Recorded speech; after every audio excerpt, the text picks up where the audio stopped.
All right. So we're going to start a new campaign, and this is the Old Realms mod for Bannerlord. So Chaos, Warhammer Fantasy total conversion for Bannerlord. And Chaos is not actually a playable race technically, but it's a joinable race. So you can start off as Empire or Bretonia, and then you can join Chaos. Which even though like I don't know why they haven't even put Chaos in properly as a playable race, but for some reason I'm obsessed with starting characters of other factions and then joining Chaos. I fucking love it. Anyway, so I've found the most fun characters to do it with are the Bretonian Knight or the Empire Magister. So we're going to do it with Empire Magister again this time. But this time I'm going to focus on my engineering. I don't usually take engineering on my own character. I usually take as a party skill on one of my other guys. But I'm going to take engineering on my main guy. And yeah, try and get lots of cannons and stuff. And blast. That is the plan. Have a blast. Literally. War machines for chaos. Yeah, that's right. So I tried to do it before with Chaos Dwarfs, but it was sort of like a half-formed idea. But I was playing Bandit-only house rules, which means I couldn't recruit any engineering troops to run the cannons. So this time, we'll do it properly. And I think we have to make sure that we personally take a Nuln for ourselves, because that's where the engineer troops come from. So I think because we're Empire culture, and our culture won't actually change even if we join Chaos. So if we conquer stuff for Chaos and give it to the king, then you can recruit Chaos troops there, so we can go and recruit Chaos warriors and stuff. But our personal lands will still recruit Empire. So I'm saying if we take over Nuln as our one and only territory, the Warsmith's Bastion, then hopefully we can pump out engineering troops from there. So we're going to go as Empire Man for our basis, and then we're going to get one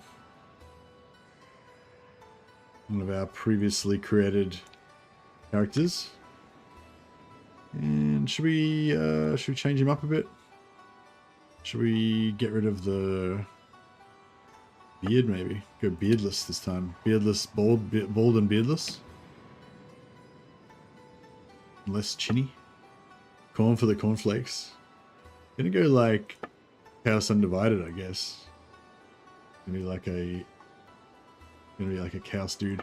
Can I have? I want like horrible burns on my face to represent my warsmithiness. Oh no, that's pretty good. That's pretty good. Oh, maybe we can go for like different skin. Oh, that's pretty good. I feel like either that one or that one. Maybe this one. It's more like haggard and stuff. All right, good. How tall are we? Maybe a bit taller. It'll be an imposing figure. All right. So yeah, so we want intelligence. We want intelligence like absolutely maxed so that we can get 330 intelligence. We want discipline. We want some discipline so we can get the extra stat point from discipline. And we want high spellcraft. And we want high leadership early. Anyway, nobility, vigor. Yeah, we don't want vigor. Sergeant, control. We don't want control. Thieves, cunning. Don't want cunning. Endurance. Endurance is always pretty good. Social. Maybe. 5.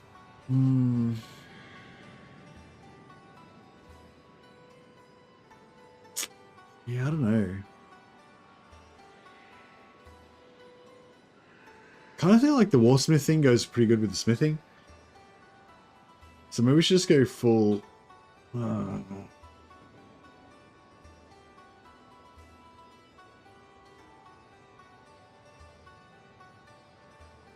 torn.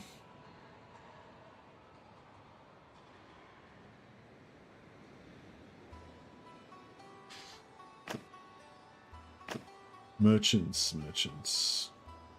Let's go with Charm, Steward, yeah, that's all. I mean, those two are good. Trade don't really care about. Charm don't really care about. What's commoners? Crossbow I don't want. Scouting maybe. Engineering maybe. I guess Merchants gives us better stats. Better skills, kind of. Don't want control. Cultist. Cultist we could go for discipline. That's okay. Blacksmith, no. Merchant.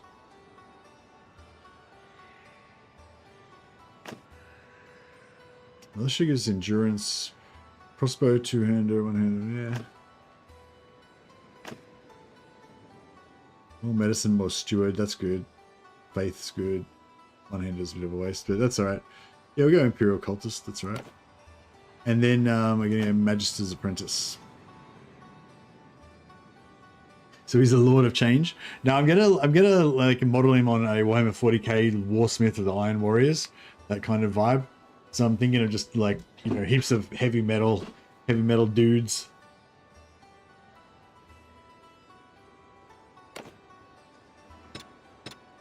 And a Lord, Iron Man mode. Yeah, so you can get cool thing about the I like the fall from faith into magic and machines of this one. Yeah, that's it. He was like a relatively most of the like ultimate chaos dudes always start off as like, you know, priests of Sigmar or something, don't they? Yeah, so he's yeah, he started off as a relatively good you know, Empire guy. I guess maybe he still is. He's not like overtly chaos yet, you know, but eventually he's going to join. He's just going to overtly just join chaos and fight against the Empire and stuff. But at the moment he's still like working from within the inside, but he's, you know, secretly crazed with his lust for power at any cost. There you go, Profiterio. But yeah, so all right, let's get into it. I'm probably going to go for this.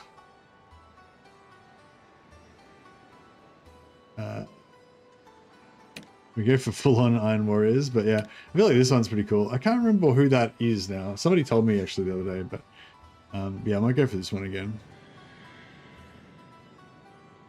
Kind of want to just go for the full-on Iron Warriors one. Okay, let's do it. Let's do it. Let's not hide our true nature. Let's let everybody know.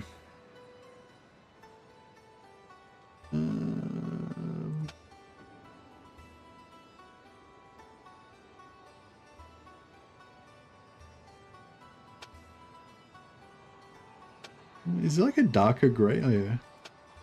Oh yeah, something like that, like gray with gray and brass or something. I don't know what we want.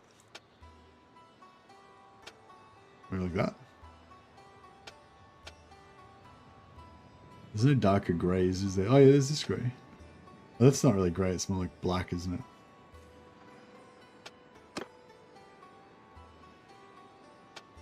That's actual black.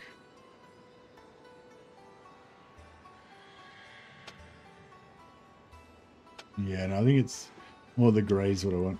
All right.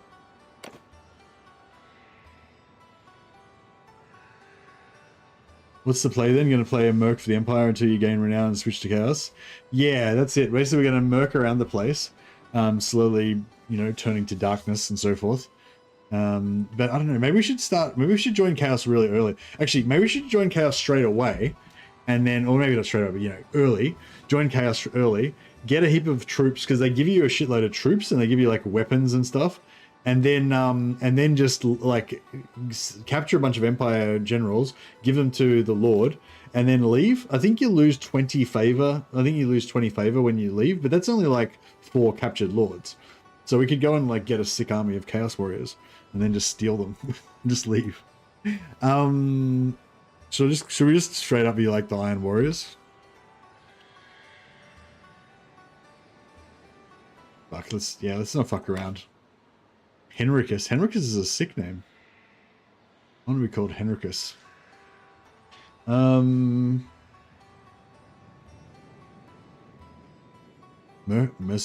Mercicus? Mercicus.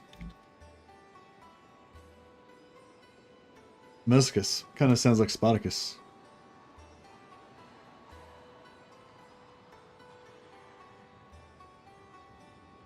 No, Chaos only has 1 fief to start with. So yeah, that's only the bad thing is that you can't, if they lose that one settlement, then you're basically fucked. It's just game over for your Chaos playthrough if they lose their first settlement. But yeah, so that's kind of sucks, but yeah. Law of Fire. Yeah, I feel like Law of Life is the way to go. Still. Law of Metal. So metal's so shit though. That's the only bad thing about it.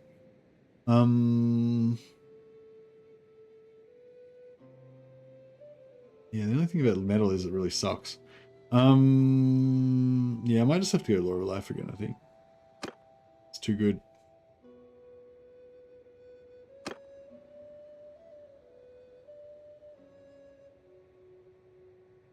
Yeah, I might go Law of Life, but I might get my companions to like do damage this time with their spells. Kind of like how we were in the last one.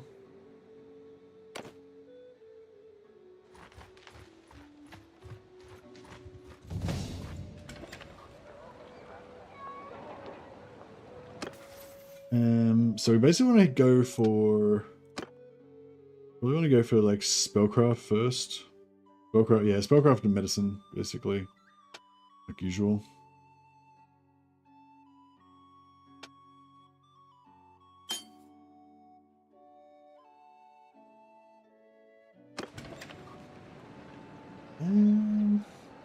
So I feel like it's sort of faster to go down to the Wood Elves and do tournaments to get money at the start, but you can't train your skills with as a hired sword at the same time. Whereas if you do the blacksmithing thing to get money at the start, then you can train skills at the same time as doing the blacksmithing. So I feel like it's kind of better.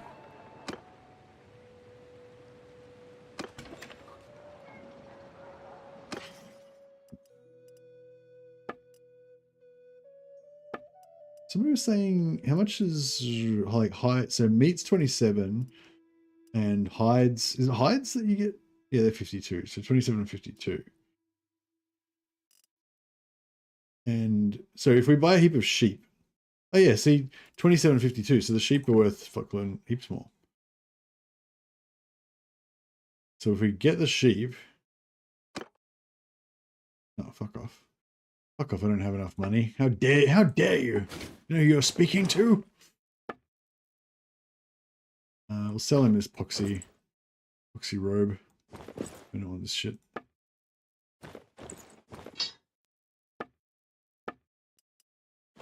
All right, so we've got a heap of sheep, and then we just murder all the sheep, and that turns into 60 meat and 30 hides. And we go back in, and we dump the meat and hides. And I don't know, is that more? I feel like, I don't know. Yeah, I feel like we made a profit.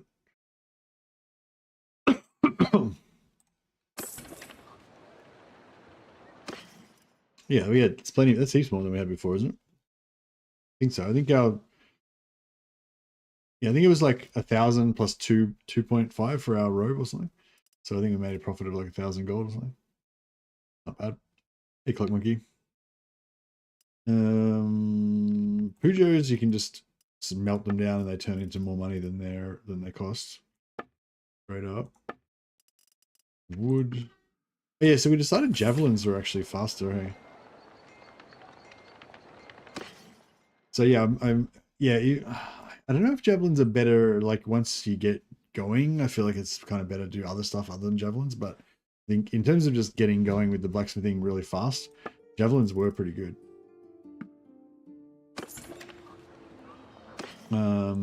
So the gist of it is you go into blacksmithing, make some whatever, then you smelt.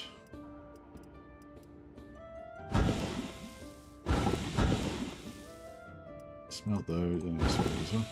And then you go into javelins.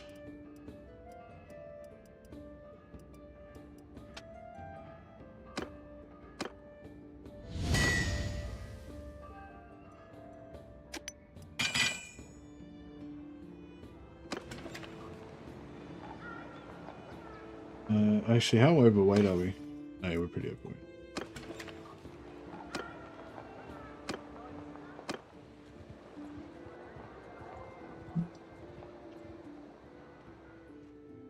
But yeah, I was thinking maybe we could do it the other way around. Maybe we could join the Empire, try and fight, like try and play as somebody who's fighting against. So there's. All right, just get out of here.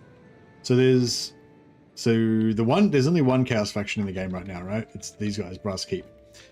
There will be another Chaos faction, the Chaos like Undivided, that will pop out later on. So yeah, so what we can do is join these guys and fight against those guys, or join these guys and fight against those guys, take over a bunch of territory around here, and then join Chaos and like leave them, get minus 40 relations with these guys for leaving, take all of my settlements, then join these guys, and then once I join these guys, just give up all my settlements so that they belong to those guys now. And then so basically just instantly like conquer a shitload of, so Chaos will just come out with like 10 territories straight at the bat. So I don't know if that'd work or not, but yeah. Hey Mickey, just wanted to let you know I've been a Shadow Watcher for a long time. Loved your Mordheim playthroughs. Keep up the good work. Oh, thanks a lot, man. Appreciate it.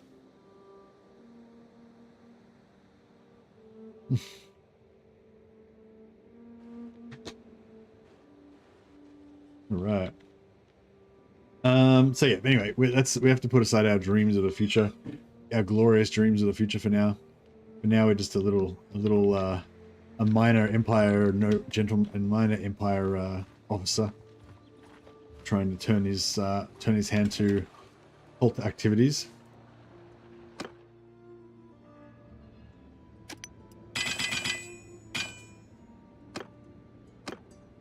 Yeah, so we just make some javelins, and we unlock that. That was really lucky because that's like the best head that you can get.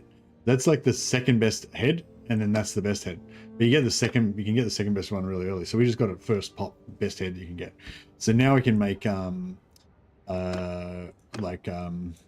just really pretty good javelins straight out the bat. You know, these ones are slightly better, and then the absolute best ones are these ones. But they're like, I mean, in terms of shafts, but this is pretty good already. You know, and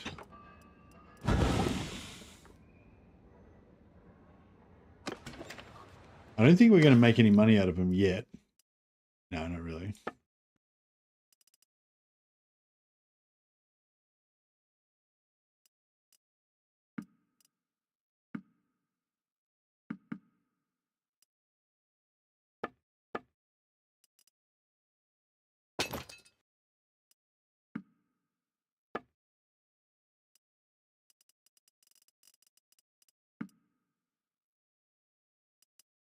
I'll sell that because it's worth a lot of money. I don't want to lose it. So there's two different things. Yeah, there's two different factions. There's the Repugnance, which is Nurgle. Well, they're all really just Chaos factions. But yeah, there's the Repugnance, which is a Chaos faction, but all their characters are kind of like Nurgle style characters. But yeah, they exist already. And then there's another Chaos faction, which is Chaos Undivided. And the Repugnance just exist from the start of the game. They have one really strong fortress, but they can lose it and get wiped out. And the Chaos Undivided, they appear every time there's a rebellion, it gets taken over by Chaos Undivided. Now, if you can jump in and help them to survive, then they can actually just be a normal faction basically and start conquering shit, which is pretty cool. But if you, you have to be really powerful to do that because they don't start off very strong. They only start off with they just say they take over Altdorf. They'll pop up with like a garrison of 600 dudes.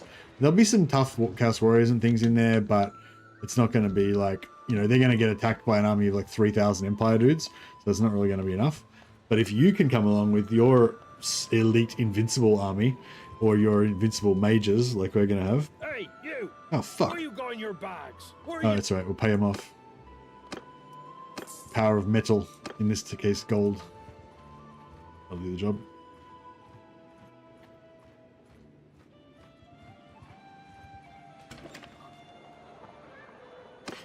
Alright, let's just quickly buy a shit ton of wood.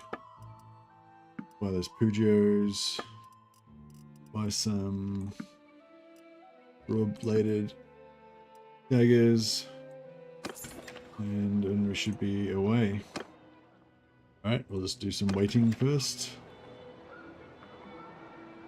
Oh yeah, and if a weak Empire noble comes, like that dude. If you please.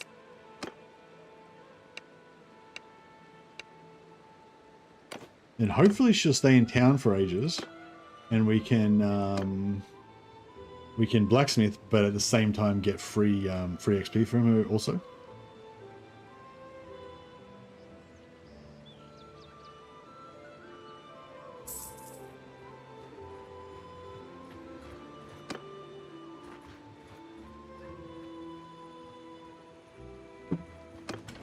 So while we're sitting in town, being employed by her, we're also getting free XP, and we're also getting back our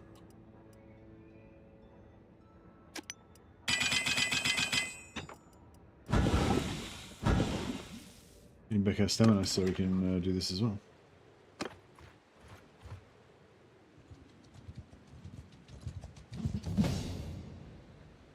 Let's just get another level.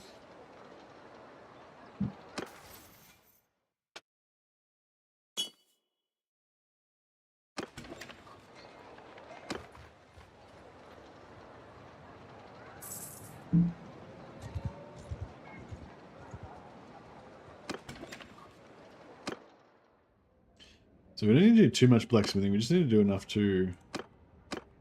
We just need to make like 15,000 gold and then we'll be away. Starting more rebellions? No, I mean, yeah, I mean, in theory, yeah, but nah, it's like, waste of time. It's way too hard to do it and it takes too long. Yeah, it's starting the rebellions isn't the problem. It's after the rebellion happens, keeping the rebellion alive. You know what I mean? Like, yeah. Like the rebellions happen every now and again, but every time they happen, they just die because you can't keep them alive. So it's like, yeah, you need to put all your energy into becoming like super powerful so that when that rebellion happens, you can just go and reinforce them and kill everybody that comes. And, you know, like you don't really need more rebellions. You just need to like be able to defend the rebellions when they come. You know what I mean? Do they have unique? Yeah, the Chaos has got unique troop trees. Yeah.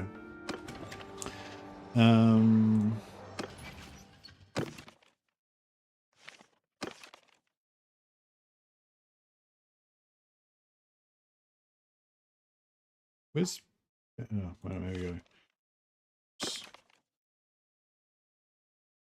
Yes. Yeah. So, yeah, so you get Chaos Undivided Knights. They're their most powerful. Tier 9, max tier infantry. They're like super fucking tough. 190 hit points. Shit tons of armor. Really powerful mount.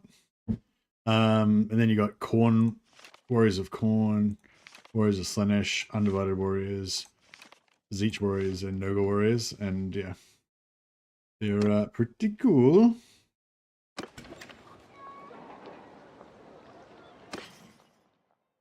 And now we're already making crap tons of money even just from making this shit. So we can get our money pretty quick.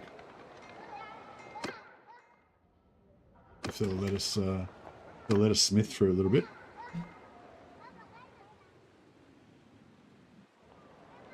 Nurgle faction's the same. That's what I'm saying. The Nurgle faction, like all the lords are like Nurgle dudes, and they have like Nurgle warriors and stuff.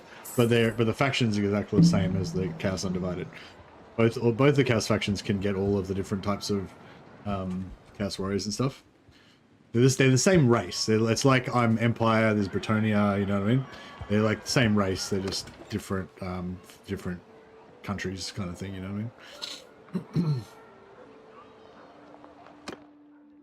Minotaurs, you could have that too. Yeah, we can get Minotaurs as well. Minotaurs are a little bit different though. They're not like a faction troop. They're a bandit troop, which means that if you level up roguery, you can kind of get Minotaurs a bit easier. But you can't, like with Chaos, you can take over a town and then recruit Chaos troops from the town.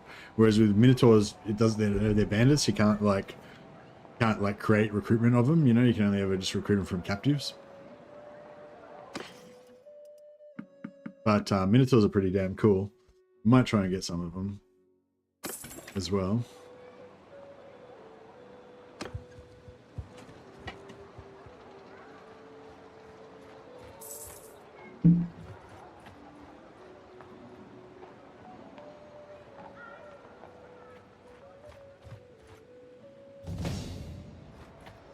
Of level, yeah, spellcraft, I guess.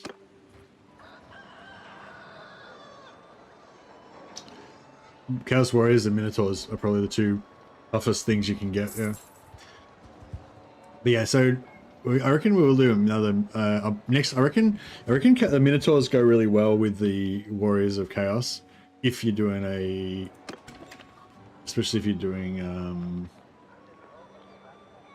sorry, my Bretonnian Knight Warriors of Chaos thing. I think that goes kind of well with the Minotaurs. Minotaurs go with anything really, but yeah. Rat Ogres, oh man, I'd love it if they did Skaven. I hope they do. No Skaven in the game currently.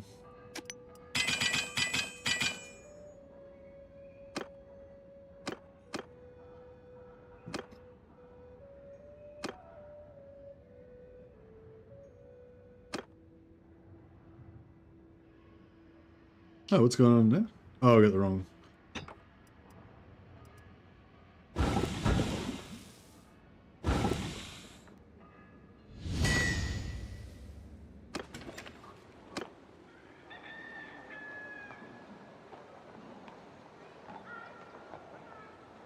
Nah, Skaven aren't in it yet. At the moment, there's Vampires, Empire, Bretonnians, and Wood Elves. And there's a couple of different varieties of each. So there's 6 factions at the moment. Next factions that are getting added are Dwarfs and Orcs. Dwarfs and Greenskins. Chaos apparently are going to get added at some point. I've seen them said somewhere.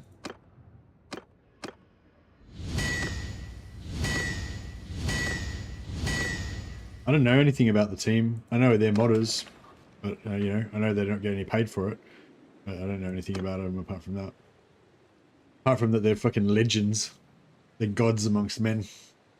They're giants upon whose shoulders we all stand.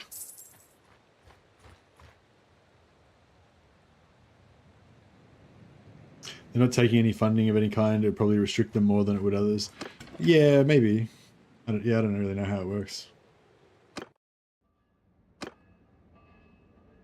But yeah, they can't really take any money because otherwise Games Workshop will just shut them down.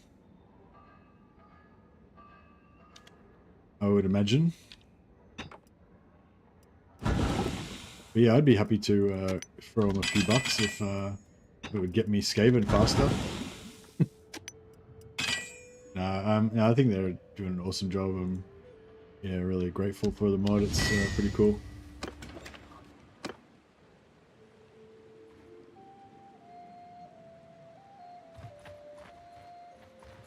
Yeah, so as we're doing this smithing to get the money, we're simultaneously getting free spellcraft points, which is pretty nice. And they're paying us we're paying us 64 gold a day or whatever, which is not really that significant, but you know, it's nice anyway.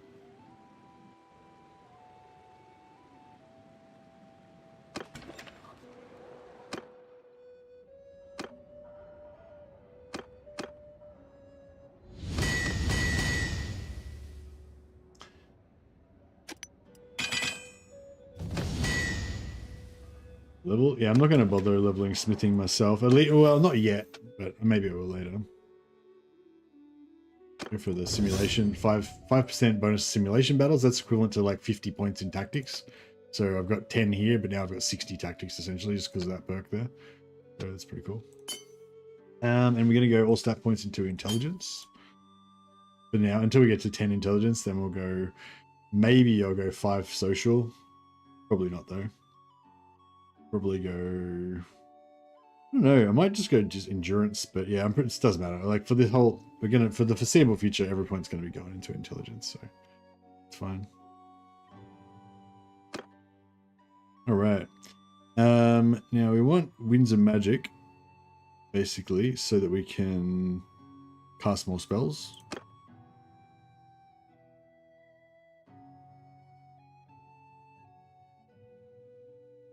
Yeah, we just want to go up all the way in this one. Charge 25% longer, ability scales with Steward. So that means you get more magic back, basically. And over here it also says every keystone pick gives you an additional use of Arcane Conduit. So once a little bit later on, we'll get into that, but yeah.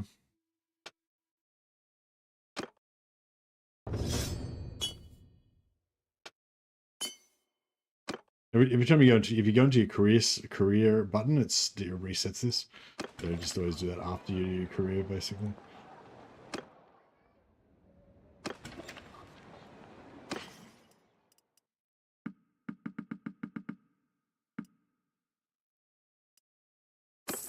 Alright, probably like 2 more lots of blacksmithing and we'll be good to go.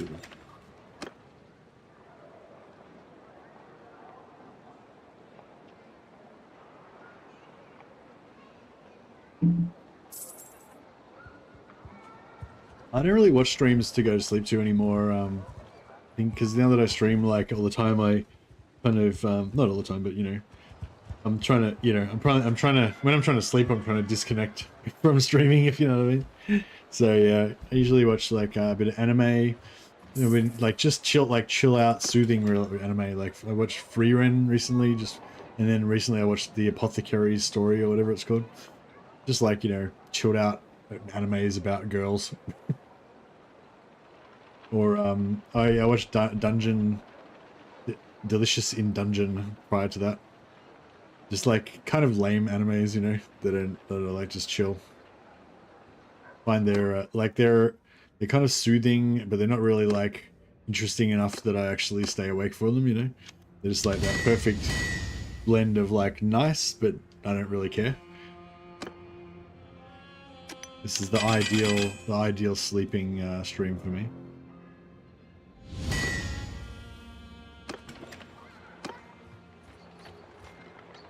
Okay. It's just science. That's just what makes the best sleeping stream. That's how it works.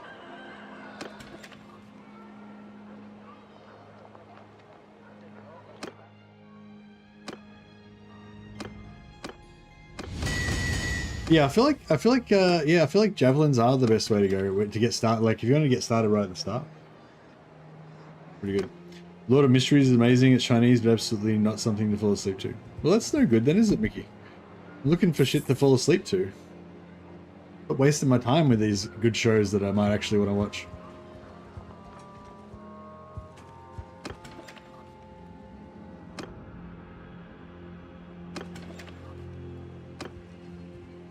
Don't come in here with your quality shows, with your quality entertainment that's worth recommending.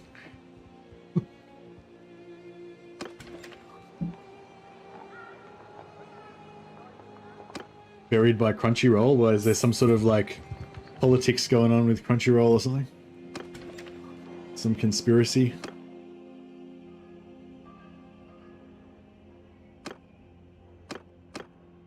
Oh yeah, so we've unlocked everything now.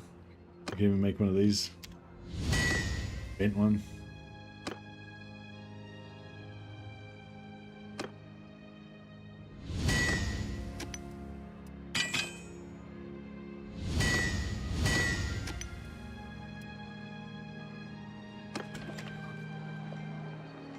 Nah, I would say that Freerin, yeah, I'd say Freerin is actually a pretty good show. I'm not sure if I would like totally recommend the Apothecary Story or Delicious in Dungeon. I thought they were both okay, but not, you know, nothing I would write home about, if you know what I mean. But I feel like Freerin's a pretty good show. I would recommend.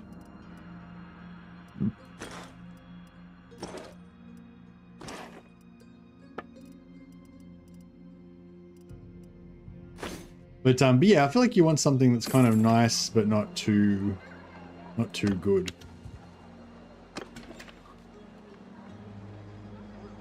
What do we got here? Got an engineer.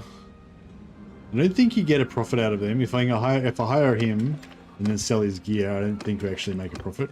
Right. So if you've been with the Lord for over 1 day, you can actually just talk to them and then quit the service, and nothing bad happens. If you haven't been with them for less than a day, it won't give you the option to do that. You can still leave, but you'll be like deserting, and you'll take like a relationship hit and stuff. Hey Greyhelm, how you going, buddy? Ended up watching Freerun as well because everyone was talking about it. New character comes in, ask your wife, and you'll immediately know what their shtick is. What? Oh, because she speaks German. Alright, Stark is strong. Freerin means to be cold. Denken means to think. Fern equals distant. Is that like are they all words in German? Should have dropped a Prime sub. Enjoy. Oh, it didn't say anything. But I can see you've got the Prime gaming thing there. Thanks, thanks, Graham. Appreciate it, man. Yeah, and I didn't notify me. Sorry about that. But I shall put you on the roll of glory. Greyhelm, I feel like, is a pretty good Chaos Warrior name, actually. You need like a surname as well, though, like Greyhelm the Obliterator or something like that. Gurney is rubber. Gummy is rubber. Nice. Greyhelm Invictus. Nice. Yeah, no, I can see your tag there says you're Prime. So it's definitely on. Just didn't like ping me. It's probably a problem on my end with my notifications. But yeah, thank you. Appreciate it. What are we doing? No, I don't want any of those. Are those winches? Oh, what's the plague-ridden village? Should we just get it out of the way straight away? Wait, let me just make a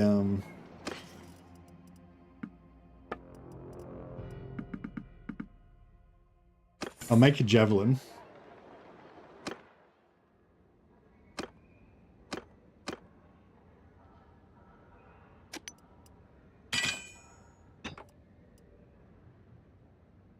Ah.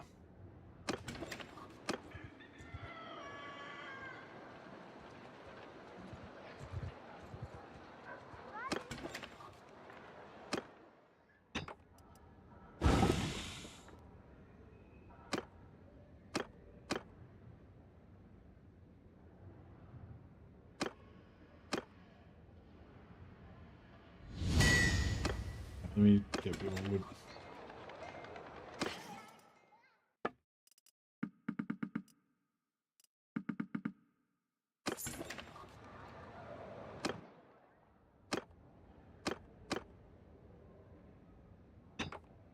Yeah. Actually, we could do like. Oh, fuck it, whatever. It's fine. Alright, so yeah, so whenever you see these guys say plague-ridden village, I think it might only pop up. I'm not sure who it pops up for. I think it pops up for Empire, but it seemed to also pop up for my Greylord Wizard the other day, so yeah, I don't know. Anyway, he tells me about a village that's plagued by Nurgle, which is perfect because Nurgle is one of the chaos gods that we worship. So we're going to go there and give it obeisance. We're going to go to Hugildal over here.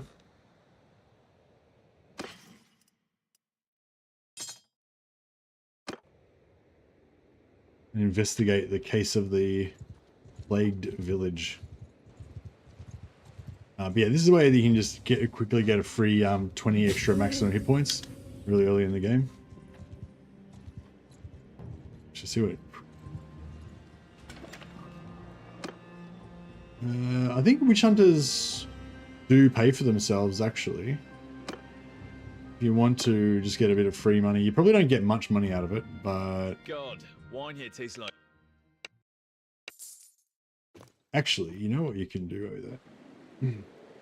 Even better than money, potentially. So you hire the witch hunter, and then you buy some wood. 300 gold. All right. Now we sell all of his shit. How much did he cost? 15,000 or 10,000? I don't remember how much he cost, but sell all of his crap. Those gloves are actually not bad. Yeah, I think if you sell all of his stuff, I think you actually make a profit. But if we kept 2 of his swords, so I'm not sure if you actually get a profit from that. But yeah, anyway. And then if you go into here and smelt his swords, see they're like super high level. They're super high level. So if you just yeah, go in here and smelt these down, this gives you like a big chunk of XP straight away. Which is kind of cool.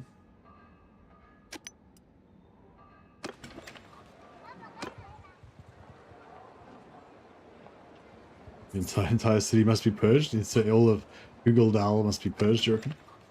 But I'm secretly a chaos cultist, so I'm gonna go there under the pretense of like helping the people.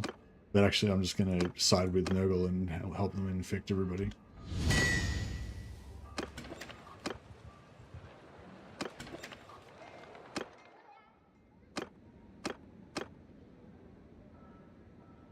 I thought I didn't rest long enough.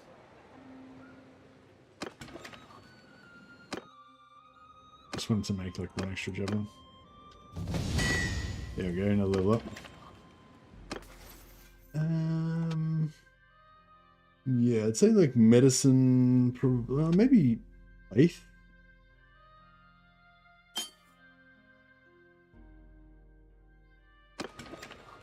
My favorite side quest, yeah, it's the best side quest you can. It's the best you can get.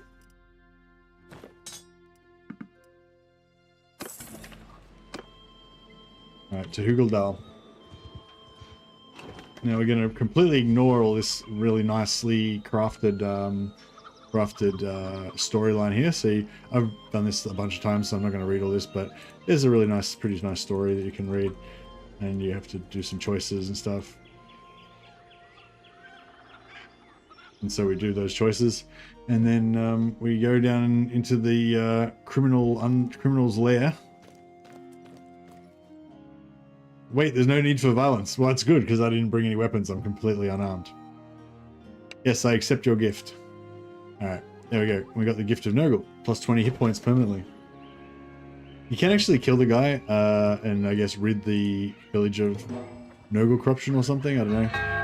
But we got 20 extra hit points now, so fuck this village. Basically. This is the gist of it. The village can go to the dogs. There's another witch hunter. So we can hire this guy as well. God, So I currently got 24.3 thousand gold.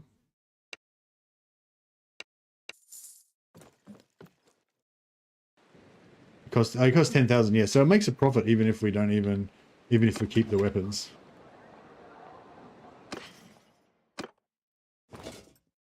And the other good thing about it is these guys have over 100 in their combat skills, which means that they can fight in tournaments. So any character that's got more than 100 combat skills can fight in a tournament. You don't start off with that much, so you can still fight in a tournament, but your companions will automatically fight if they've got over 100 combat skills. So we just made 1,000 gold from hiring him. We do have to pay for his food, we got to pay him a little bit of upkeep, but that's not too bad. And now if we go past anywhere that's got a tournament, we can get this guy to fight for us. Streaker in the tavern? Oh yeah, I'm just too confident and muscular. I just don't even care. I just walk around in my loincloth. How much do they want? 1,000 gold. Alright, that's fine. The pittance. My Chaos Masters have gifted me many thousands of gold. So there's a little tournament here. So we go in. We could fight in the tournament, but we're not going to. We're just going to let our minions fight. They probably won't win, but if they do, it's free renown. No, we didn't win. But one of our witch hunters came second, so we very nearly won that. It was for 3 seconds work. We could have got 6 renown there. But once we get the knights will win it for us, or win regularly.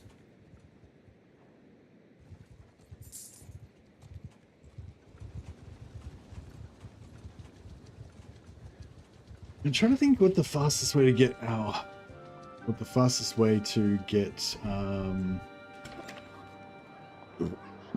excuse me, our leadership up would be. So yeah, so now we can hire knights. Knights are better than witch hunters. Yours is not for a number of reasons. The main one being that their gear is worth a lot more. It costs 15,000 to hire them, and their gear is worth like 33,000.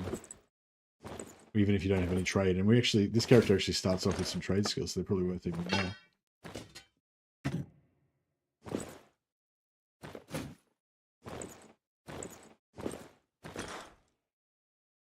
Upgrading units that's not mercs. Oh, that's not bandits, you mean? Or does mercs also not give you leadership XP?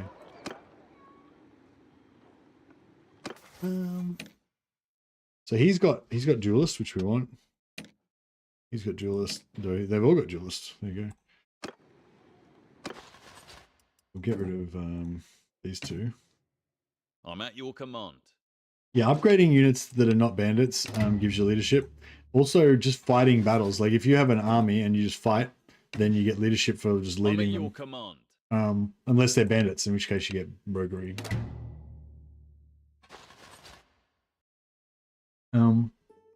Actually, you get leadership from upgrading bandits as well.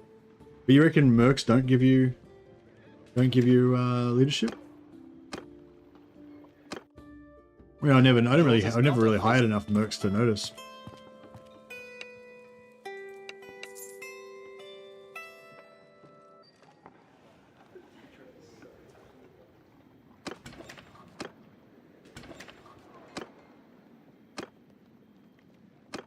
So every time you hire Yours is not a face I know.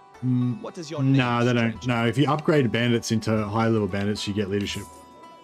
If you fight in battle with bandits, then you get roguery. Whereas if you fight in battle with normal troops, you get leadership. But when you upgrade troops, you always get leadership, no matter what they are. I'm pretty sure. Because when I play my bandit only playthroughs, I still get leadership from leveling up the bandits, just very slowly, comparatively. But anyway, so yeah, so what do you reckon the best thing we should do would be to get our leadership? Just auto resolve heaps of big battles as fast as we can, and just and then let's raise up the and just promote heaps of troops.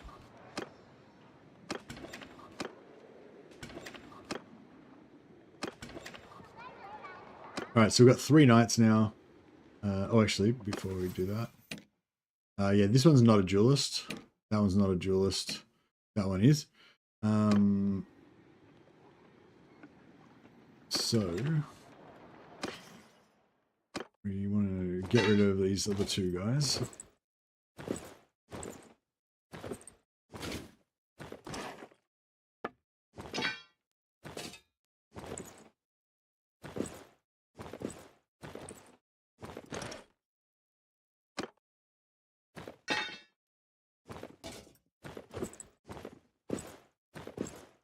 Town's got no money left, so no point giving them free gear.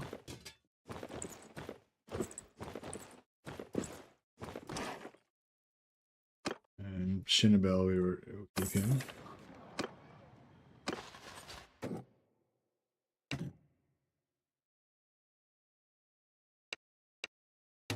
Really use bandit units except for minotaurs, which can't really be upgraded.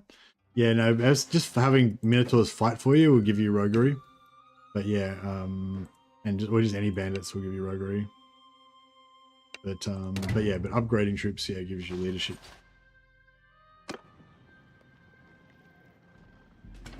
All right, so we just watched the tournament. We only got 1 knight, so you probably won't win, but you never know. Yeah, 3 or 4 knights and they'll win. There you go, he won. So it's 6 renown straight up because he's got the double renown. The double renown.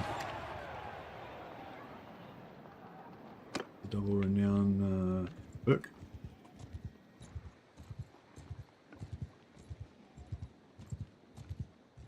So we'll just quickly cruise around. I usually grab 3 or 4 knights.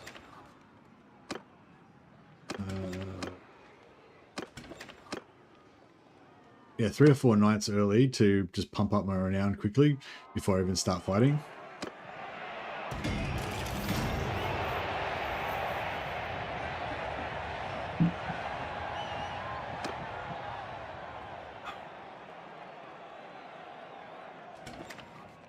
Yeah, Minotaurs. Now, I think this time around I'm not going to go for Minotaurs. I'm going to go for Warriors of Chaos instead. Because they're easier, they're a lot faster to recruit because you can recruit them from level 4 instead of level 8. So they recruit like twice as fast as Minotaurs. They're probably not quite as tough, but they sort of are because they have like better armor and they're not as easy to shoot and, you know.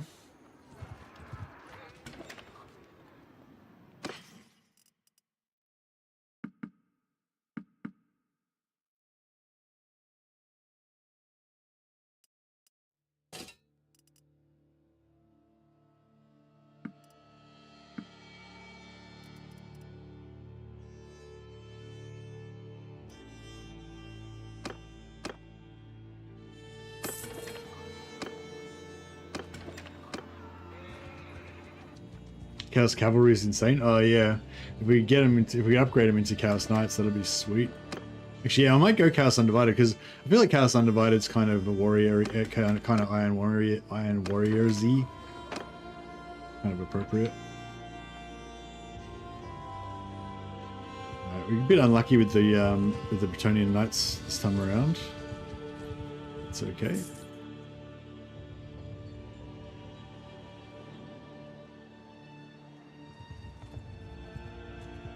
Alright, so up to 50,000 gold already. It's a pretty good start. Another fool. Shit. I meant to do we can work something out, but instead I did fight me if you dare. That's like the opposite of what I wanted to do. I don't know if this is going to work out well for us. On my orders! Maybe it will. Yeah! Marching! Move! If I are careful. Move out! Move!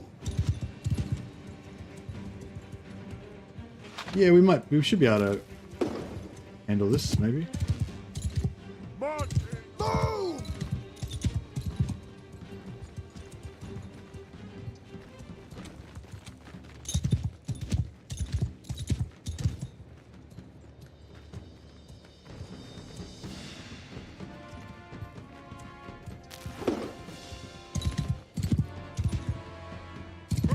Forward!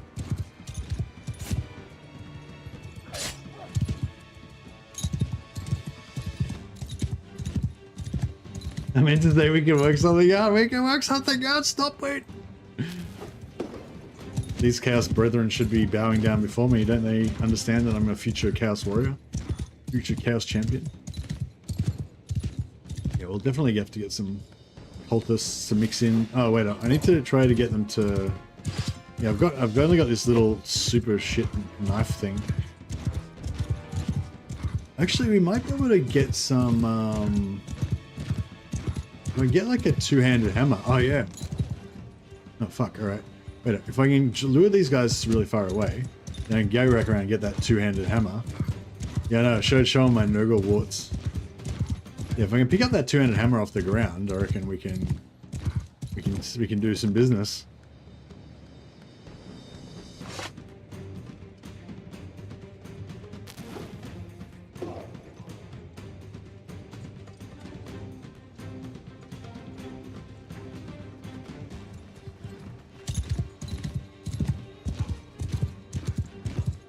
Yeah, I think we got this wrapped up. We got this handled. Fear not.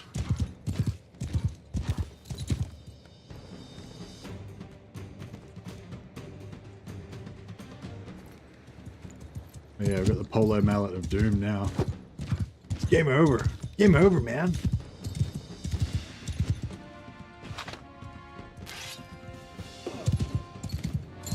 I'm so happy that you guys suggested artillery. Hey Lately, how you going, buddy? I'm so happy that you said, well, it's actually the recommendation was that we play an Empire Engineer character focusing on artillery, and I heard that as, yes, we should play Iron Warriors, Siege Masters, Chaos Artillery, but still, I'm still thankful for the inspiration.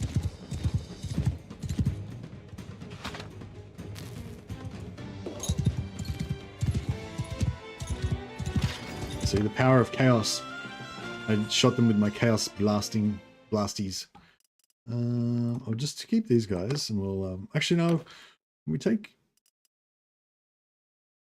Actually, no, we'll take everything. But we'll get rid of them. We'll get rid of some of the lower level ones. There we go.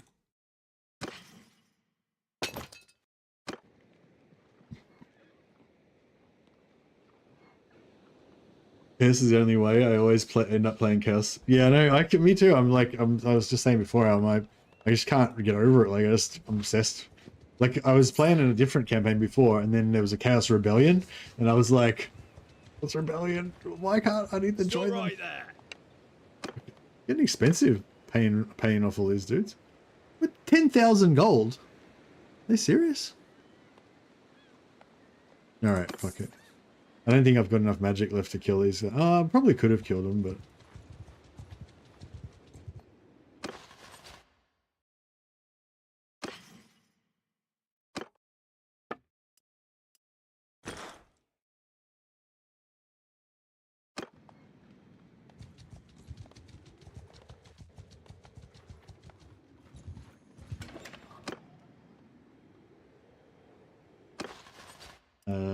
so yeah, so we'll get rid of the we'll sell the expensive guys that are worth more, and we'll keep some of these like low B chaos cultists because they'll convert. They're only level 2, so they convert fast.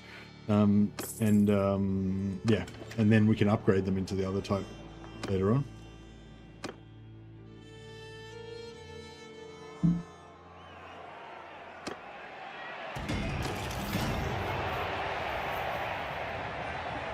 Wonder if it'd be fun going around playing as a Manfred von Carstein imposter.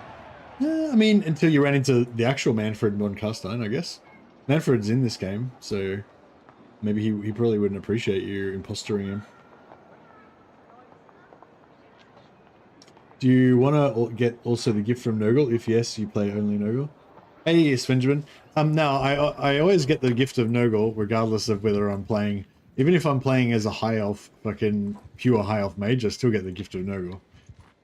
Because I feel like it's like, even if you're playing as like a devout warrior priest of Sigmar, it's very Warhammer to like secretly have like the chaos pox that you're hiding from everybody, even while you're fighting against chaos. Classic. Notice you can find his armor pieces, found shoulders and his chest piece so far. Oh really? How did you find him, Barzarl? Did you find him by fighting him and getting him to drop, or by like some other way, some other method?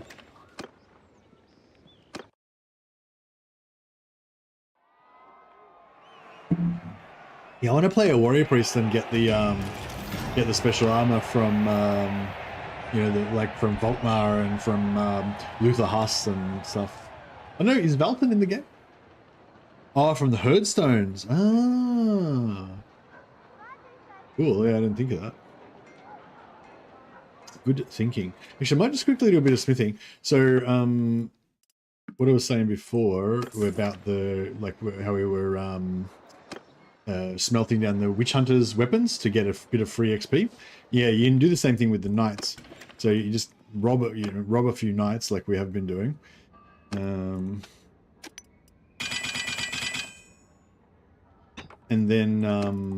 then yeah, these Bretonnian knights, they're quite high tier. You just like smelt all of those. We just get a shitload of smithing XP. That's kind of nice.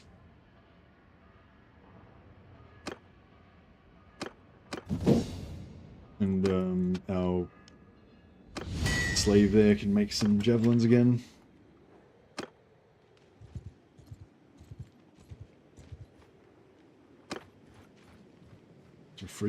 Get some free faith XP.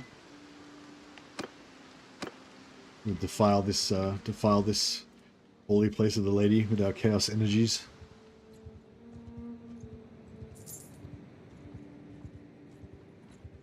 Oh yeah, I can give all my warrior runesmiths can all have hammers as well. It's totally fine because we're iron warriors.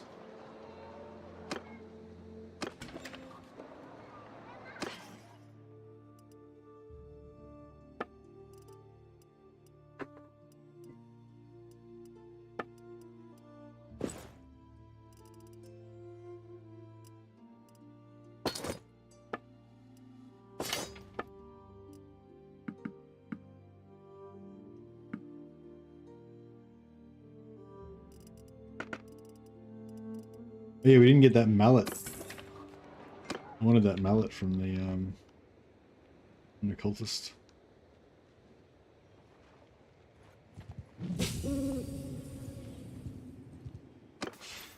I want some horse riding.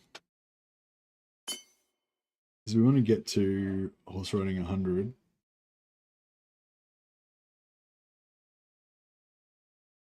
So for horse riding 100, we need to either go 3 endurance, 2 riding, or 2 endurance, 3 riding. A lot of points. But then we can get a demigryph, which could be kind of cool. Chaos demigryph.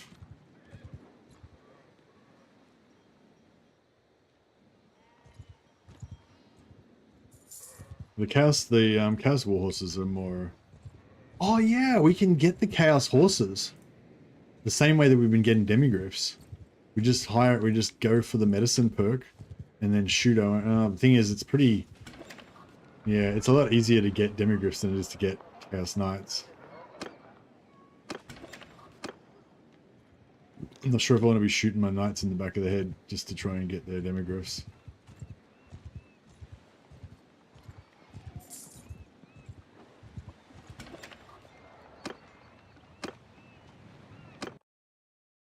Yours is not a face.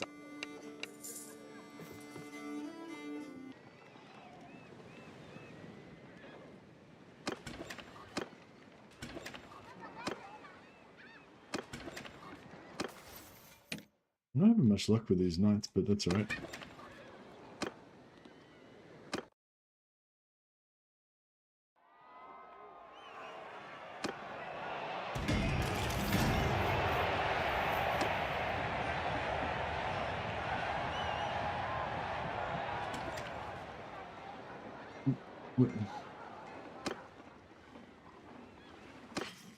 What do you mean? I don't understand. Sorry, Bizarro. If you can already imagine the memes, don't you? You've already had the enjoyment out of it.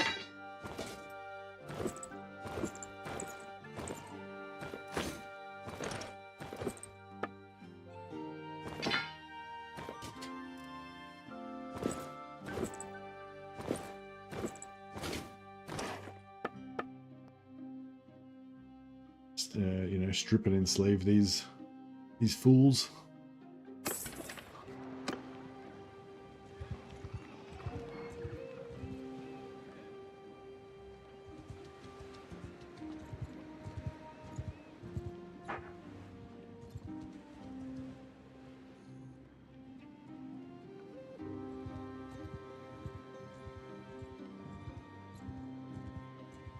Oh well, I'm sure that I probably should buy some food since I just keep starving and losing more and more morale. Luckily my knights are too noble to ever complain about starving literally to death. I never complain about such a petty thing. Alright, so we've converted 6 of our cultists. So now I've got a little horde of cult followers.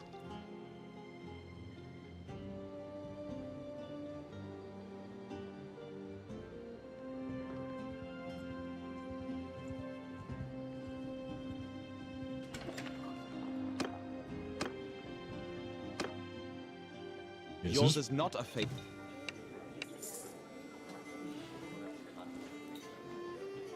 So yeah, basically, as long as there's more knights, then we can just keep getting rid of the ones that we've got.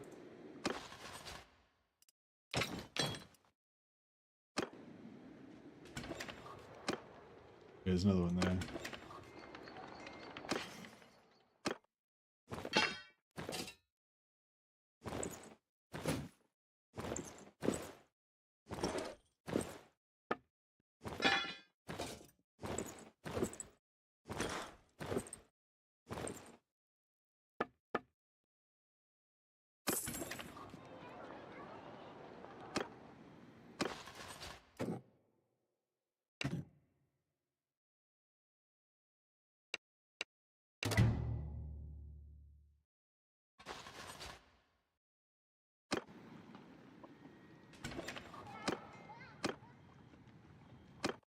Yeah, so every time we get one of these, we hire them for 15,000, we sell their gear for 33, so we make 18,000 profit off each one.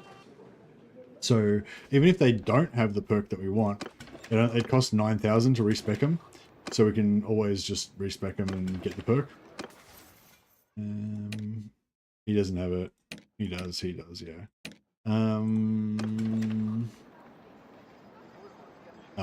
Actually, I won't even bother respecing, I'll just hope that he doesn't win.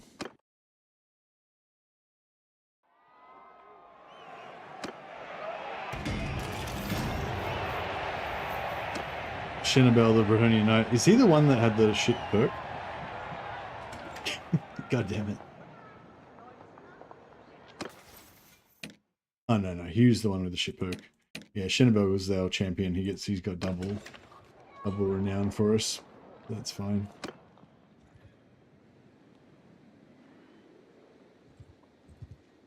Every time you're streaming and I have autoplay on, it sends me to you. There you go, lawless. I don't know. I wish YouTube loved me a bit more, but you know, it loves me enough, I guess. Well, welcome anyway. You've come in at a fairly boring part of the stream actually. This is the early build-up stage. This is like the training montage before we actually start doing cool stuff, basically. I probably should really focus less on the boring build-up stuff, because probably it doesn't really attract viewers that much, but I don't know, it's satisfying knowing that you're, you know, efficiently powering towards, you know, your ultimate power.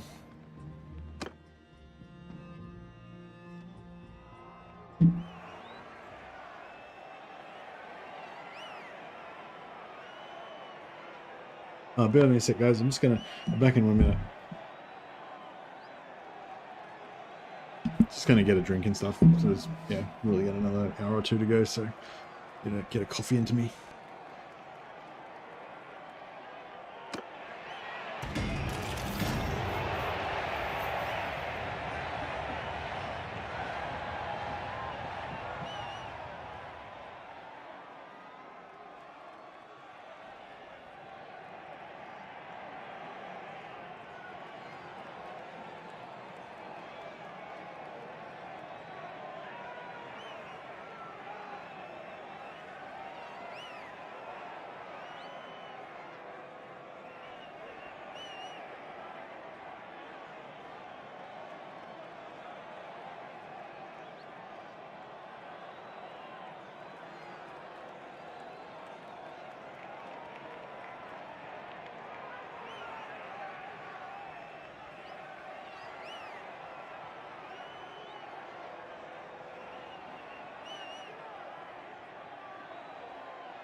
Sorry, lads.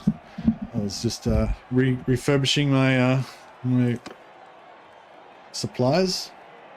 So yeah, so we don't really particularly need knights in our end game build, but they're really good for winning tournaments, as you can see. And if I fight the tournament myself, it takes 10 minutes to fight through all the rounds of the tournament, or 5 minutes maybe, to fight through all the rounds of the tournament. But if I auto resolve it, then it takes like a few seconds. And even if I lose, it's like, well, I only spent like 5 seconds on it, so who gives a shit? Well, in that particular instance, I was getting a drink, but normally it's very fast. So the gist of the strategy is that we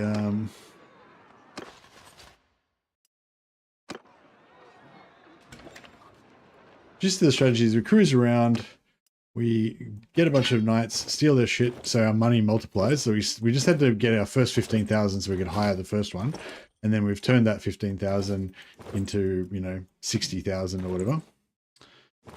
Plus we've now got three knights, well, soon to be 2.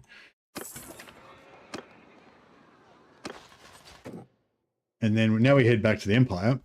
I'm yours. And start doing this, like getting the actual companions that we want. But I've been into the idea of having once you get to once you get a bit higher and you want to actually join a faction, then you can start making armies, and so you can start having parties that go off independently from your main party.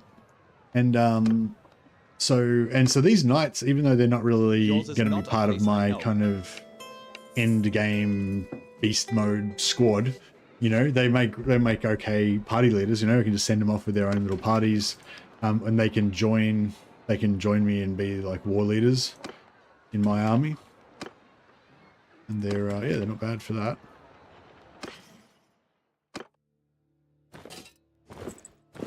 Yeah, as long as there's new knights to hire, every time you hire a companion, you leave the city, go back in the city, and a new companion will spawn instantly. So it's 50-50 chance it's going to be a knight or a maiden. As long as it's a knight, then you can just keep hiring him and firing him and just getting another 18,000 gold every time you do it. So yeah, later on you don't need to, I don't really bother ever doing this stuff after the right at the start, like right now. Like we just started this playthrough like half an hour ago or whatever, actually probably like an hour and a half ago now, or an hour ago.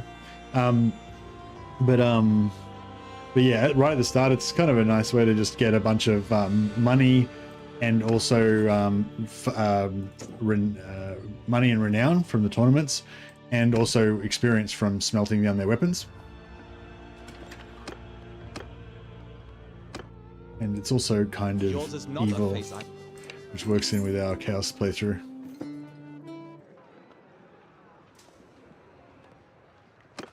So just leave, go back in, check the tavern. No more knights. Okay, so we don't want to get rid of this knight now, because then we'll be short a knight.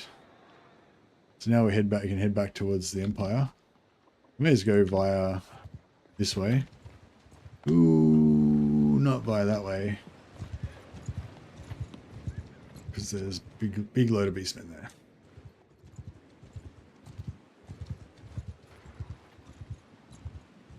Yeah, now we've got 60k, plus we've got another 30k worth of gear on the knight that we haven't stripped yet. And, all as well. Quickly beat up some outlaws. We're not looking for... Actually, we could probably just send troops and auto-resolve them. Does that give us any stats? Yeah, I thought we might get some leadership out of that or something, but nope.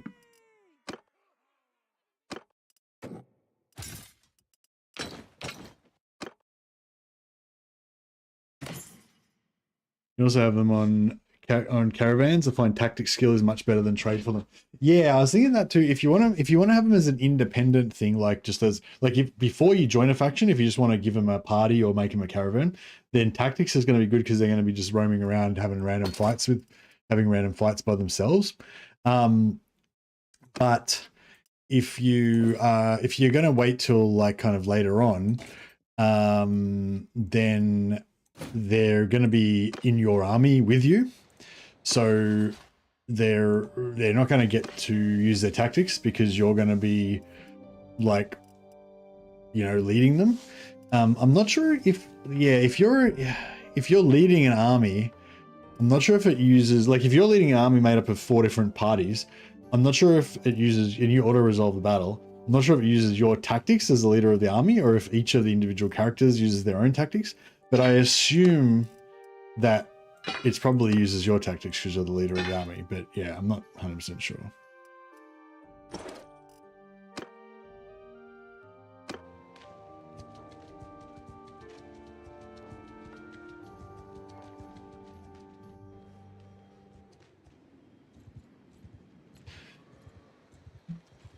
But yeah, so it's sort of, I don't think I'll put them on caravans. This is a good idea though. Like if you wanted to level them up sort of separately or whatever, and give them more leadership and shit, put them on tactics. I mean, yeah, I mean, you know, yeah, if the primary purpose of them was to make them party leaders, then like putting them on caravans early so that they start getting leadership up, tactics up, you know, so they start like becoming better party leaders. That might be a good idea, but really the primary job of them is to be in my party so they can fight tournaments. So, so really like it's better for me to leave them in my party, just let them get experience fighting and shit. And then, yeah, once, you know, it's sort of a secondary thing to give them a party. Like once I get to like tier 4 or whatever, that's my, in this particular playthrough, that's my kind of strategy, if you know what I mean. But yeah, if you're playing like, if you're more like vanilla, you know, kind of style, and you just want to like make a bunch of like loyal warrior lords that are going to be following you around all the time or whatever, then yeah, I could sort of see like training them to be party leaders sort of thing.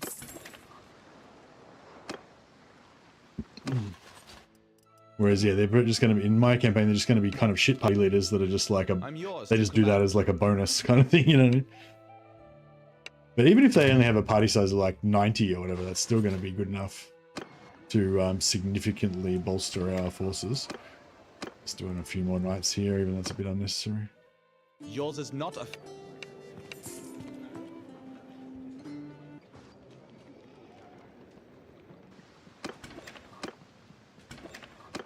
Oh, there's another one.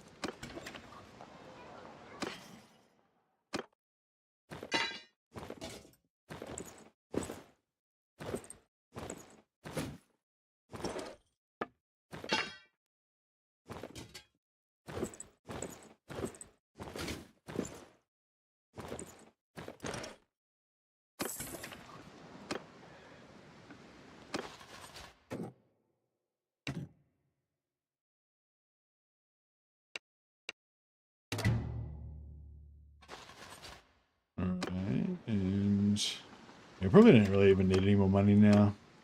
I mean, more money is always good, you know, Yours but is not a... it's like diminishing returns kind of thing. Like getting that first bit of money was really good, but now it's like, you know, less good. Just use your own, but 90% when a party dies is because a bandit with 2 more troops than them just stack wipe them. Yeah.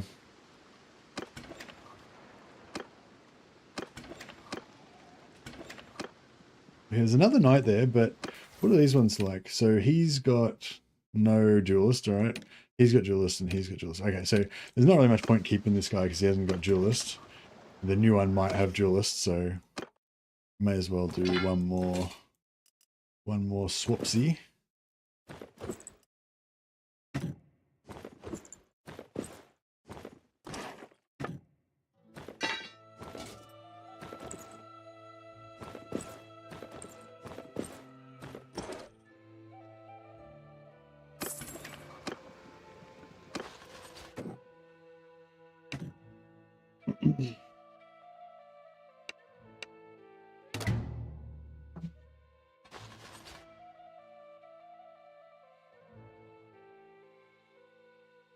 Room for one more night. How are we going with the renown?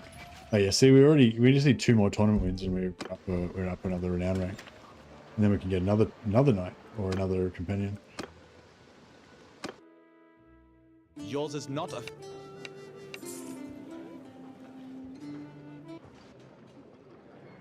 So we're pretty much doing all the party skills this time around.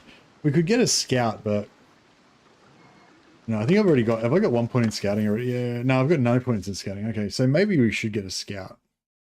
It might be a good idea.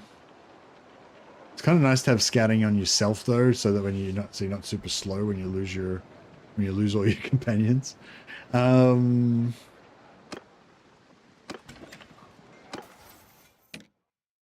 It's fucking no tournament fighter again. All right, that's right. Well, I'm just going to respec the one that we've got.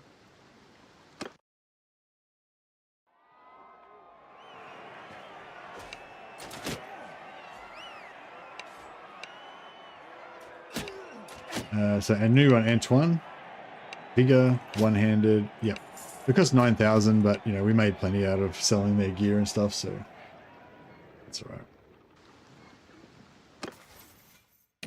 So yeah, so we respect him for 9,000 gold, and then I usually this is mainly to make him like a good tournament fighter in auto resolve. But yeah, so I usually go that perk, that perk, that perk. Duelist, that's the must-have. Doubles the renown he gets from when he wins a tournament. And these two I don't think they matter, so I just put whatever in those ones. I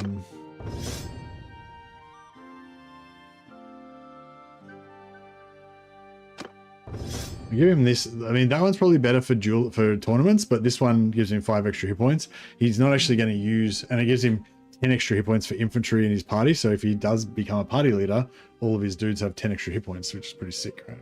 So, you know, yeah, it's a bit of a compromise there, but yeah. Cool. And we got 2 more points, so we get that extra long recharge with our ability. And again, +5 hit points to foot troops in your party. Pretty nice. I wonder if we could get up to... Yeah, we aren't going to get to that. No, forget that. But we are going to get to this, hopefully. So we should get shitloads of hit points from that.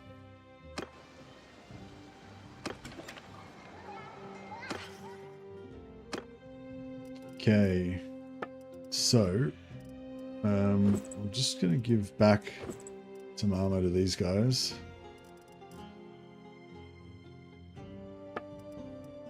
Just give him something to cover his nakedness.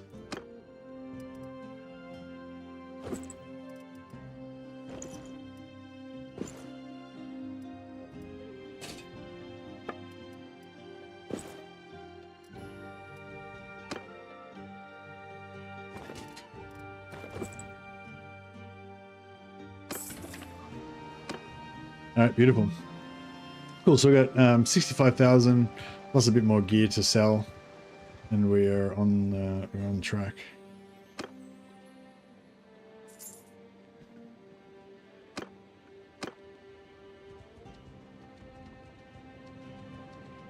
Hey Joshua, you're in the woods. There's some little dilemmas that you can do, but not interested in that one. Actually, so normally I really like doing bandit only playthroughs, and also Iron Price where you can't buy anything. Both really cool, but since we're not doing that this time, we're specifically not doing that because we want to be able to hire Empire engineer troops to run our guns, our big guns, cannons and stuff.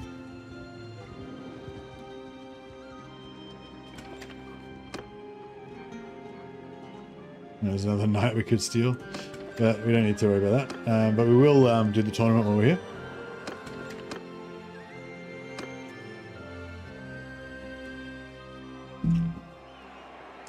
But yeah, so since we're not doing bandit only, that means we can grab some Bretonnian knights on the way through.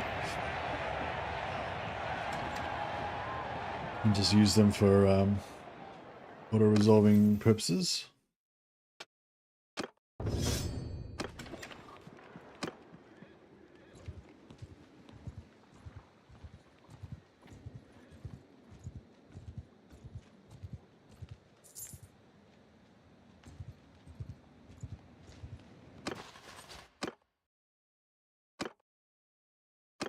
Alright, turn those guys into bandits into troops. But then I'm just gonna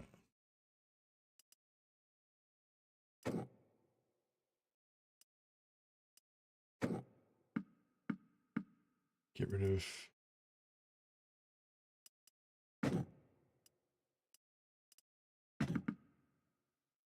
Most all of them. Bucket. And we'll hire some of these guys instead.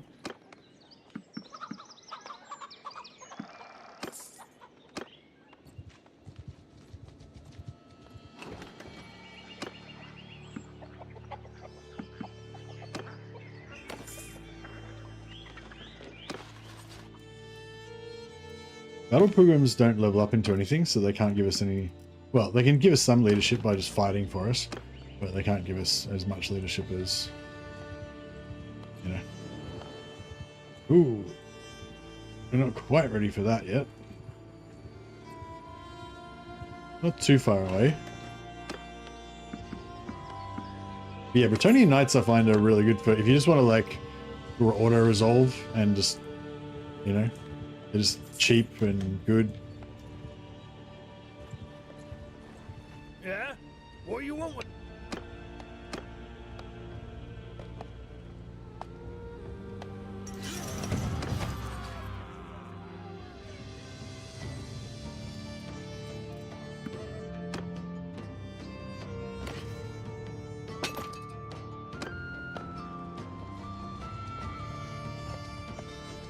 Alright, let's see if we can get to the Empire without getting rolled. There's a heap of beastmen and shit around here.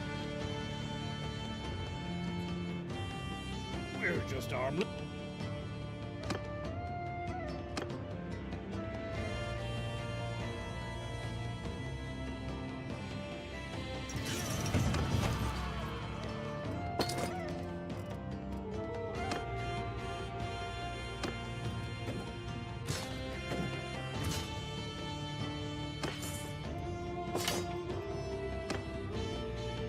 Okay, yeah, so try and dodge these beastmen. Sweet. These guys got...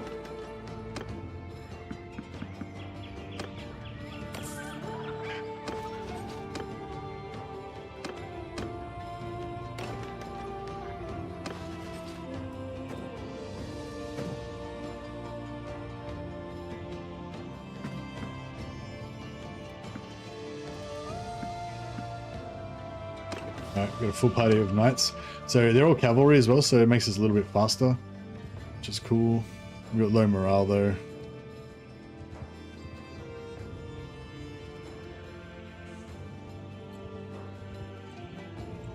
Oh yeah, I've run out of food. And that means our morale's 0, so yeah, we've got 5 troops deserted. Oh well. They weren't dedicated enough to the chaos cause. But yeah, obviously we should get some food so we can start leveling up our steward.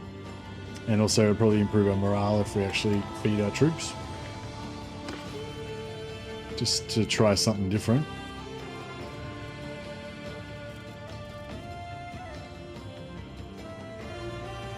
Sloven leather is a little bit better weight to armor ratio.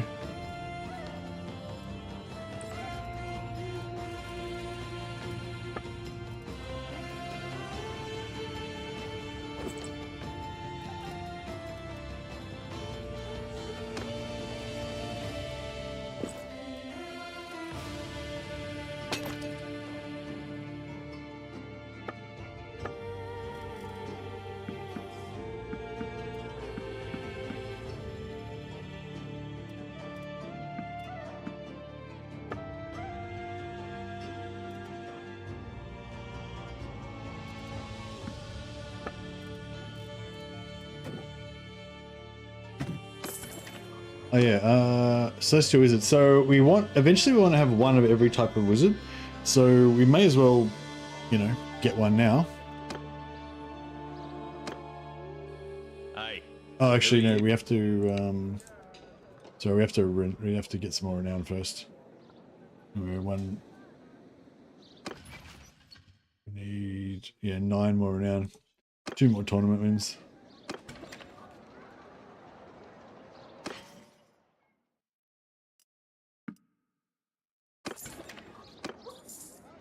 Oh yeah, forgot to buy food. Shit. Sorry.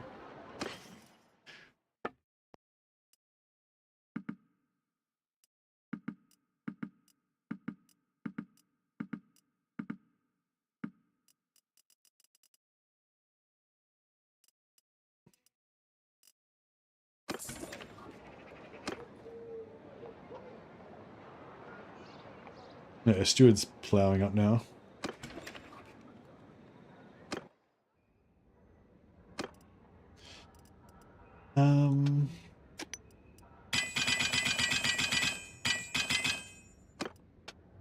So yeah, so I've just smelt all these things, and we'll get power up our experience points.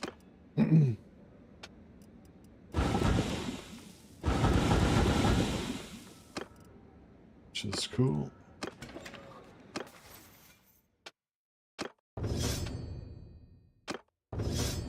And probably we could power up Steward. I feel like Faith would be nice to get up. Especially because we're going to be a devoted Chaos Warrior. People often forget that Chaos Warriors are actually fanatically religious.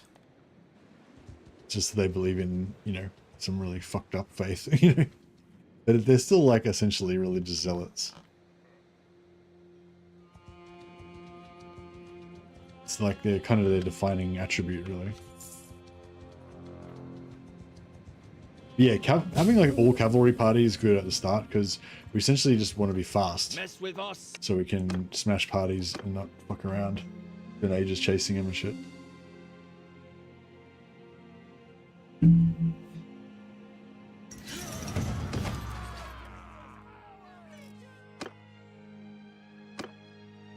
Hey, Stefan.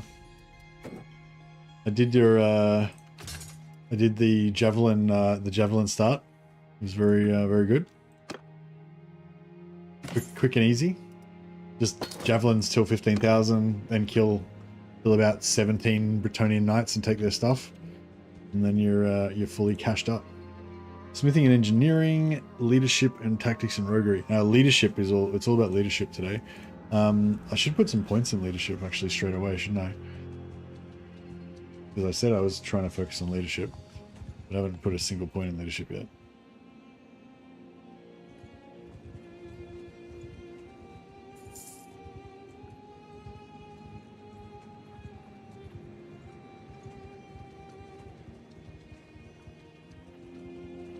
Yeah, it's all a matter of like what first, I guess.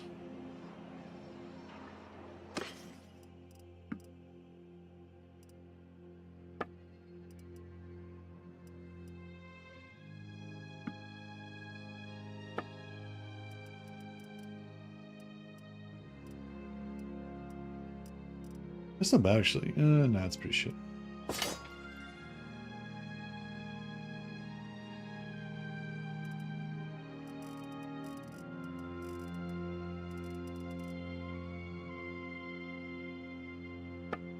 So what's our party? 21, workhorse 2. Oh yeah, good. Get some more.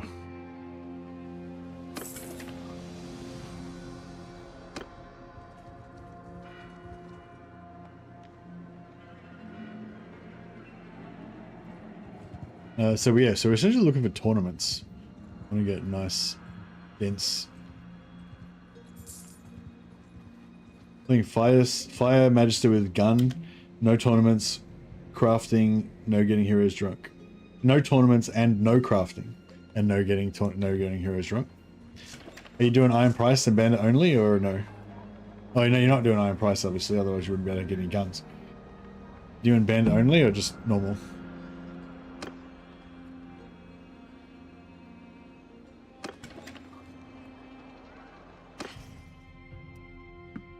Yeah, I feel like Bandit only doesn't really go with Empire character.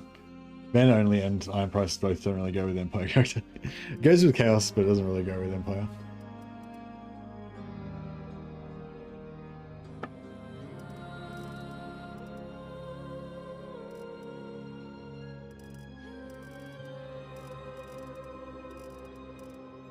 These are sturdy gloves. 0.6 weight, 20 armor. Very nice. Pay 13,000. What for those fucking gloves? Are they no, what? Were those gloves 13,000? What? Maybe they were.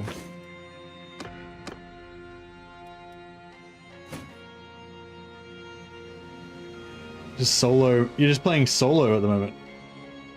Okay, that's cool. I dig it. I can dig it.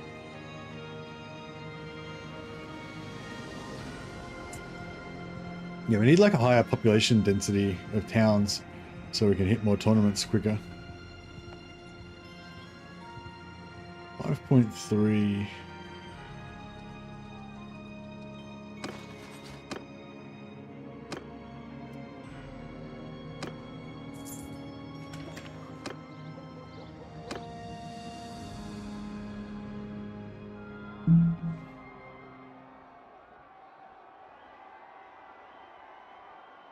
You like the early game? Yeah, I like the early game as well.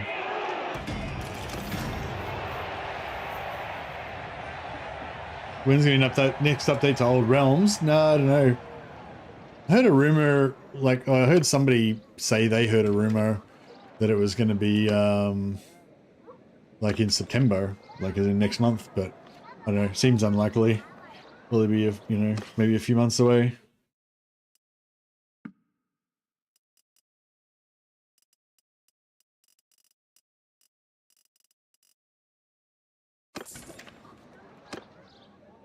All right, so we're tier 1. Now we're looking for a wizard companion.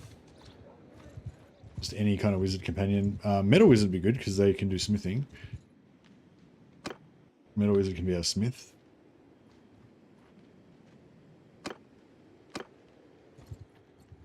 But yeah, there's pretty much any kind of wizard that they can be our scout.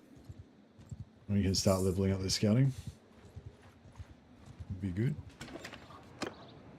She's not a wizard.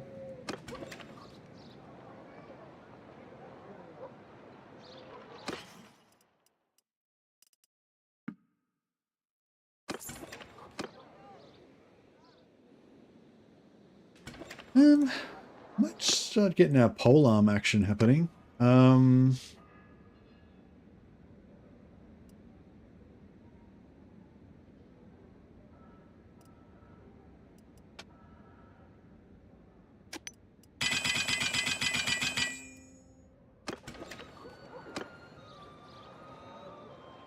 I don't know. You don't really even need to worry about polearms this time, probably.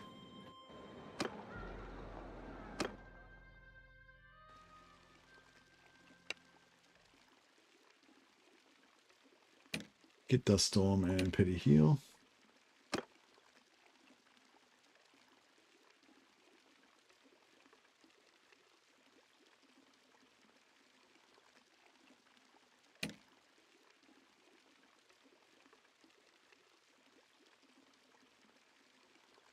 Fuck it, maybe let's go for all of them. What do you always go to Law of Life? Because I like to I like to augment my companions and my troops, and I think Law of Life is the best one for like basically keeping your troops alive. So just say I hire a bunch of, just say I painstakingly capture a bunch of minotaurs and super slowly, because it takes fucking ages, eventually recruit a bunch of them from being captives into my party, and I've got like 18 minotaurs, right? I've got my 18 minotaurs. I put a power stone on them to make them have 50% physical resistance, 40% physical, 40% magic, 40% lightning resistance. And then as soon as I go into battle, I put bark skin on them, gives another 50% physical resistance for fucking forever, for like 80 seconds. And as soon as they get into battle, I chuck a heal on them. And basically those minotaurs are fucking indestructible. You know, they just can't die, you know? Whereas if I play a fire mage, minotaurs are you're on your own, minotaurs, you know. I can just blow shit up myself with my fireballs, and the minotaurs just stand there and watch. But in terms of actually getting the minotaurs to fight, you know, the fire magic doesn't help them, you know. Well, it helps them set shit on fire, but it doesn't keep them alive, you know. So yeah, anyway, life magic best for keeping your troops alive, basically, obviously. But yeah, it's not necessarily the most fun, depending on what you like doing.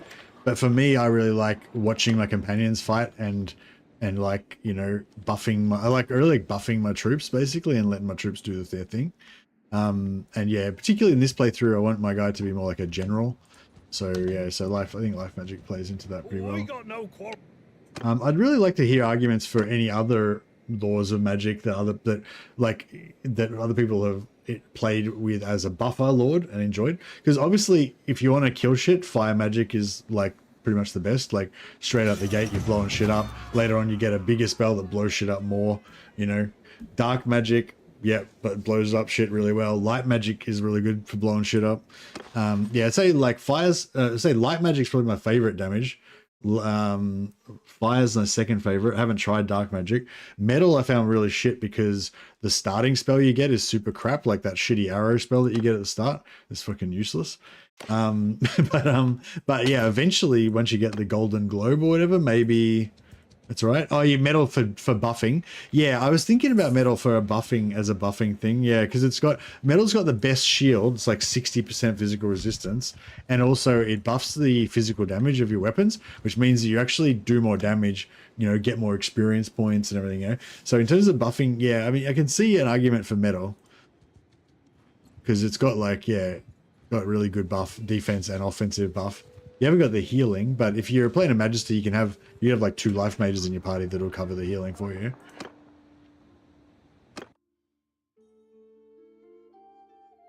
Fireball's good, but the last tier spells in fire are kind of rubbish. Oh, really? Yeah, the good thing about fire is that you're just doing heaps of damage straight away. Like even that first fire spell that you get, the spark one or whatever it is, that starting fire spell, it does really good damage, and you can just it's really fast cooldown, so you can just alternate that with your you know, magic bolt or whatever it's called. So it's just really smooth. Like you're just like straight away doing heaps of damage like right from the start.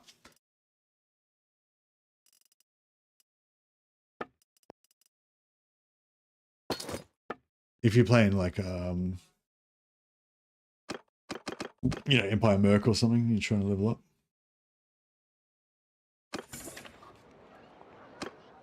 I haven't used Doombolt. That's dark magic, right? Engineer? No, I don't want engineer. I want some kind of Empire Wizard.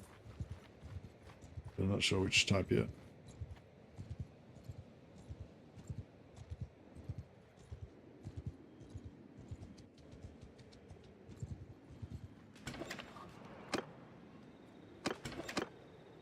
Light Wizard. Alright, beautiful. He can light the path. He can be our scout. Aye. So who are you then? Can't afford it, I'm too povo. It's humiliating.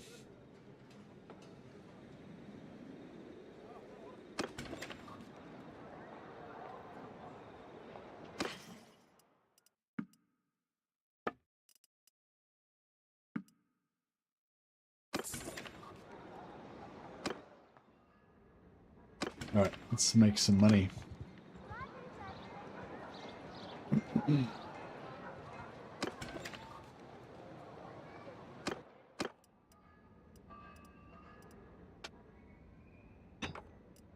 Nothing high tier, no.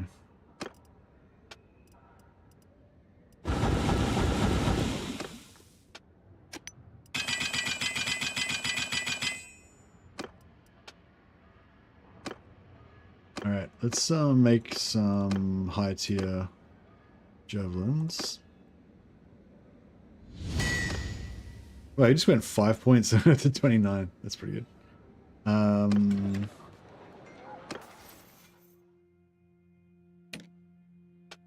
Oh, he can be out.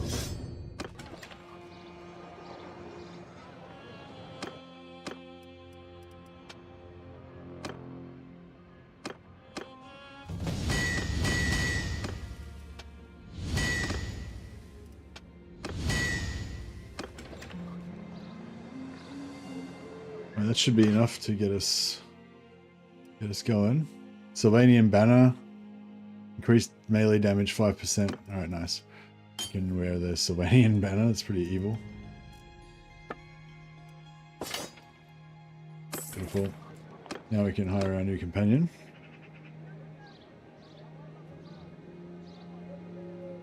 Yeah, Doombolt is dark magic, which means it's pretty restricted. It's like none of the classes that I generally play have access to it.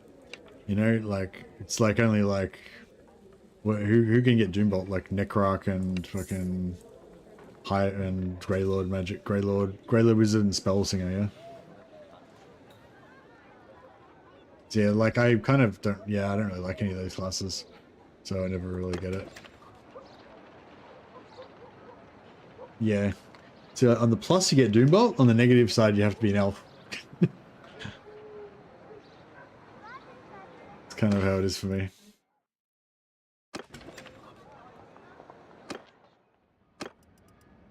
But yeah, I seem to hear that a lot, that Doombolt's amazing, blow shit up and everything. But I don't know, I just don't really like, I mean, I kind of like, whenever I make like a wizard that's devoted to like blowing shit up with magic, it's like kind of fun for a bit. You're kind of like a horse archer riding around your horse blowing shit up with magic. But I just find it doesn't really keep me interested that long, you know? I don't know.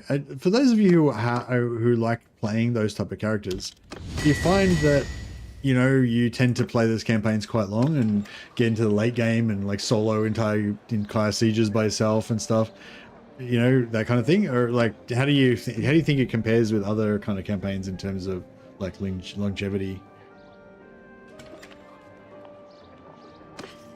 Like for me, I don't know. For me, I never really have found a kind of caster one that's kept me interested. I'm going to go for a sort of semi-caster this time around though, so we'll see how we go.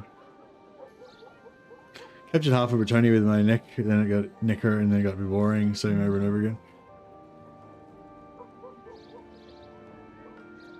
You got Doombolt, but you don't really use it much? Okay. Yeah, I don't know. Alright, so we got to tier 1, which is great, but we really want to get to tier 2, because once we get to tier 2 we get +5 companions, and then we can hire all of our wizards without having to sack any of our knights. And like I said, I probably keep my knights, and they're going to be our war leaders later on. In the meantime, they can earn us shit tons of... I just sold all my weapons that would have been worth heaps. Sell to these guys. Graveguard Great Axe is okay. You just don't have anything to sell for it.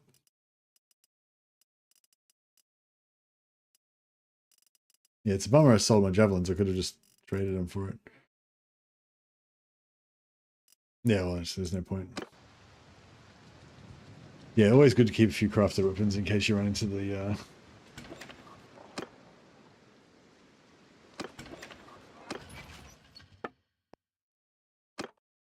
Okay, so Light Wizard is now our scout. I actually kind of like the Light Wizard's shoulders. They kind of look a bit chaosy, I reckon. Like, I think if you're gonna have like a chaos sorcerer, like his shoulders look as bad as chaos sorcery as it can get, I reckon.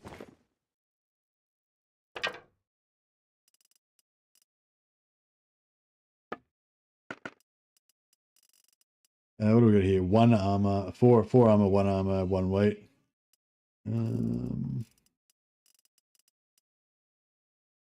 So this is like 2.8 weight, but it's a lot better. 2 weight, but it's a lot better. 2.2, 2.1. Ladies dress, rich tunic. So this is like the same armor, but it's 0.4 weight, so faster regen.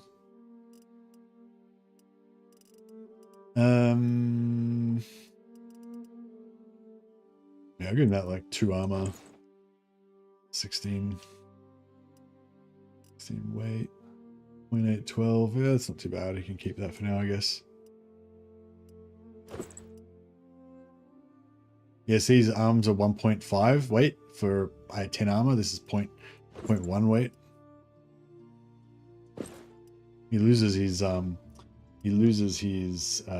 increased light damage, but light wizards do fuck all damage anyway, so who cares?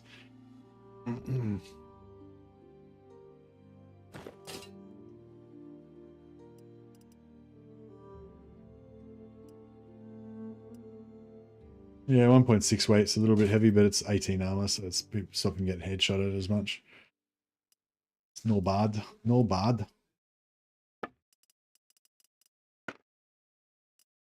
Alright, and we'll give him like a one-hander and a shield at some point. I guess he can keep that. Is that how much damage is it? Swing damage 6. Yeah, it's not even worth having. It's fine. All right, you can wear that crap in town. That's fine.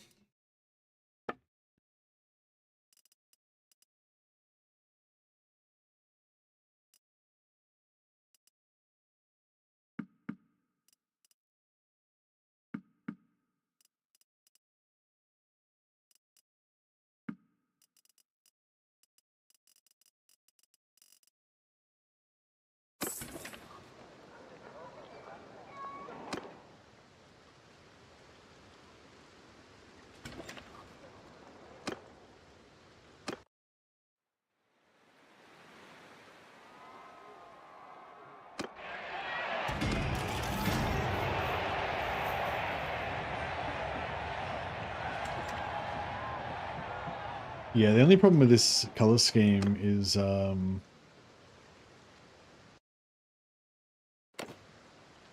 looks bad on our dudes.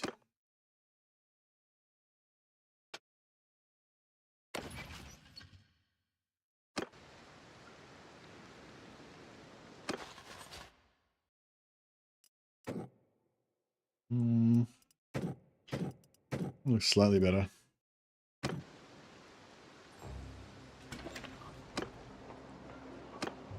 Iron within, iron without. Exactly. You get it. You get it. This guy gets it. This guy gets it. I was thinking about trying to be all subtle about it and like pretending that it was like, you know, some different version or something. But it was like, nah. Just going all out.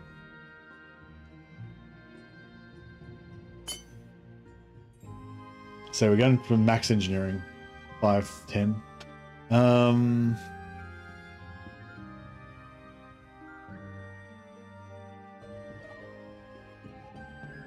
And what are we trying to do? We want riding pretty much fast so we can get speed up.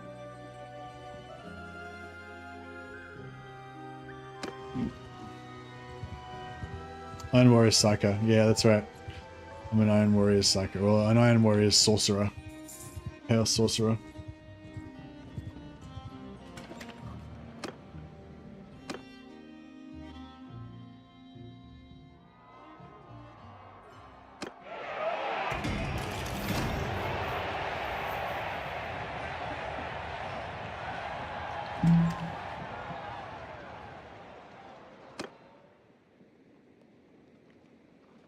Technically.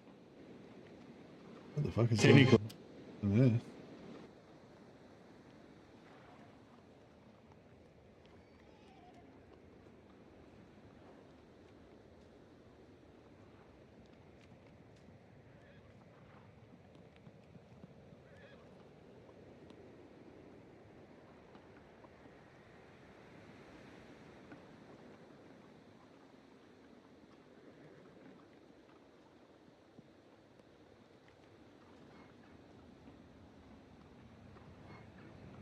Apparently, the Iron Warriors do have psychers, although they are rare.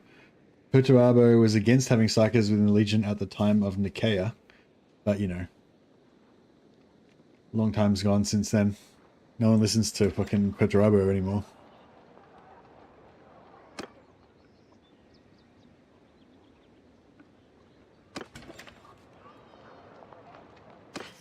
We're like 40k Iron Warriors, the fantasy version.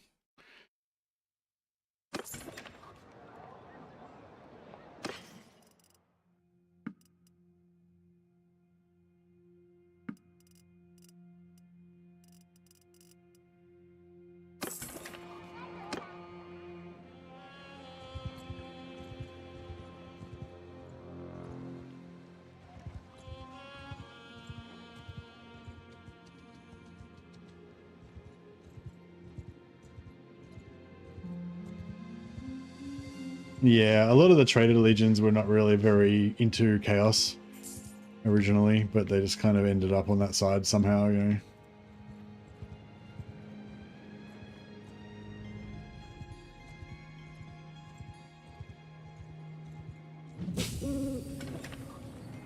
I feel like the Night Lords are not like super chaosy really, they just fucking hate the Empire, they just hate the Imperium basically.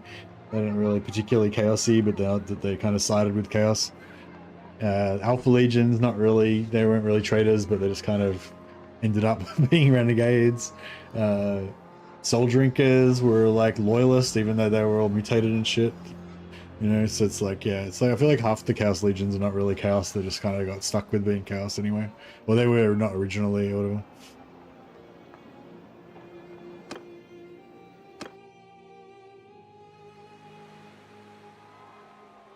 Hey, Willspaul.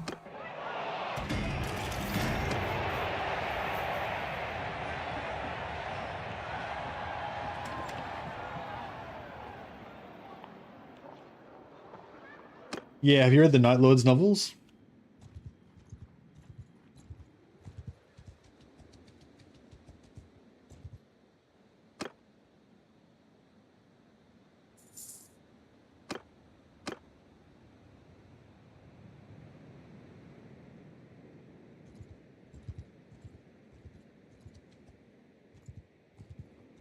Yeah, I feel like the Night Lords, they weren't really particularly chaosy. They were just fucking evil, really. But they just kind of ended up on the same side as chaos because they fucking hate the Imperium.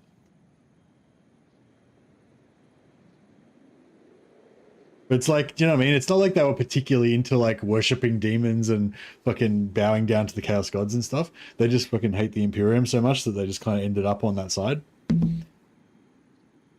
And now they're all like mutated and fucked up and shit. But yeah, it's not really like, they're not like super into chaos. They just really fucking hate the Empire, hate the Imperium. I think. I feel like that's like more their vibe.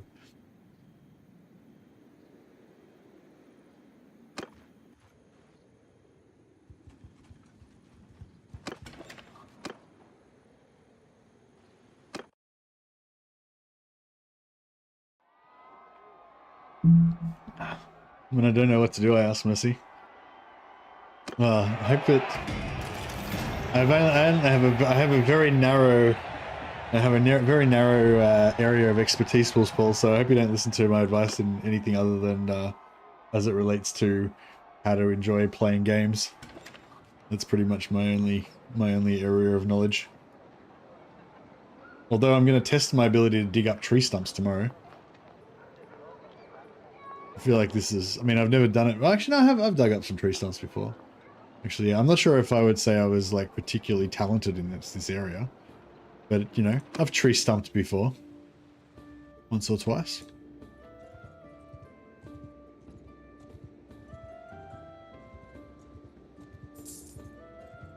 But it's definitely one of those areas that I'm not an authority on. Which is most areas.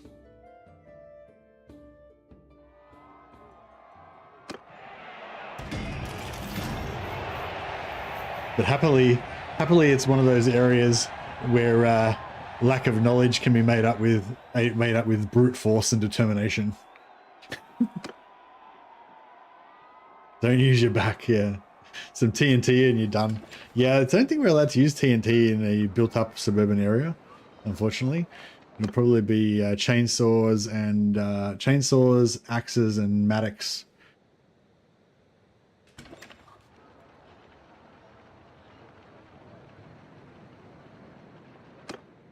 Or pickaxe or whatever. You gonna do a stump in a few minutes? Oh, really? Are you gonna go the dynamite method or the chainsaw and pickaxe? Or are you gonna go the like chain it onto the back of your truck and just drive it out? I wonder if we'll do that. We might do some chain pulling action actually at some point, but we'll have to dig it out first. It won't just like pull out of the ground.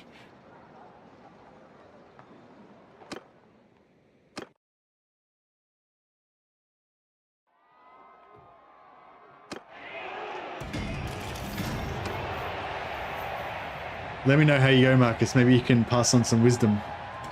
Lose the rear axle of the car. Yeah, that's right. If you got like a big forward drive or something, have a 1.8 ton mini excavator.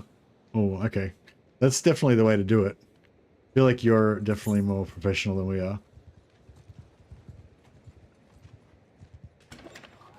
Should I play Festus or a Nurgle Demon? Yeah, you should play Kugath. Yeah, Kugath. I pretty much always, whenever I'm in that situation, I always play Kugath. I'm like, Nurgle's kind of slow, but you know, blah blah Festus. But then I'm like, Festus' start position, kind of weird, and like I was like, and it's not really properly Nurgle and blah blah blah. But yeah, it's either Festus or Kugath for sure.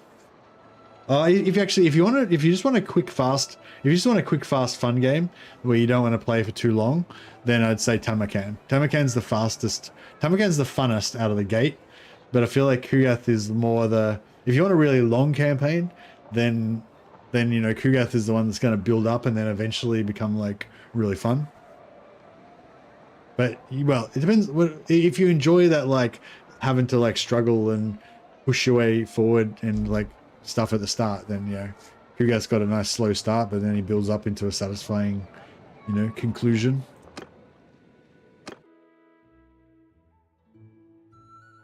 Apparently Epidemius is really good, but I just hate his start position. I don't really like Kugath's start position much either, though. If I was going to play Festus, I'd go for Emperor Festus.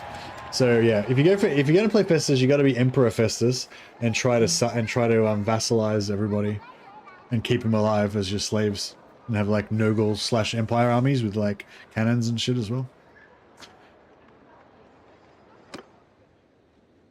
But if you're not going to do that, then you got to play Kugath.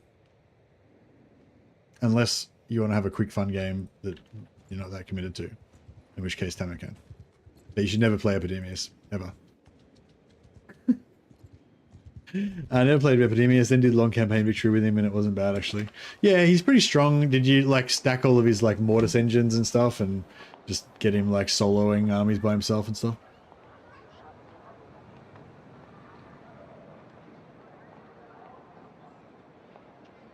Festus with Chaos Giants. Yeah, Festus with Chaos Giants and like stack missile resistance, like go to missile resistance in the tech tree. I think you get red line missile resistance as well, and then get like AoE missile resistance items on your heroes, and also your heroes can get missile resistance auras and just stack missile resistance and just get a big death ball of giants, fucking self-healing giants. Just go around smashing everything. Actually, that sounds good. All right, you should definitely play Festus. Fuck that, I want to play Festus. I might start a new Festus campaign tomorrow.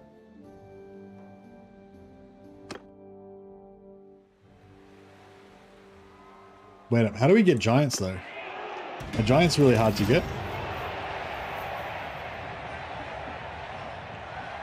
The giants spawn in Brass Keep? It'd be like 1% chance though, right? Super rare.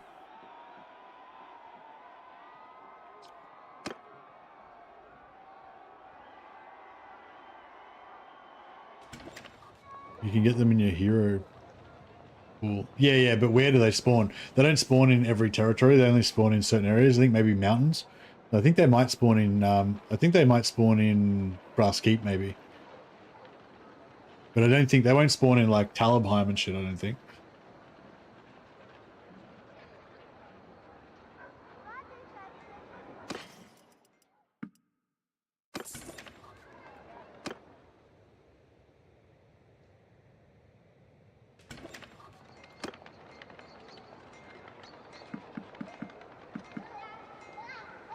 Oh yeah, we went up a rank, so now we can have heaps of dudes, which is cool. How are we going?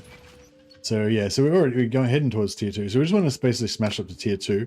Then we want to go back and train with the Lord some more. By the time we finish doing that, we'll have a shitload of money and also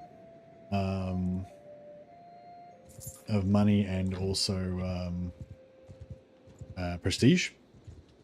And yeah, that's basically the template for how I like to get it rolling. But yeah, this first episode is always pretty boring. It's probably not a good, you know, business plan for how to run my stream series. It's like the first episode is always boring. You have to sit through 8 hours of boredom, but if you do, then it'll actually be fun. Hey, Action Man subscribed for 4 months. Thanks so much for Action Man. You're awesome. I'll put you on the Roll of Glory as well. We have to also get Greyhelm in there as well. All right, maybe we should rename him now. Actually,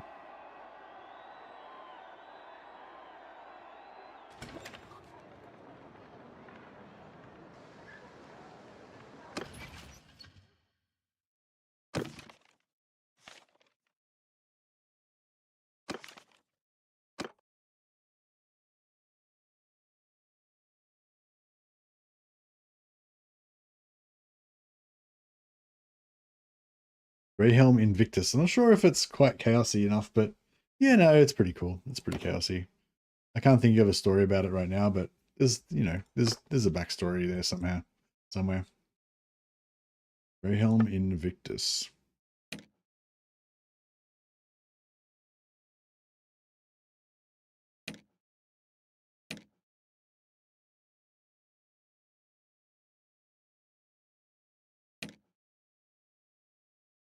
And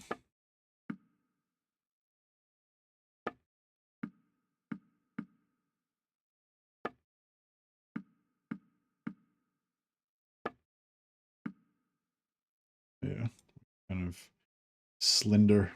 Sounds good. And then you know, we'll infuse him with the power of chaos. Bulk him up a little bit.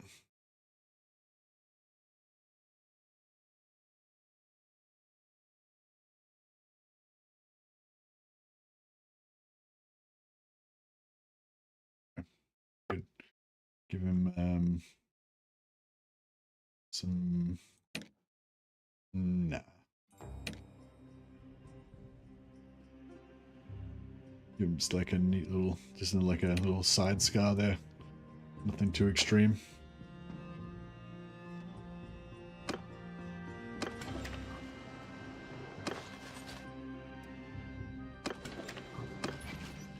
And Action Man, fuck. The Action Man is hard to rename. Maybe we should call him the Actio Naman.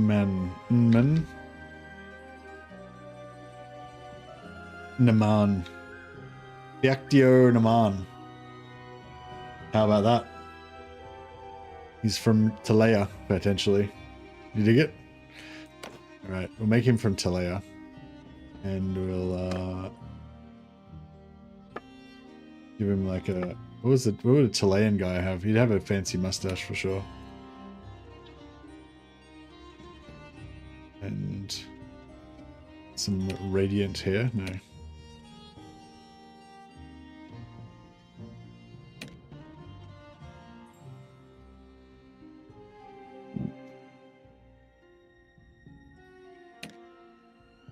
Yeah, devilishly handsome. And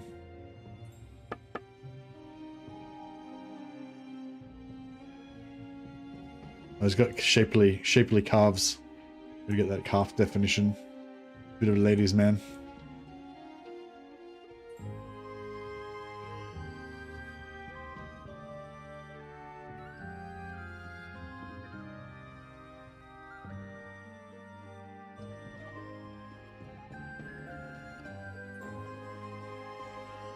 Alright, beautiful.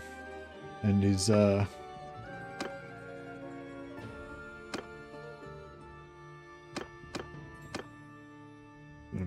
beautiful unmarred skin. There we go. Actionman. It actually looks good. I can't tell that it's Action Man unless I actually read it as the Action Man.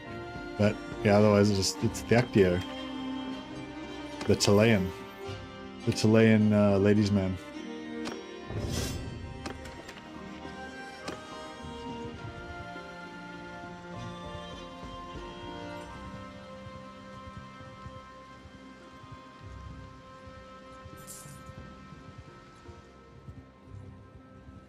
Alright, so we'll cruise around and smash out some more tournaments.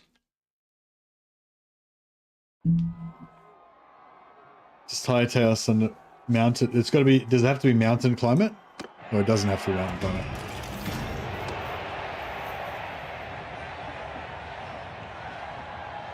So yeah. So maybe you want to take over.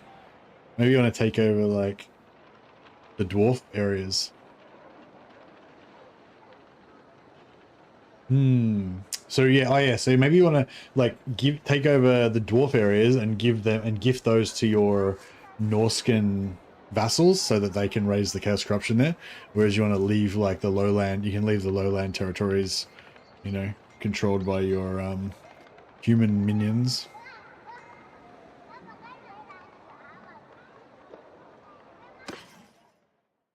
Go for Ungrim. See, Ungrim would make a good... Oh, no. Well, yeah, I mean, game-wise, Ungrim would make a good vassal, a good strong vassal to fight for you. But, like, lore-wise, it wouldn't really make any sense, but...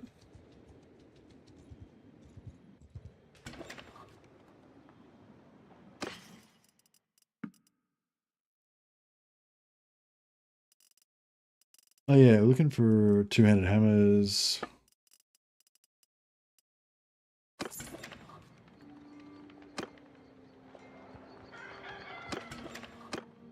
Yeah, tier 1's super fast. You basically get it while you're collecting your knights half the time. Tier 2 is pretty quick as well. You can just, if you just cruise around, get a bit of money together, just let them fight tournaments. You can always vassalize the green skin. Yeah, you can vassalize the greenskins, but the greenskin doesn't... You can vassalize the greenskins, but the greenskins don't have chaos corruption. So yeah, I don't know. Is there... Wait up. Does... Wait up. Does... Oh, does Festus have the thing where his vassals create noble corruption? Actually, maybe he does. And noble corruption works for the giants, yeah?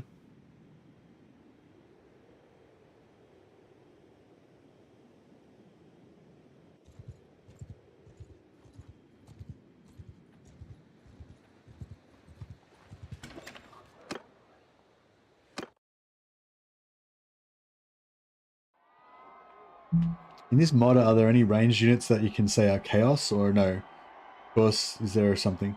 Yeah, there's Norscan axe throwers, Norscan javelins, and Norscan horse riding javelin throwing guys. But they're none of them are like, you know, good, really good range. They're not like really good range like wood elves and shit. But yeah, kind of hybrid heavy infantry javelin dudes or whatever. Or light infantry. Beastmen Raiders are kind of... Oh, yeah, actually, yeah. Beastmen Raiders, their archers are pretty lethal. They're not really good. They're not really good archers compared to, like, elves and stuff. But, yeah, they get, like, light bow... Some sort of light bows or whatever. Yeah, they're not, like, really good range troops, but you can just get, like... If you have, like, hundreds of them, they'd throw down some arrows. Yeah, if I wanted to do a ranged chaos, then it would be Beastmen, yeah.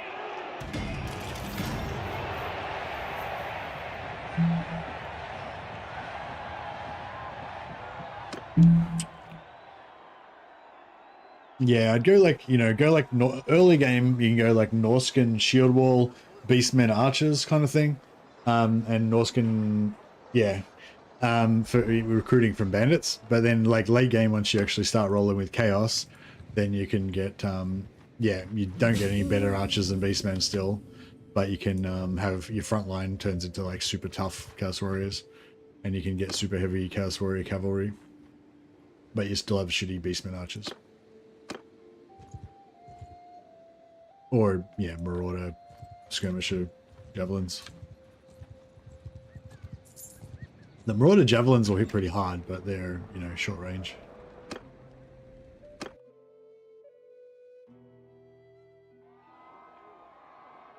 Hey, Svenjamin. Svenjamin's a pretty good chaos name.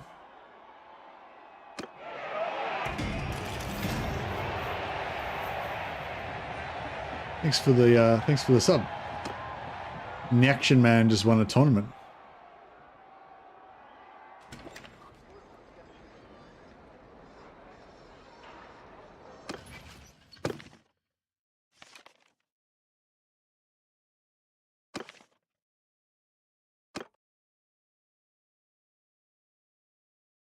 Svenjamin, the Cruel, and he's going to be a Norscan giant. He's just stolen some Bretonnian dude's armor, but he's like ridiculously large and doesn't really fit in it properly.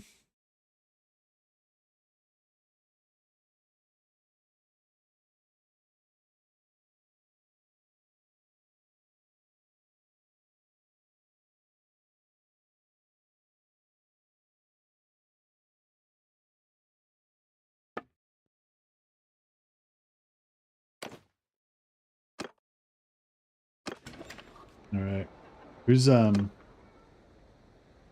Let's see who's winning the tournaments. Greyhelm Invictus is our champion. Greatest warrior in the land with Electrical Marius Lightdorf, famed swordsman. Sir Gaultier Monster Fleur, I don't know who he is. Svenjamin the Cruel is the second greatest warrior with an equal number of bouts, but I guess Greyhelm's got scored higher by the judges or something. And Theactor Naman, the Chilean, has 4 wins, lagging behind a little bit.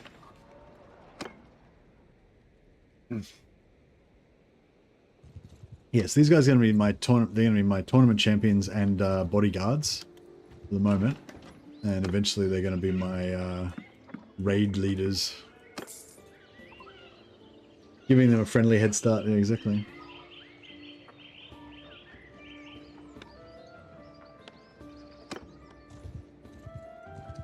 What?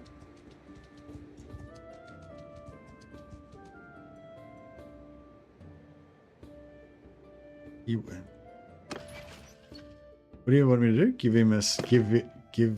Svenjamin a scar.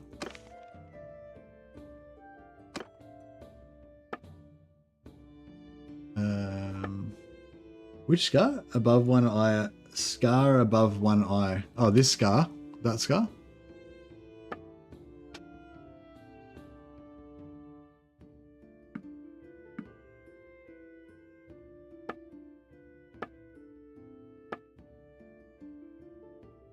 Like that one?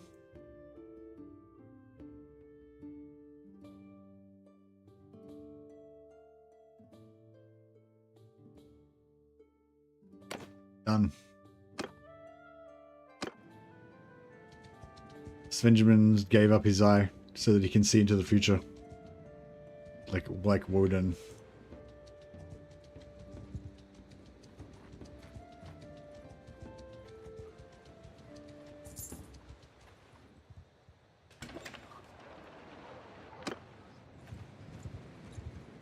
How are we going now?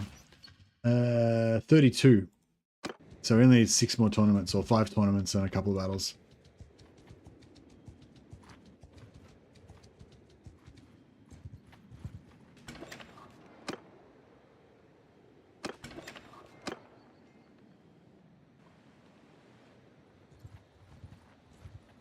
Fuck off, where are you going? Shit.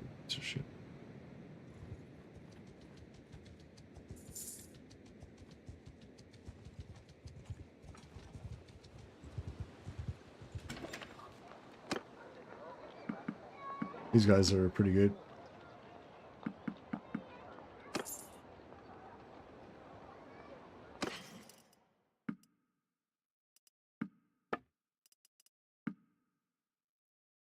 Oh, we're nearly out of food.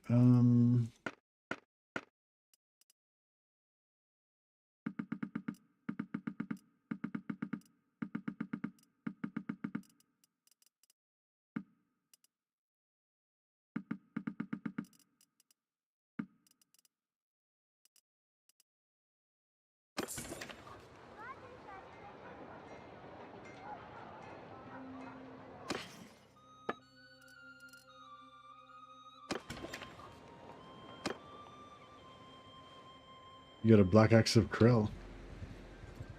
Bummer.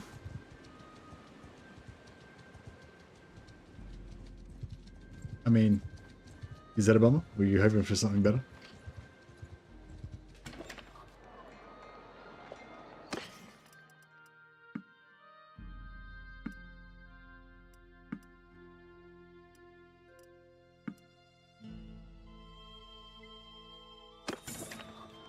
It looks pretty cool. How much magic damage has it got on it?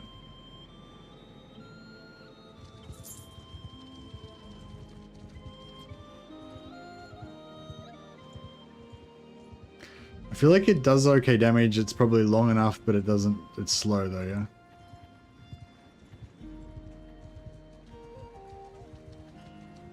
How much damage does it do? Like 120?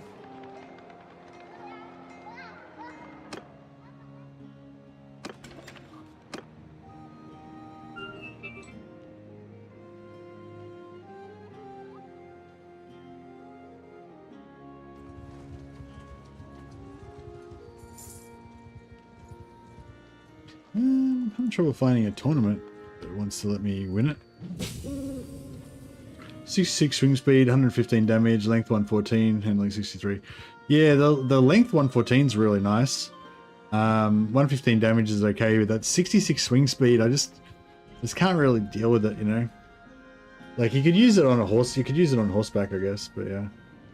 How much does it have extra magic damage? Does it give you extra magic damage or something? I thought it would be a magical weapon.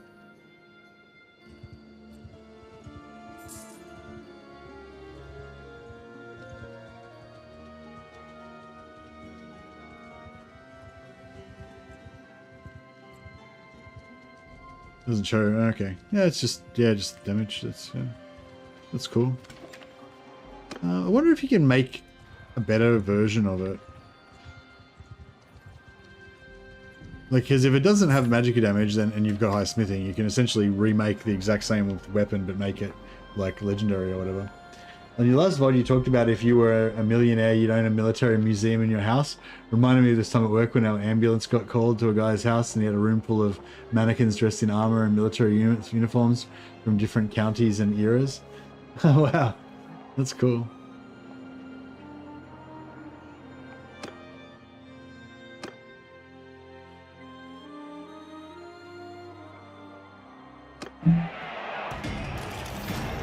Who's this guy? Some bony skeleton dude just came and beat the shit out of me. His name is Benish. Is Benish a person from, like, the law? Probably.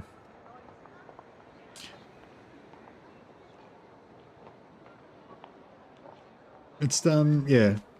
But yeah, it's cool. Well, it's cool that you've got the recipe unlocked at least now. I mean, where you can unlock all the recipes with it, if you haven't already. And then if you don't like the stats on it, you can, once you've unlocked the recipe, you can just make your own slightly different, better version of it that's more in line with your, you know, more in line with your requirements.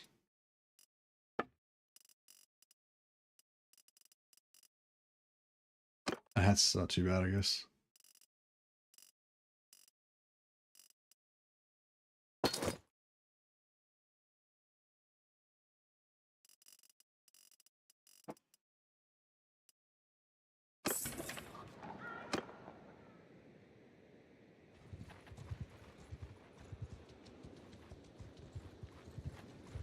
Have a tournament. Fuck you.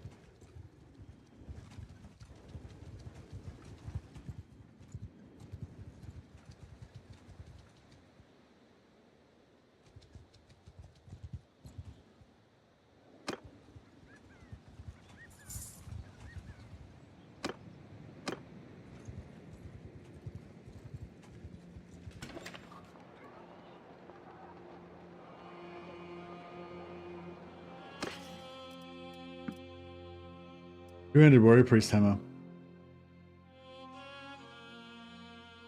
Kind of want that, but it'd be heaps easier just to hire a. Well, it wouldn't be. I mean, it'd probably be a bit easier to hire a warrior priest.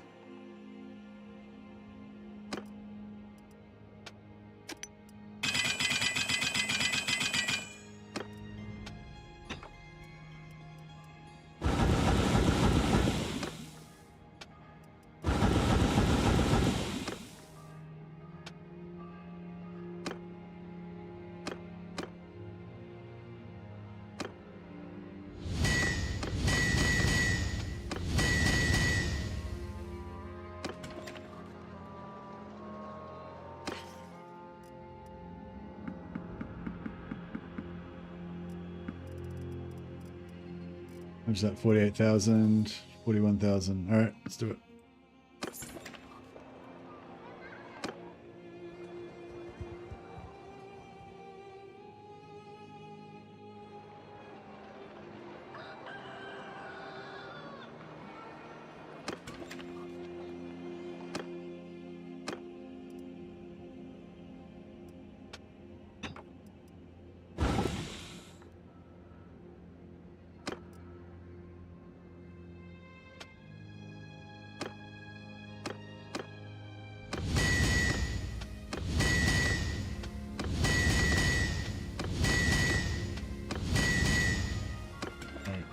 Just quickly get some cash.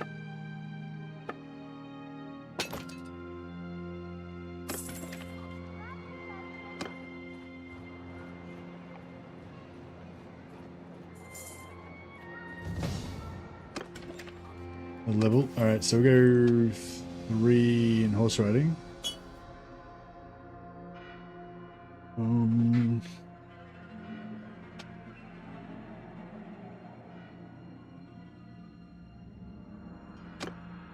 Oh yeah, leadership we have to get up at some point as well.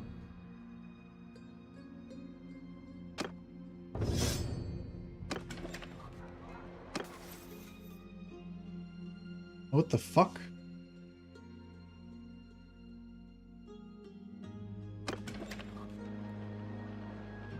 Yeah, there's this weird thing that happens sometimes when you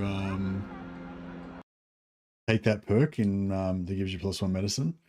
Sometimes it fucking fucks out and you get -1 point for some reason. Like if you use the perk at the same time as you use a level up, you get like -1 skills, which is basically permanently gimp your character.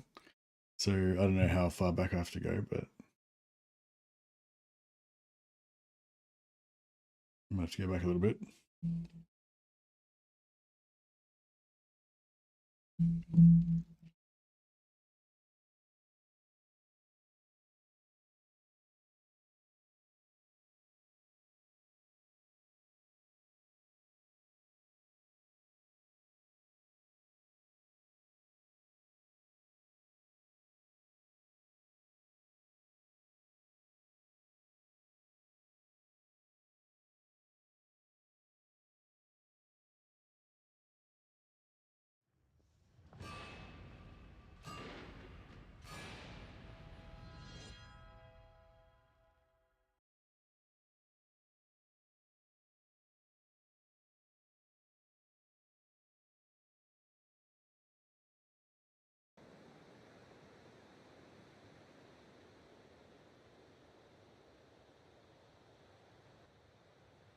Alright, where the fuck are we?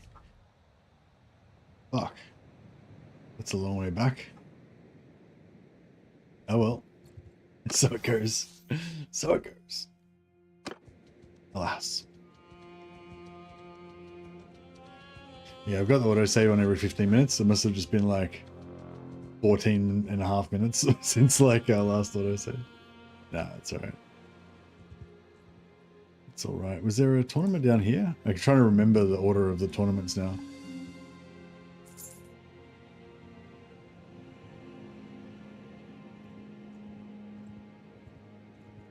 No, no tournament.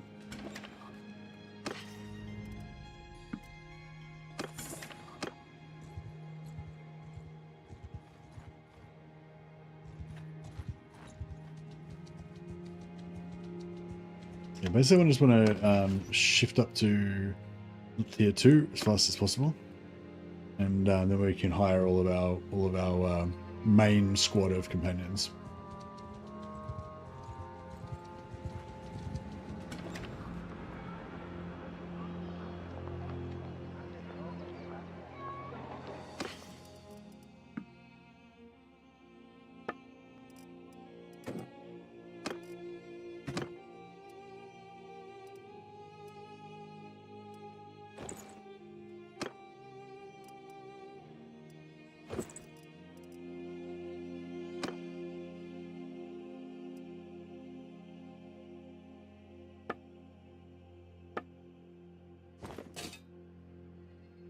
Show off the beard.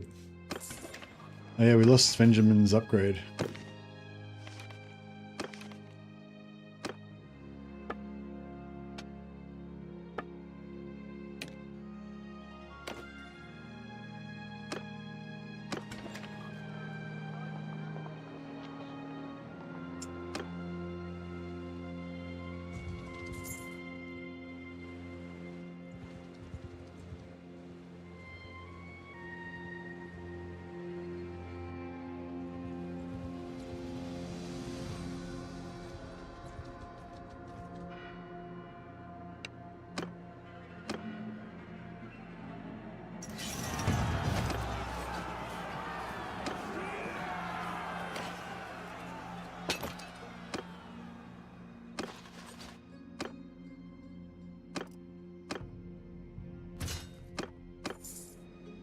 Oh yeah, I forgot we can actually raise our, we can actually just pay to raise our, what do you call it, party morale. Oh, we're about to run out of food too, so we fix up our food.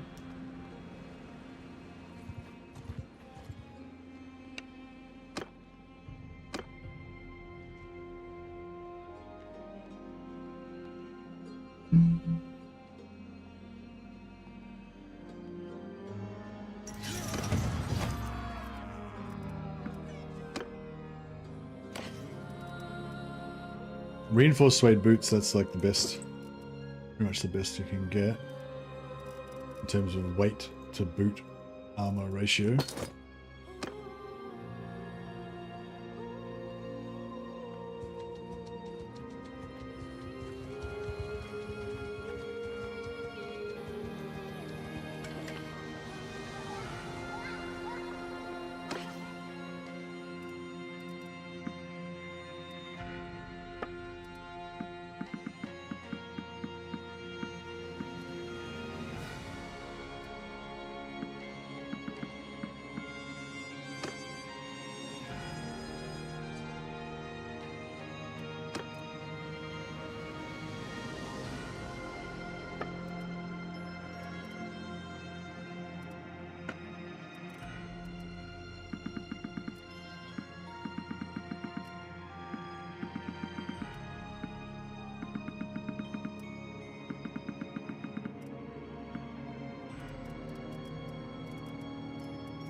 Cool.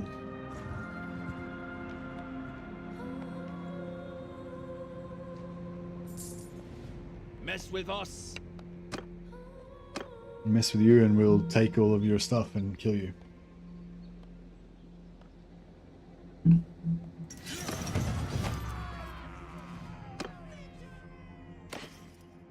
Sledgehammer. Town weapon, two-handed. Huzzah.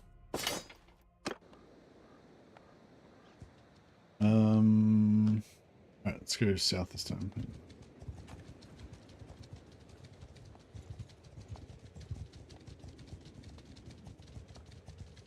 We didn't really get that good of a tournament run. Still not getting much luck on the tournament. It's just everywhere we go, there's like no tournament. Normally, like once you get in sync with it, it's like you basically just go to a tournament. Next town just gets a tournament as you get there, and it's just like, you know, endless tournament.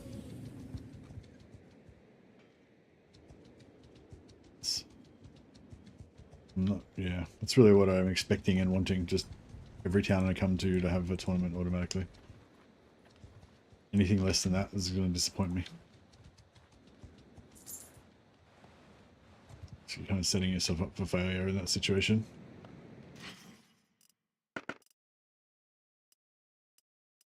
Nothing there that we particularly want. Some have date fruit and yeah, like rare food. That can be good.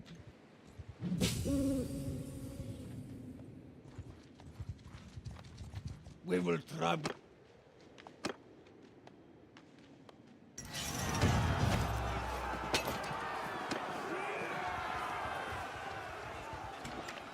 Finally, tournament.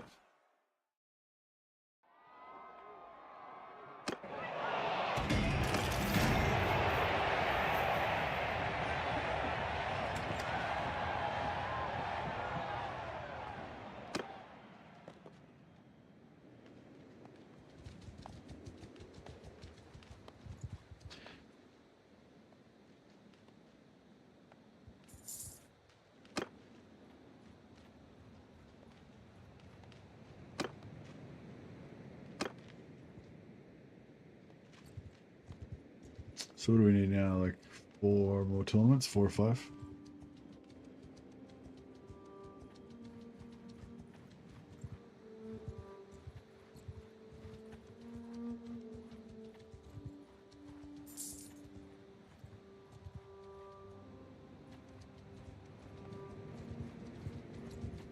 If you're gonna keep pestering us.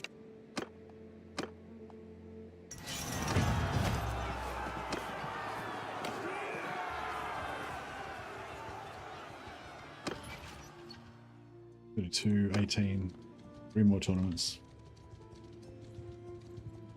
Have you run into any Skaven undercities in your cities really early in the campaigns, turning 1 to 5 before?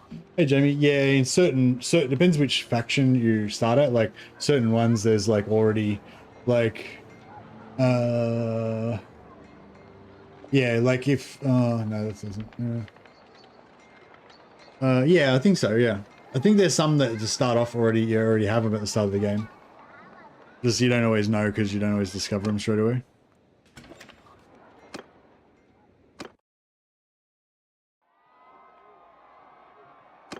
I was going to say, there's one in the Carragate Peaks, but you don't start in Carragate Peaks, so you wouldn't know about it. I'm pretty sure I've had one in like Reichland or somewhere, like pretty early as well. I don't know who owned it though. Playing Reichland, got a Mulder one in Altdorf. Oh, Mulder, like Clan Skrok, like Skrok's clan, like those dudes. Yeah, I think I've had that as well. I don't know if it was Skrok or someone else, but yeah. Maybe Skrok just starts with one in... Was it in Altdorf or in... It was in Altdorf, yeah. Yeah, I'm pretty sure I've had that as well. I don't know if it's like a random chance or if Skrok always has one there, but you just don't always discover it or what it is.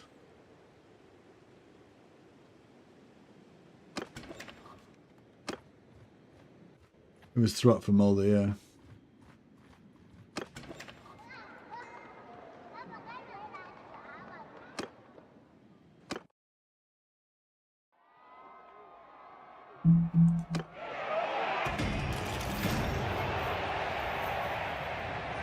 How's your herdstone farming going, Peter Cruz? Have you found any other cool stuff? Yeah, I haven't done any herdstone farming or anything for a while. I should get into that. Actually, oh, you know, farming the Chaos Gate with artillery. That would be interesting.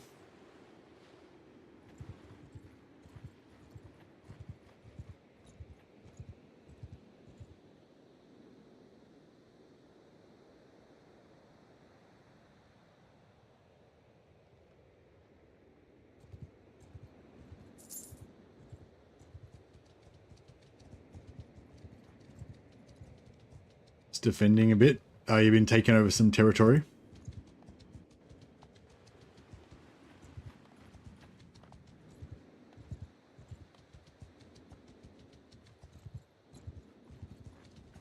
Everyone besieged you. Nice. Having a good, I love a good defensive siege.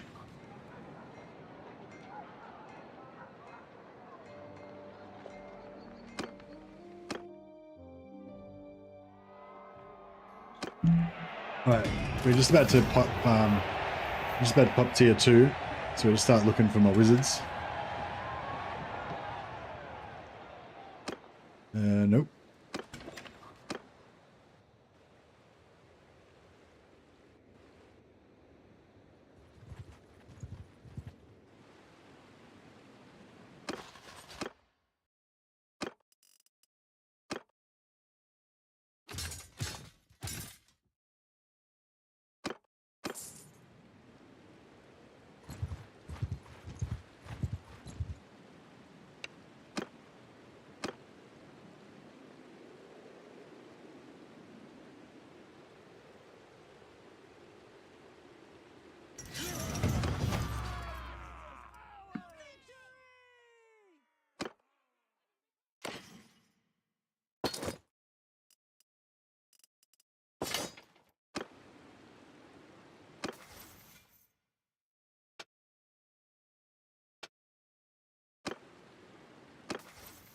Okay, so I'm going to save it.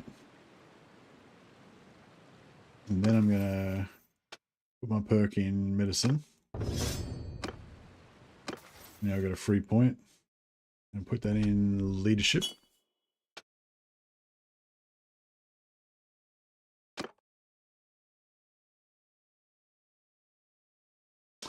+4 experience for tier 4 plus troops in your party. I might actually go for that because eventually we're going to be converting. We're going to be going for Chaos Warriors. Well, I suppose in the early game this would be better. Actually, no, I'll go for this for now. But later on we'll switch it over maybe. Have you ever farmed the one on the water, slavers or pirate or something? The dark elf pirate, the dark elf slavers? No, I haven't done that one.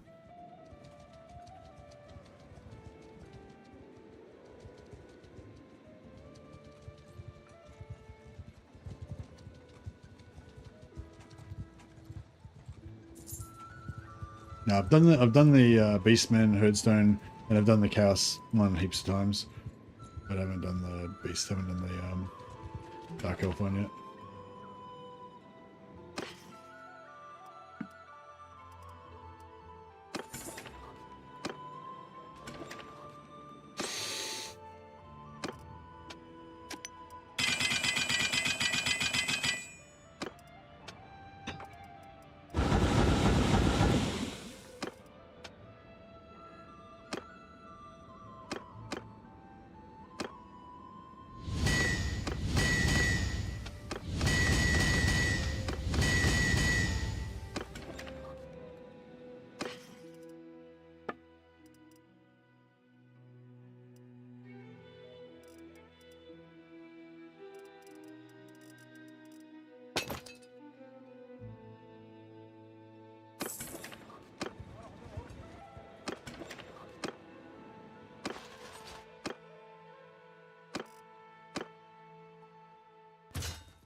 So yeah, I'll just quickly fight this battle just in case somebody's just joined and they've never seen a battle before or something.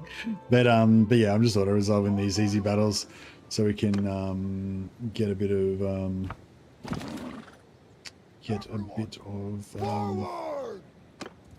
XPs. Hear me! Move out! Move out!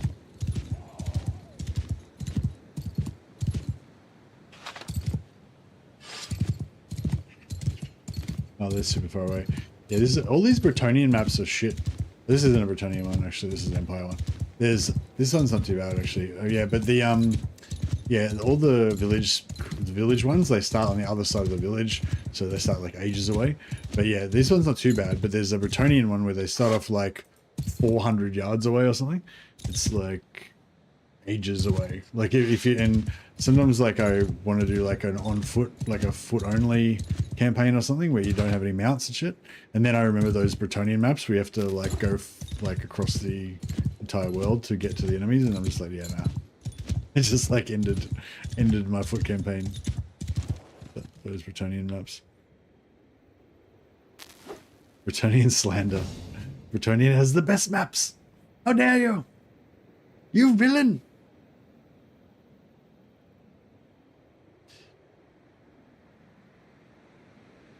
Listen up, all the Emperor!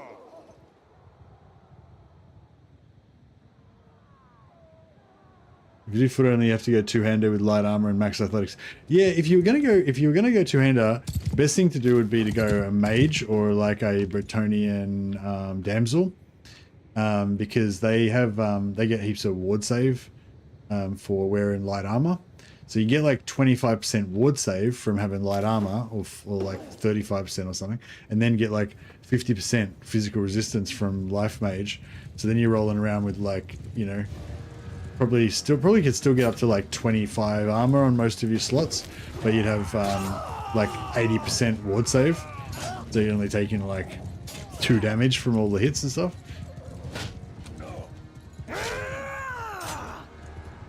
Yeah, we should do that actually. Should do like a mage berserker. Actually, this character right now could do it, but it doesn't really fit in with my Iron Warriors Siege Master vibe. Actually, it's interesting. Like the Imperial Fists don't go in much for Psychers either. They're like the loyalist siege guys. What is it about sieging and not liking magic?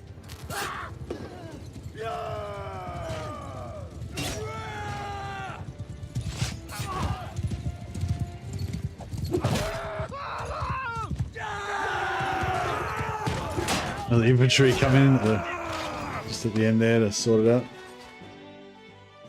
They're like true hard work and not any of this fishy stuff. That must be it.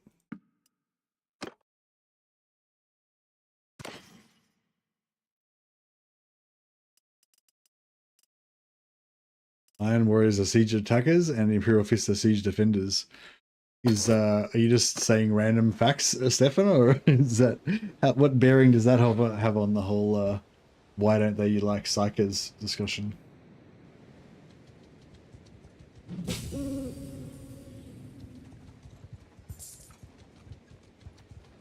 Can you recruit Gotrek and Felix into your party with this mod?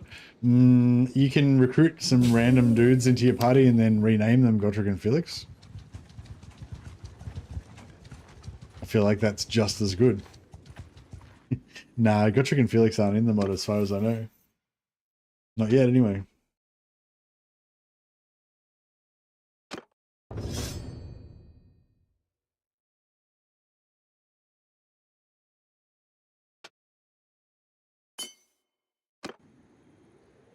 We will trouble.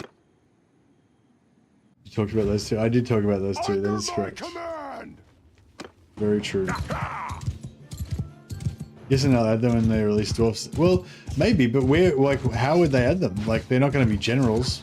Do you reckon they'll have them as like unique wanderers that you can just hire them into your party? It'd be kind of cool, I guess.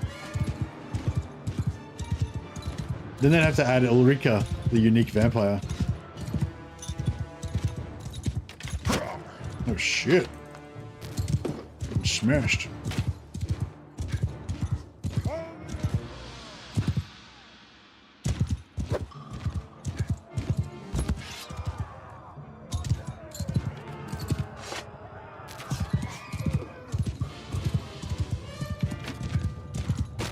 Oop. Watch out for the arrows.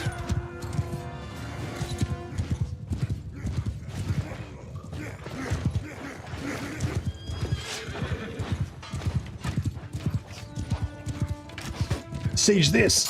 Oh, god damn it. Those brace spears can do some heinous damage.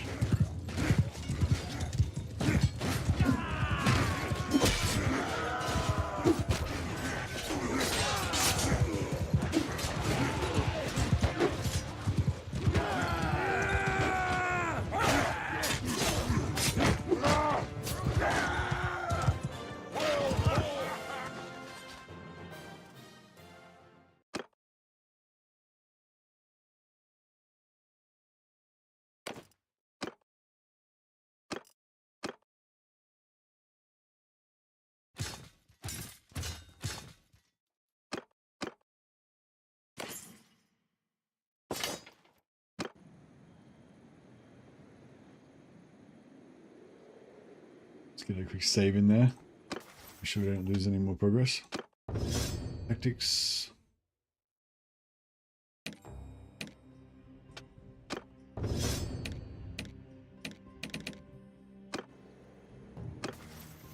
Oh yeah, we're tier 2. Oh, we made it. Okay, cool. We're tier 2. So companion party limit increased by 5. Boom, done. Magister companions have 25 more wins magic. That's really good.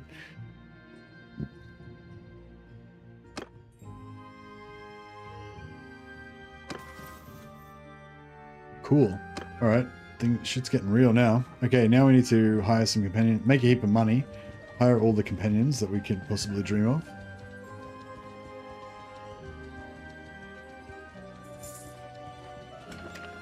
Yeah, you can execute lords in this one as well, Kika. Yeah, you should install it. Come and murder Manfred. I'm planning on murdering a lot of lords in this campaign. I'm going to donate. My strategy is to donate equally. Donate 1/3 of my captives to the Repugnants, the Noble faction. Donate 1/3 of my captives to the Chaos Undivided faction, and murder 1/3 of the captives. So we can like donate 1/3 for like experimentation. What is it, stranger? Okay, so we've got a life wizard and a light wizard.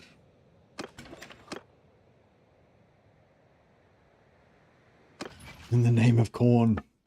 Indeed.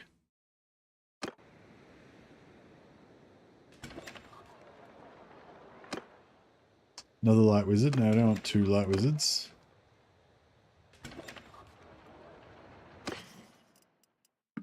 I'll have to keep on trucking.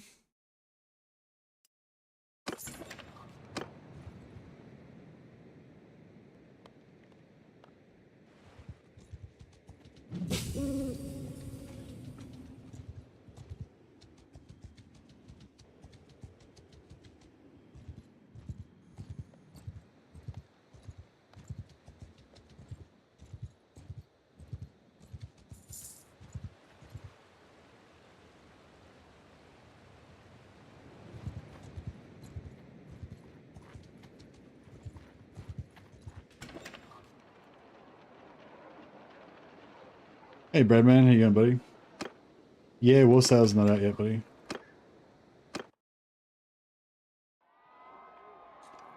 They said it was delayed, but they haven't given a new time frame yet. I mean, they haven't given a new date for it, I don't think. I think didn't they say like summer or something?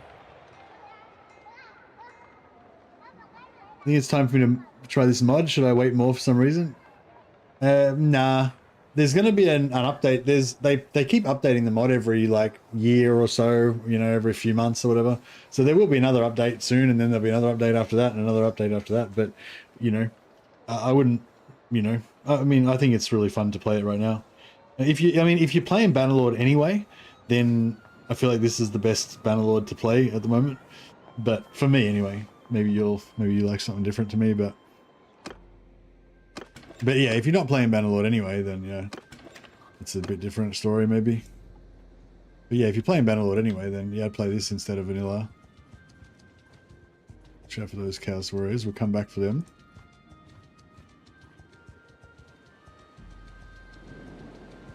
So yeah, the Chaos Warriors are currently red to us. So I can farm them right now, I'm pretty sure without losing any rep with Chaos. But if I go and become a Nurgle, like if I go and be a merc for Nurgle, that'll piece me out with Chaos. And then when I attack Chaos again, I'll actually lose rep with Chaos. So I don't know if I necessarily want to do that. So maybe we want to just farm Chaos a bit first, get some cool, you know, Chaos outfits for our dudes.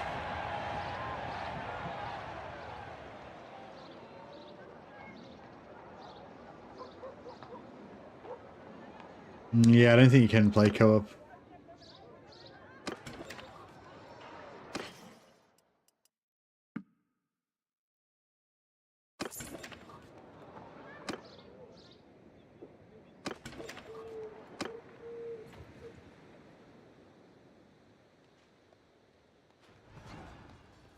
Alright, we'll try and just go north. North. Life is peaceful there. Alright, we go Avalon. You will die drowning in a... I wasn't paying attention. I'm getting fucked. Try to get away. Yep, flee. We'll live with the shame. Oh yeah. Alright. Yeah. What's that nerd light wizard got to say about it? He's all like, I'm a true warrior. My honor is offended by your fleeing. It's like, shut up, nerd. If I wasn't here, you'd be hiding in a basement somewhere. Trying to outmacho me with his like honor. The tactical situation dictated withdrawal. Don't be a child.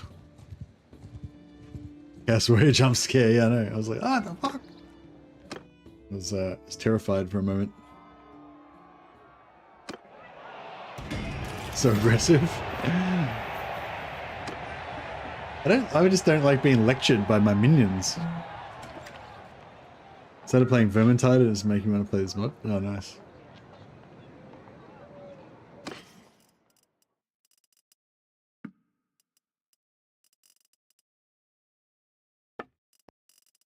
Oh, those are nice.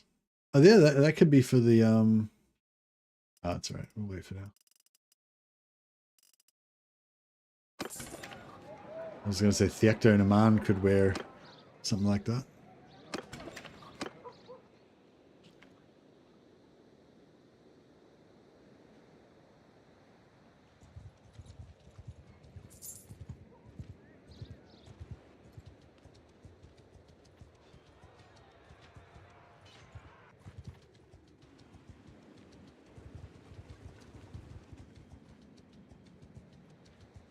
Played the Game of Thrones mod for Bannerlord. It's really fun. Gonna give this a try after it finishes downloading. Oh, nice. How come you're not playing the Game of Thrones one anymore? Just want to try something different?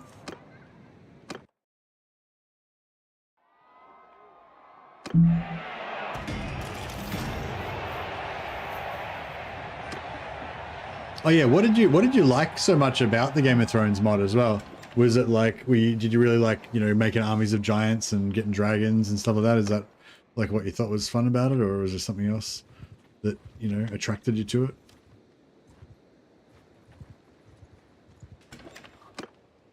Engineer, no. So we got a life wizard and a light wizard, but we can't seem to find any other wizards. My body is ready for wizards, but the wizards don't want to come to me, apparently. Fighting the White Walkers is fun. Fuck off. Can't seem to find a... Can't seem to get a break with these wizards, fortunately.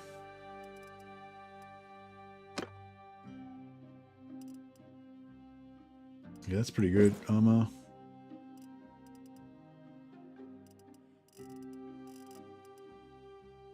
Oh, yeah, sturdy leather gloves. Oh, they're 11,000 gold. Ah, fuck it. It's worth it. You're worth it, buddy. You're worth it.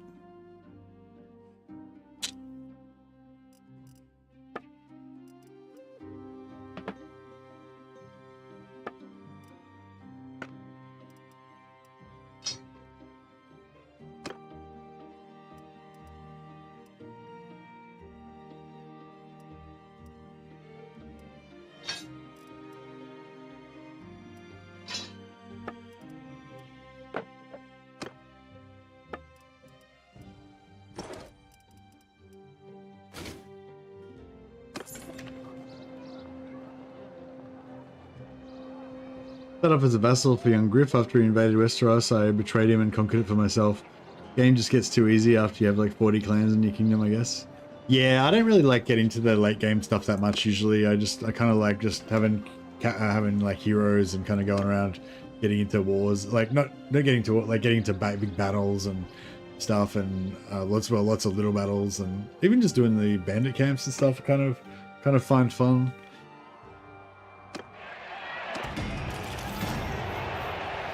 But yeah, even when I get to the big wars and stuff, I kind of prefer just being like my own little band of misfits, just, you know, going in there and killing like 1,000 dudes by ourselves or whatever, and then just wandering off doing something else. Not so much getting involved in the politics or the conquest aspect of it. But yeah, so in this I really want to make Chaos kind of win. But I don't really want to take over all land for myself. I want to take it all over and give it to Chaos and just be like allied with them, you know? Like I would maybe have like a couple of settlements for myself, sort of thing. Kind of how I like it. You join stupid lords so the game gets prolonged because it takes you longer to win. That's a good strategy.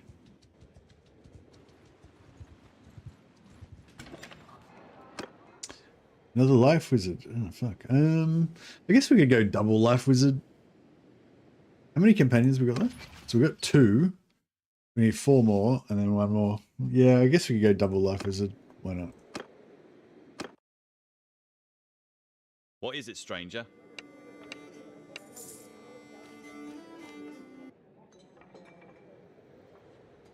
Or essentially triple life wizard, because I'm also a life wizard. Celestial wizard, there we go. Oh, I don't have enough money. Hey, so who are you?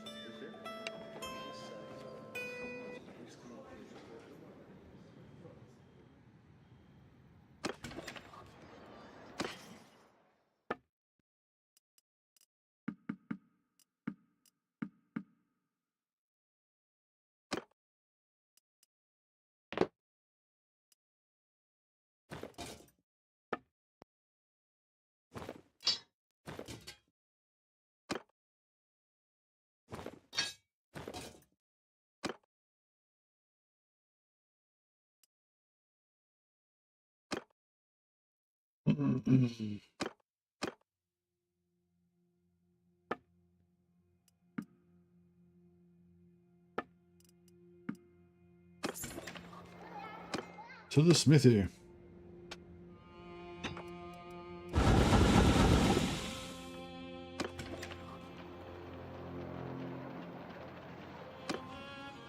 Chaos just rogue armies in this mod, or do they have their own kingdom? Kind of both, Kicker. So there's one kingdom that's like Nurgle themed, but they're Chaos race.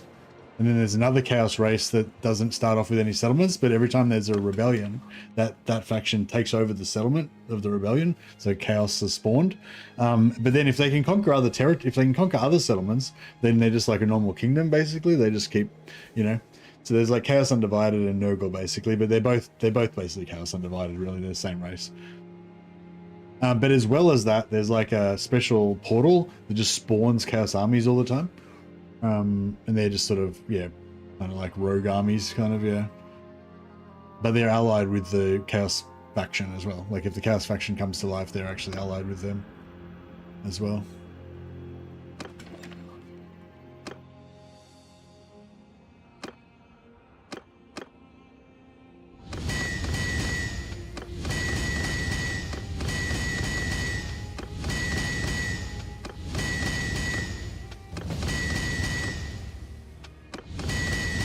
Heap of XP for everybody.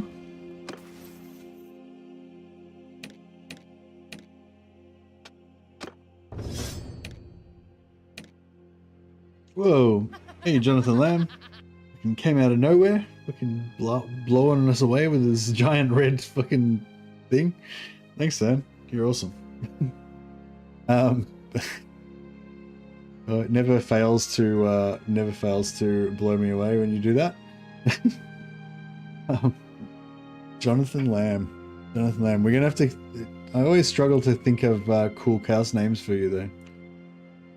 Do you have a name for us today?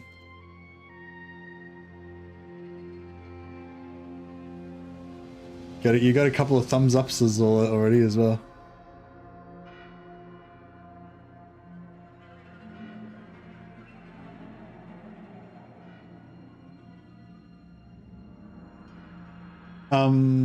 Yeah, thanks guys. Thanks Jonathan, and thanks guys for thanking Jonathan as well. Yeah, awesome. made my night. The Lambethal the Great. Sounds good. Do you want to be, what kind of wizard do you want to be? They're all start off as wizards, but eventually they'll be warriors. But at the moment they're all weaklings. We've got life wizard, we've got life wizard or light wizard, and I'm about to get a celestial wizard. Well, I'm about to get all the different types of wizards, but so you can have anyone. You can have a light wizard or a light wizard or a life wizard, or a celestial wizard.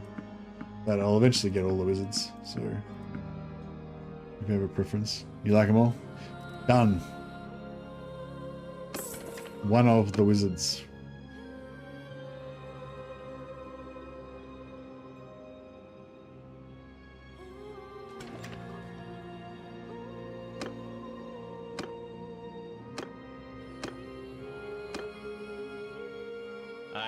So who are you then? Some tunes going. Let's see if we get another wizard. Give it to me. Warrior priest. Don't need a warrior priest, but I can take his clothes. Who are you and what do you want? This is a one-handed hammer. Yeah, I don't really like one-handed hammers that much, but Bradman. Bradman, the backup plan. Jumping on the stream appreciation train. Fucking, you're another crazy man. Thanks so much, Bradman. That's super generous. You guys are too good to me. I will put you on the roll of glory as well. Do you have a chaos warsmith sorcerer name in mind?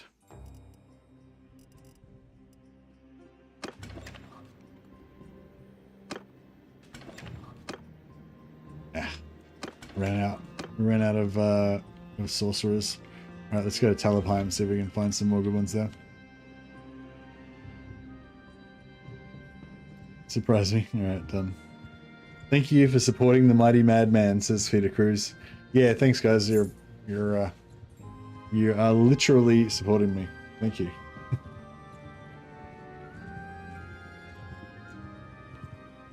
Yeah, sorry I haven't been streaming as much lately. I've got to, got to have that work-life balance, I guess. XP leadership. Oh yeah, I'm gonna go leadership for sure. Just name the first Chaos Dwarf after me. We're not doing any Chaos Dwarfs today. Actually, we could do a Chaos Dwarf.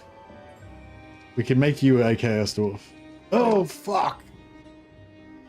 I keep not paying attention. Alright. Gonna run away. The shame. Now we're gonna get in trouble. We're gonna get... Oh, this guy again! Fucking... This guy is always telling me off.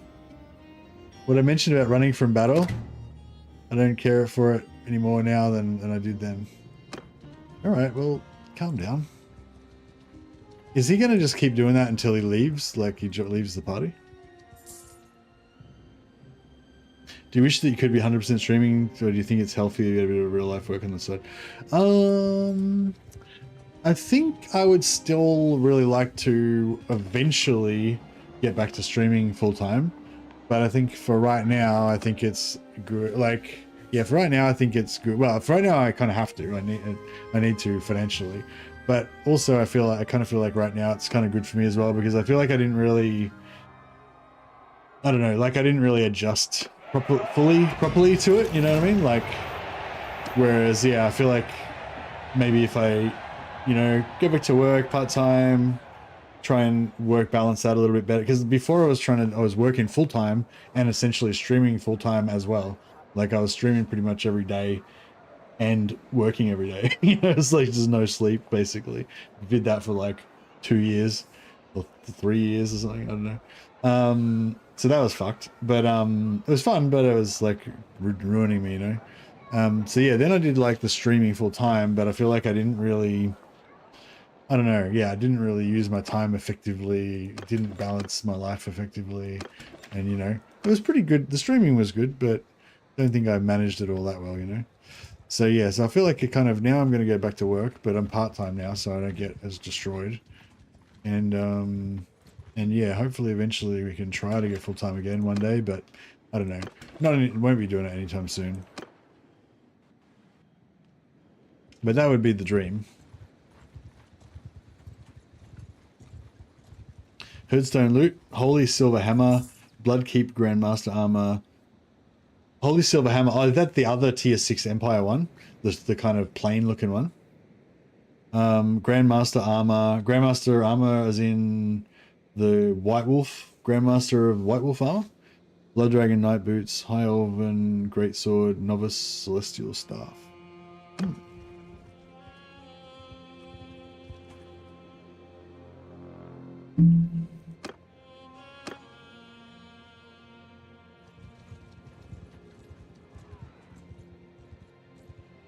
Bloodkeep Grandmaster. Oh, okay, so it's like Blood Dragon armor.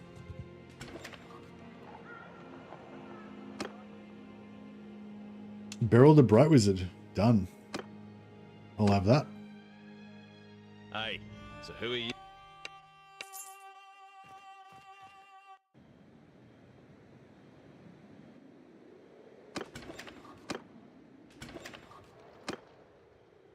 Hey, Beast Wizard.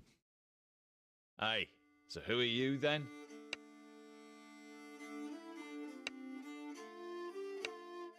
Oh, never mind. Yeah, please hold. Bear with us one moment.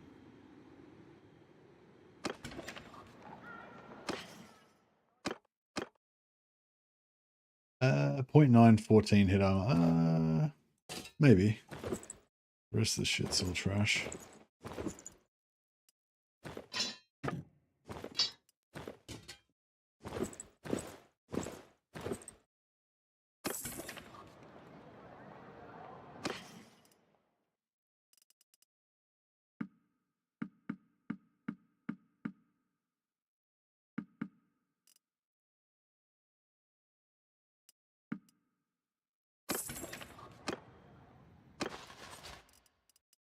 Yeah. I'm at your command.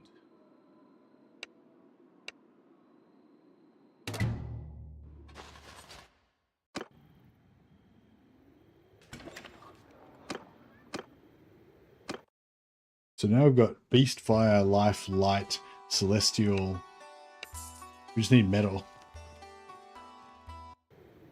The other campaign I was in, I was just like metal everywhere.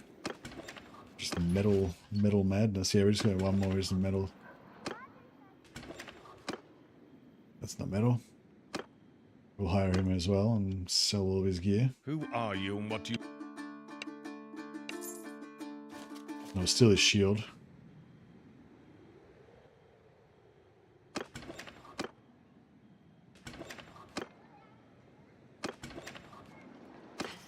Or strip sigma right now. That's the way it goes, unfortunately.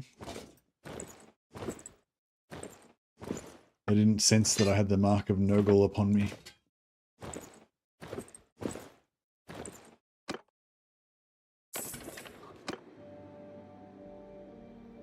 Oh, they didn't have any gold, did they? I was just wasting... I was just throwing shit on the ground, essentially.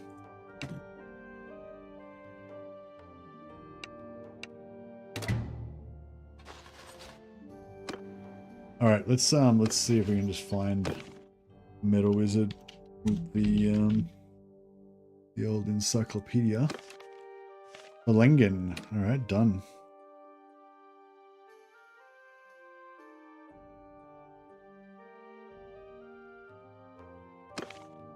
Wurzen, good. And Altor, also good. Alright, any of those will do. Where's the closest? Altor's pretty close, yeah. Cool, alright, nice. We're going to get all of our wizards.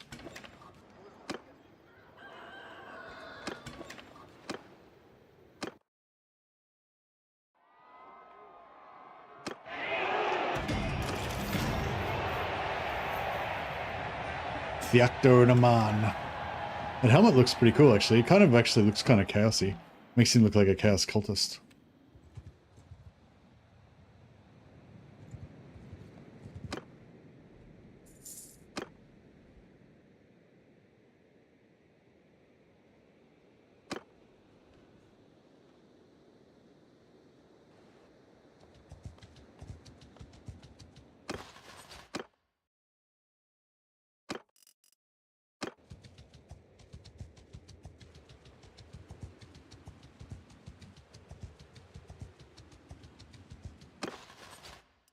Oh, I'll get my last guy and then we'll work it out.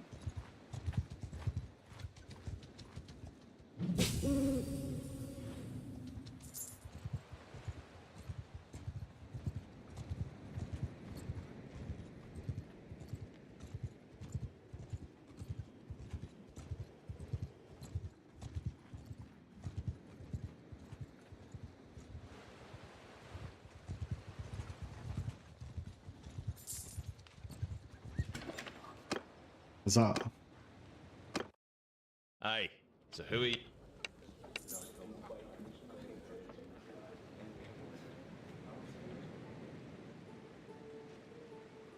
All right.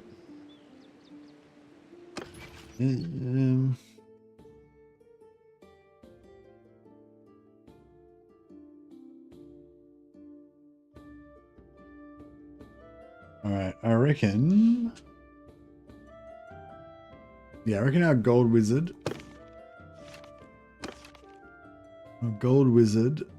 shall henceforth be known as Lamberthal the Great.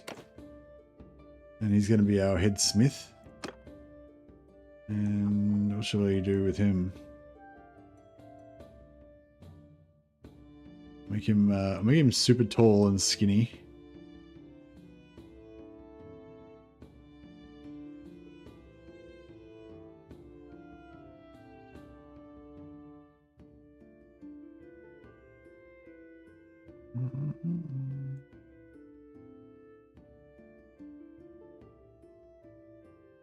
But he's got a bit of you know, thickness to him. He swings a sword every now and again. And no hair, but fantastic mustache, no beard. Yes, manly, good. And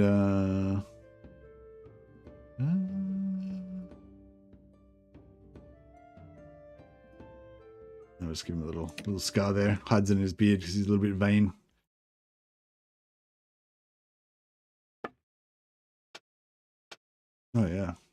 we're talking. Nice. Lambethal the Great is going to be our smith. We don't need to do anything with him. You can just remember that he's the smith. And Berold the Bright Wizard.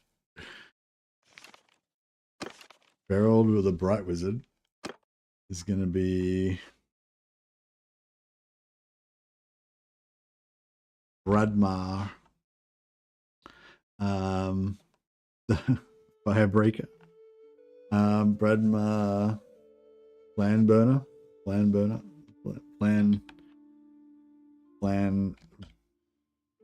Plan Seerer. I don't know. Bradmar Plan Seerer. There we go. And he is gonna be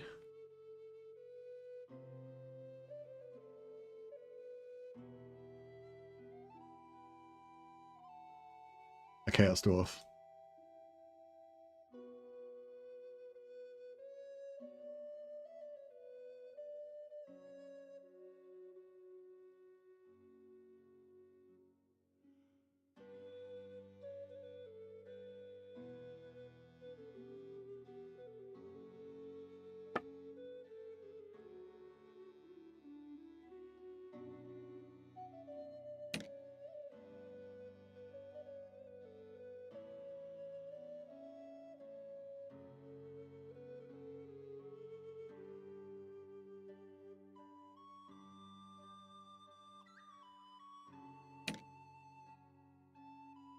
There we go.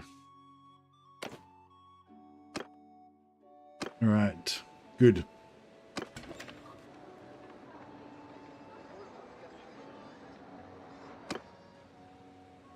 All right, so we've got all of our champions together. There'll be a few other minor champions join us later.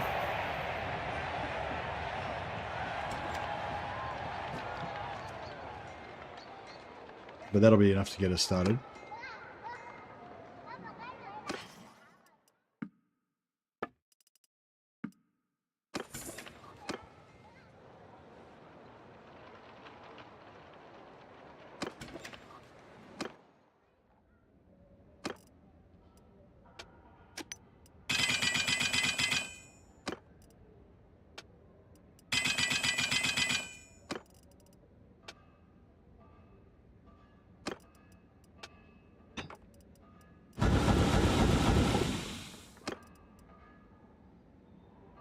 Efficient Iron Maker. Wait a second. No good. Hey Javens. Yeah, good. We've finally got the band together. We got to tier 2, so we get our extra 5 companions. So now we've got like 10 companions. So we've got all of our main guys. We've got one of each of the 6 different types of wizards.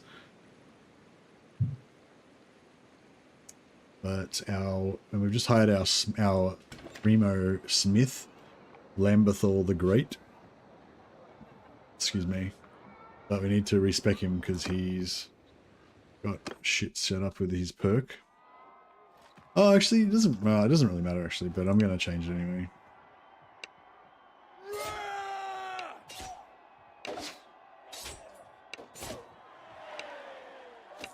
It's only cost, because he's low level, it only costs 1200. He's gonna be our main smith though, so if we change it later, it costs like 9000 or whatever.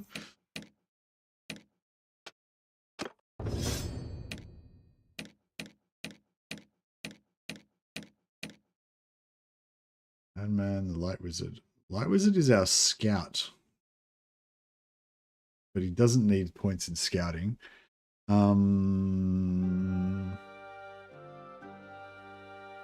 you want to give him guns again? Kind of do, but maybe not. Maybe we just want to make him warriors. Yeah, no, I just think I'm just going to make him warriors. Put him in the shield wall.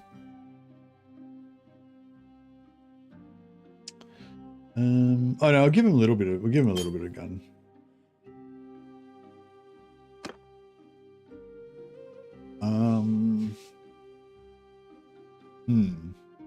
Yeah, maybe an endurance.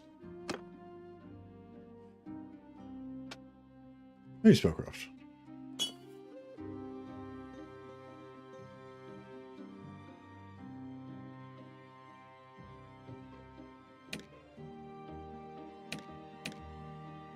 Muscus.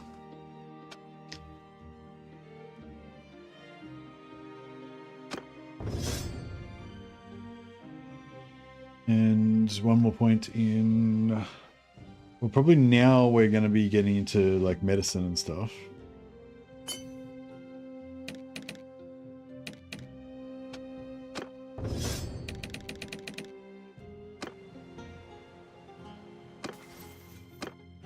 One more point. We go another 5 wins there. Get up to Power Stones, reserve 5 less wins. Or maybe we should go for Arcane Conduit, reduces, also refreshes wins of companions. Yeah, both they're all good.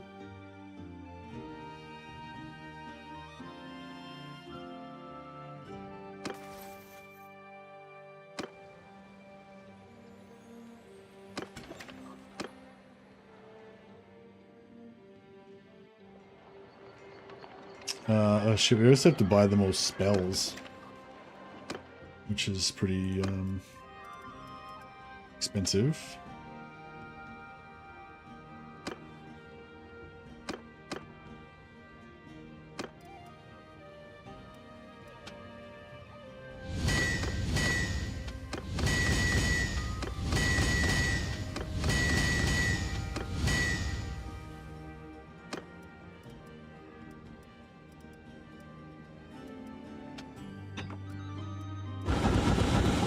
Hey Sam, how you going, buddy?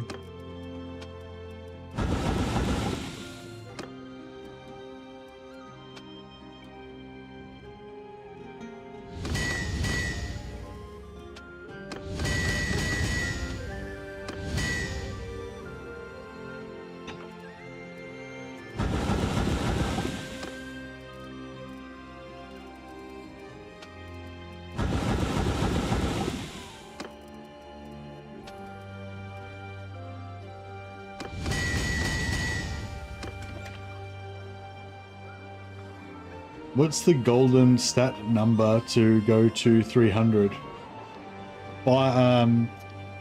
Sorry, 8. You need 8 in the stat and 5 points.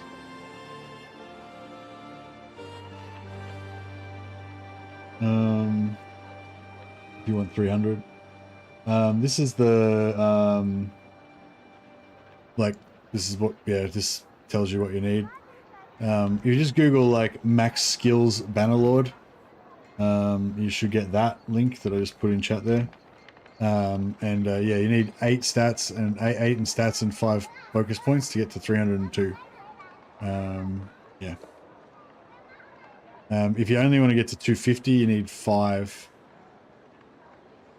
If you want to get 275, then you need 7, depending on which perk you want to get. But yeah.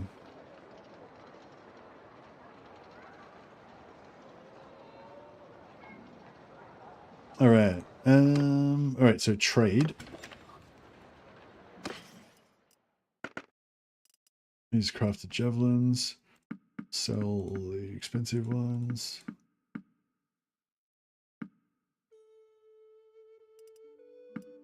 Very good.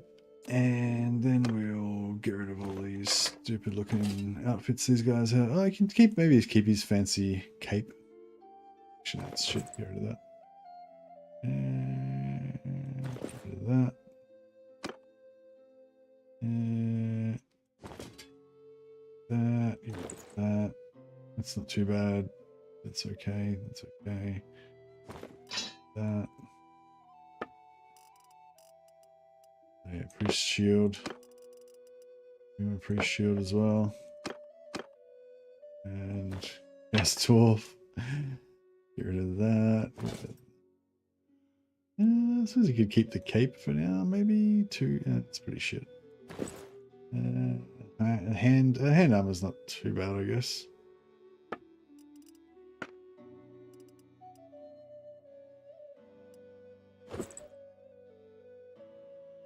Oh no, it doesn't really work, does it?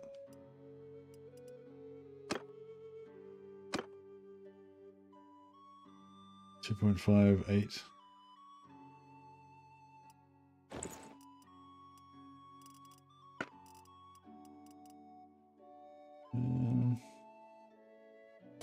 Where's the curse dwarf?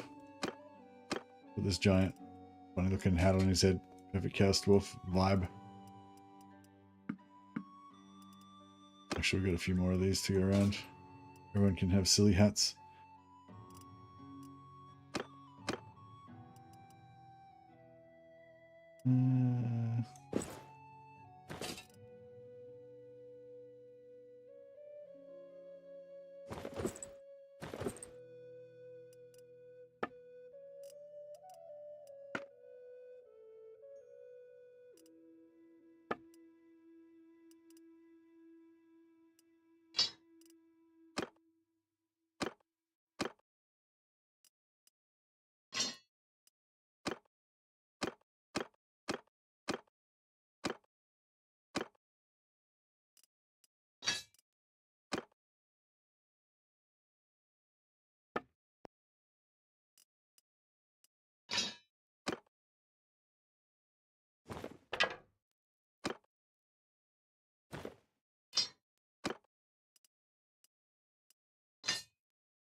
Few more one-handers.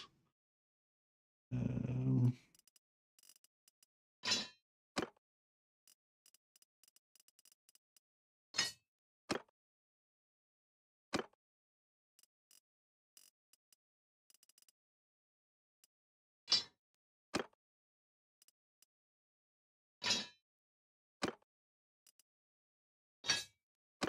right, cool. Everybody's got basic equipment.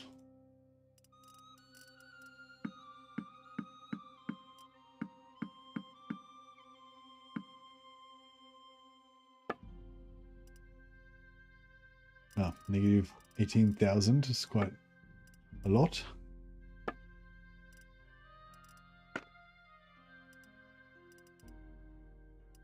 Empire Charger.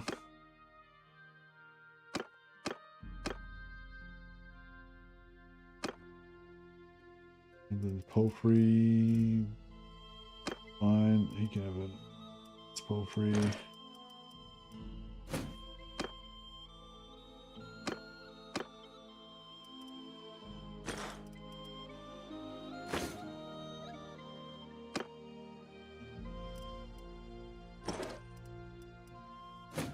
Everybody moderately geared.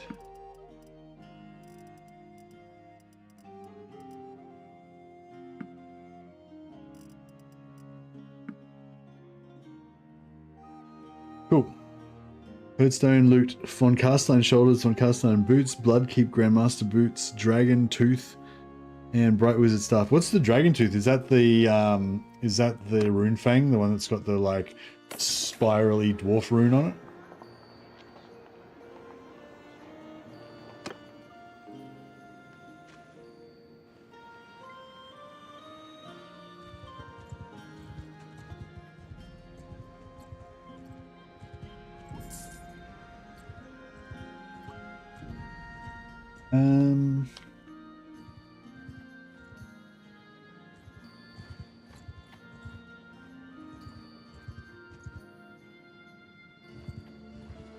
We're not looking for... No, man, just get whatever you want to get. Probably get the armor, because you can just make whatever weapons you want, right? You can make better weapons than anything you're going to find. So if one of the armors, if you like one of the armors, I'd probably take the armor.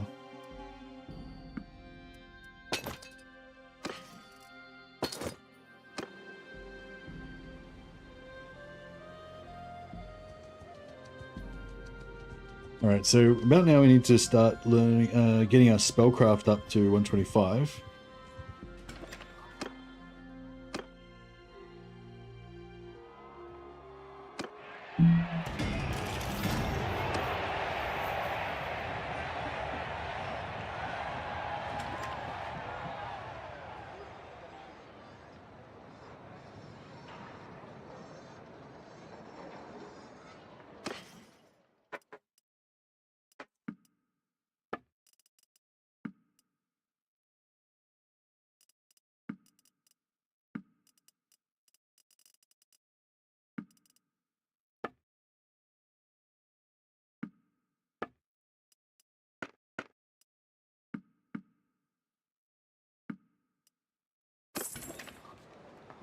No, going to the smithy.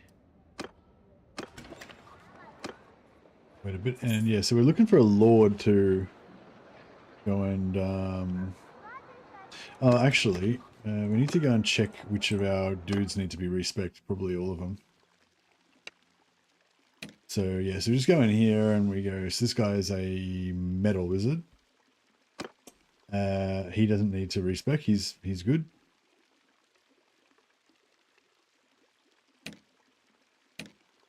Beast wizard, he needs to respec, so Siegfried the beast needs to respect. Fire needs to respect, beast fire. Celestial needs to respect, beast fire, celestial. He's good.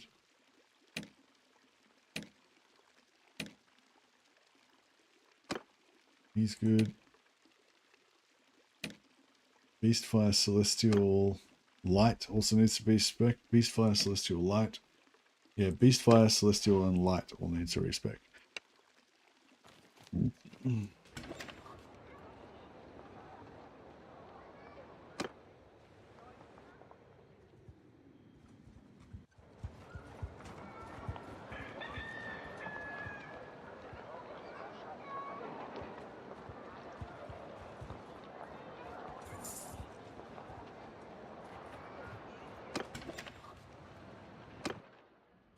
Beast fire, celestial, light.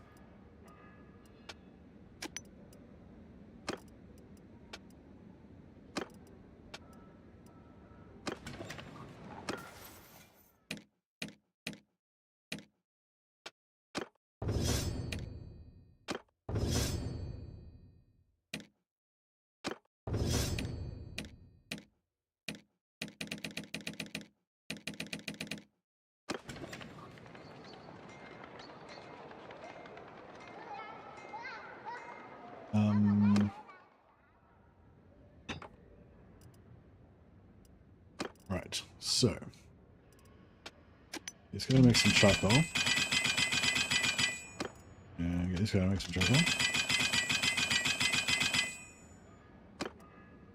Maybe this guy can make some charcoal as well. And this guy can smelt some bougies.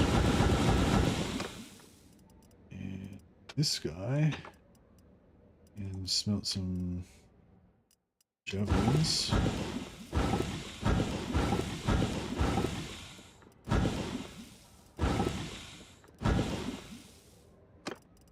Let's get this guy.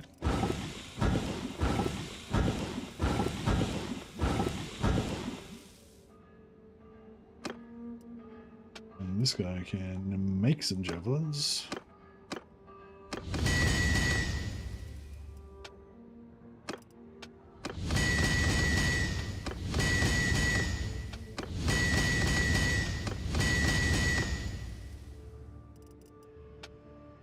And the cracked ones.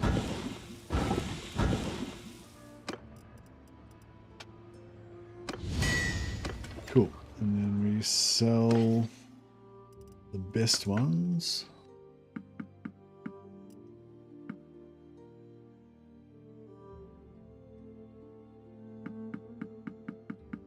I'll just, whatever, we'll sell all of them.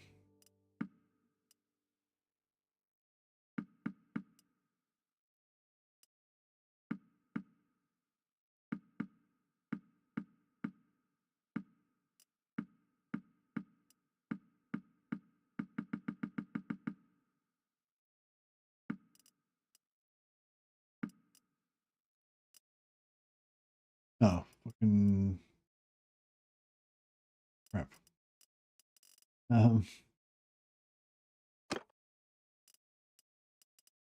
Let's try that.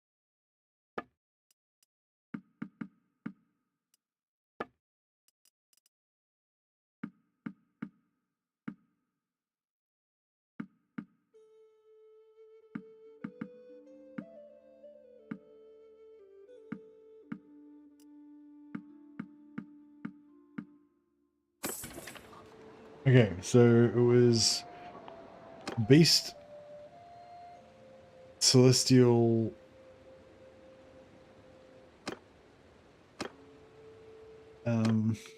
Beast, Fire, Celestial, and Light.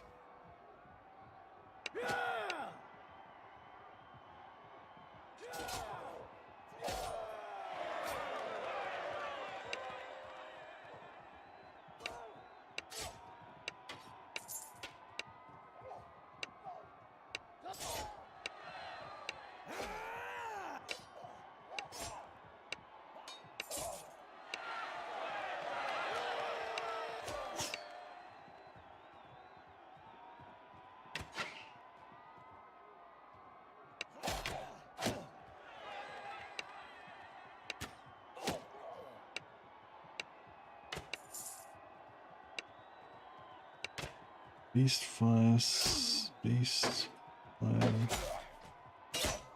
Celestial?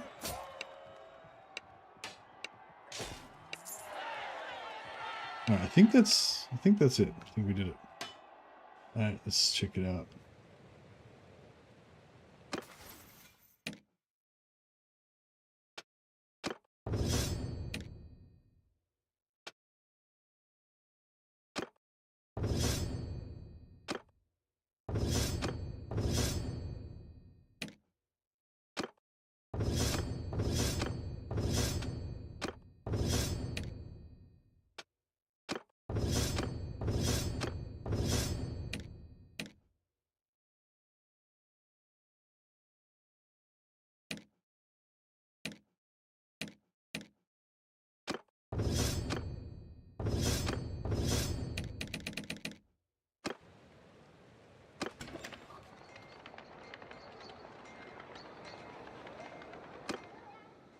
Alright, we need more money, so we'll go to another town, like Helmgut.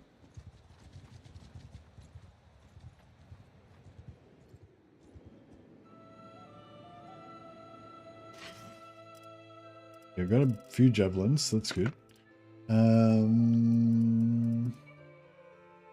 Marauder Pauldrons. They're pretty sexy. Alright, Greyhelm Invictus. Actually, no, Greyhelm Invictus. Yeah, he's pretty cool. Can get some spiky chaos shit going on. Black Grail Cape. Snaky. I feel like that kind of vibes with Theacto's sneaky Chilean vibe. Oh yeah, 57k.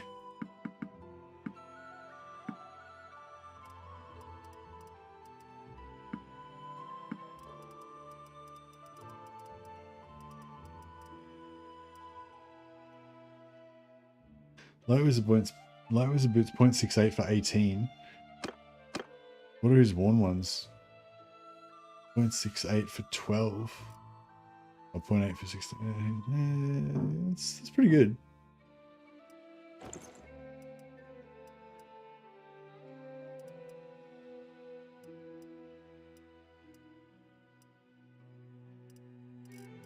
Yeah, cool.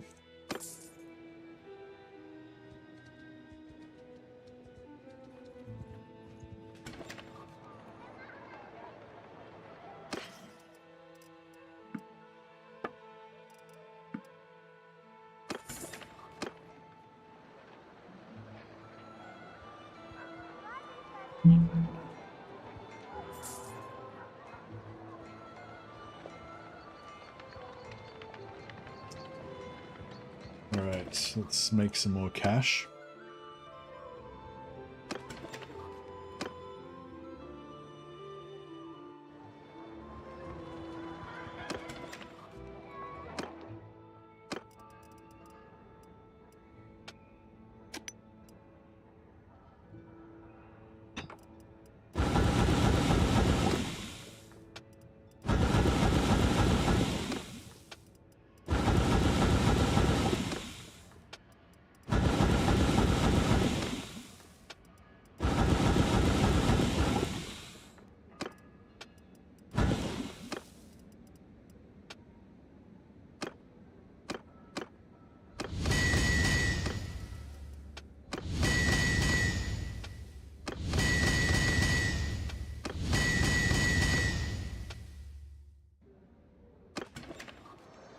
All right, so again, we'll just sell the expensive ones.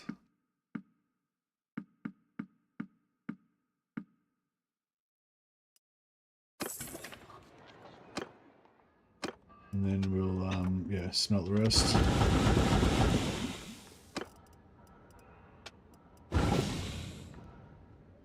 Lambethal the Great gained a level. All right, yeah, he's going to be our smith, so I'm just going to lean into that first.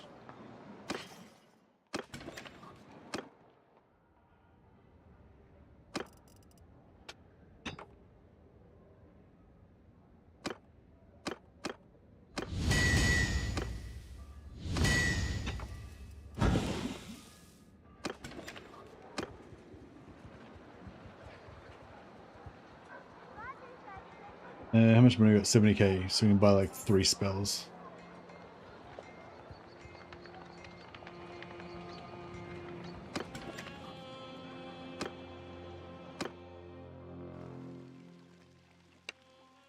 Okay, so we don't want any. We don't want any spells. Lambethal the Great has already got 2 spells. This guy can get Hands Impenetrable Pelt. That can be his one and only spell. Fire Mage can have Flaming Sword of Rune. That's his one and only spell. Celestial gets Harmonic Conversion. Now we're too broke to afford any more spells. He's already got his life spells. Don't quite afford it. Alright. Go to the next town, take all their money. We should be able to afford some spells.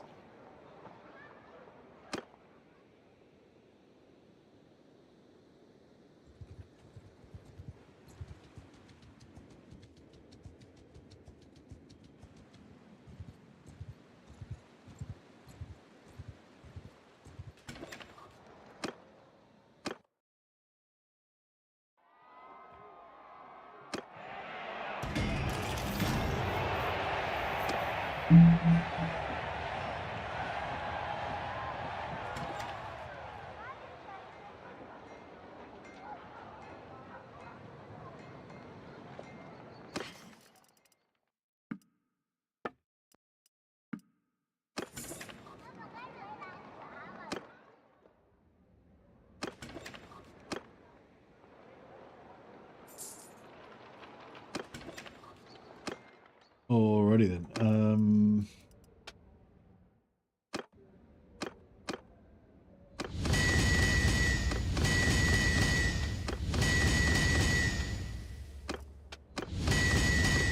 Just kind of nice just to pump up everyone's XP a little bit.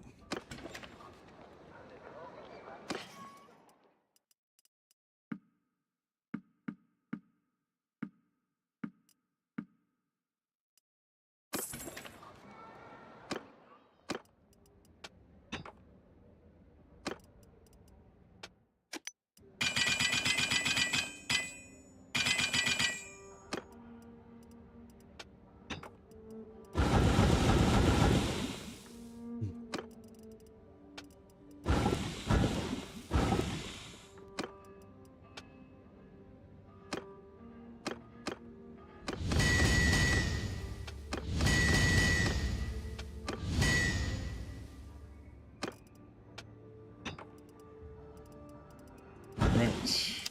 Right.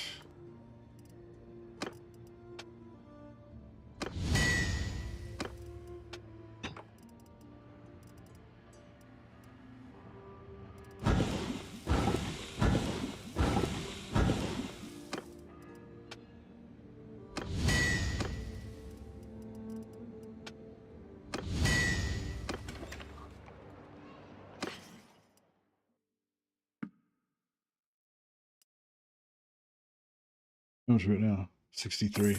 Yeah, that's probably enough to finish him off. Wood Elf Great Axe is kind of neat, I just saw. Oh yeah, nice. Is that the one with the weird, like, kind of long, thin blade? What do we got here? Light Wizard. He can have fast protection. Life can have dark skin and life. He needs both. That's right. Okay, whatever. And he's got both. Alright, whatever. Well, that's good enough for now. 90 swing speed, 138 range, 106 damage. 138 range is pretty nice. Yeah, nice. I'd probably shrink the range down and try and get it to be more damage. I'd probably want more damage, less range, same speed. But that's pretty good though. It's pretty good stats. Like that 90 speed with 106 damage is like okay, not great, I would say. But 138 range is very long. Like that's pretty good for an axe.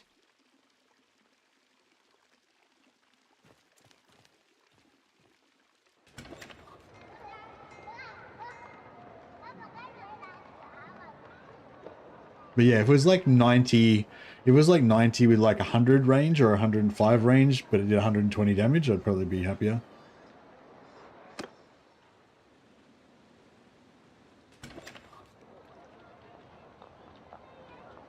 Oh yeah, so I don't know. I might just let them. I might just let them go crazy. Just let them cast their spells and do whatever they want right now. Not worried too much.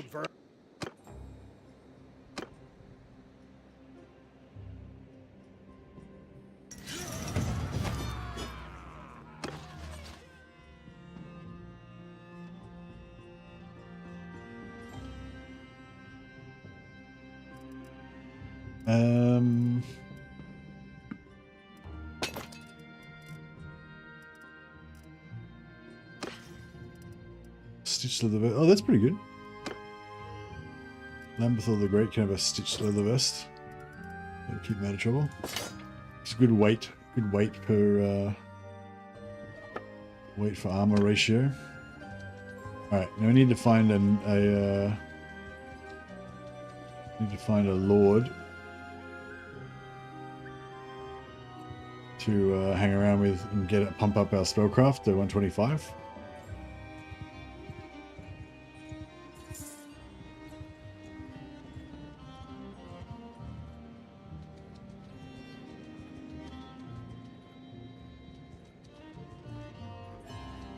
We will trample your pure.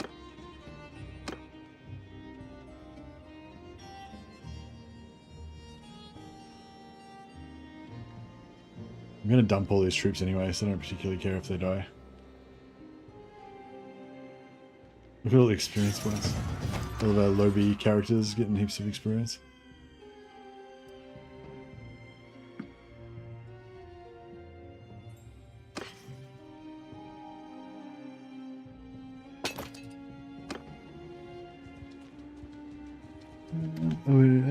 Oh yeah, High Chancellor, somebody or other. Come back here. Halt! That's close enough. Alright, so we're gonna become this guy's hired sword. And we're gonna focus on our studies first, spellcraft. And yeah, we've got 18 out of 15. So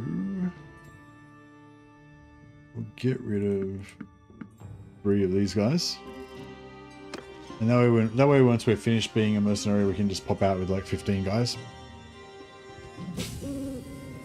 So now's another bit of a boring part. Basically, we just kind of cruise around with this guy for ages until we get to 125 spellcraft. I'm gonna have to log off soon, go to bed and stuff. I might take this opportunity to kind of get ready for bed so I can maximize my time efficiency by like just going to sleep straight after I'll end the stream and then I'll just lay down and sleep. Alright, I'm just gonna go to the bathroom and stuff. Back in a sec. I'm gonna avoid combat just to keep things moving. So we're already up to 74 spellcraft. Very nice. I'm just gonna keep coming back to stop it when it pauses. Back in a sec.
God damn it. How long has it been paused? Did that pause like immediately after I fucking... Efficiency, but no screens 30 minutes before bed is good too. Yeah, I'm probably gonna go to bed and like put on some anime like while I'm in bed, so there'll be more screens. How are we going anyway? Oh, arena. Gotta get that quick extra bit of renown from the arena win in there. Fuck off! Some high chancellor wanker came in. Oh, they got. There's a problem with hanging out with the really powerful lord. That every time you try and win a tournament, he's in the same town with you because he's, you know, hanging out with you. What a bastard.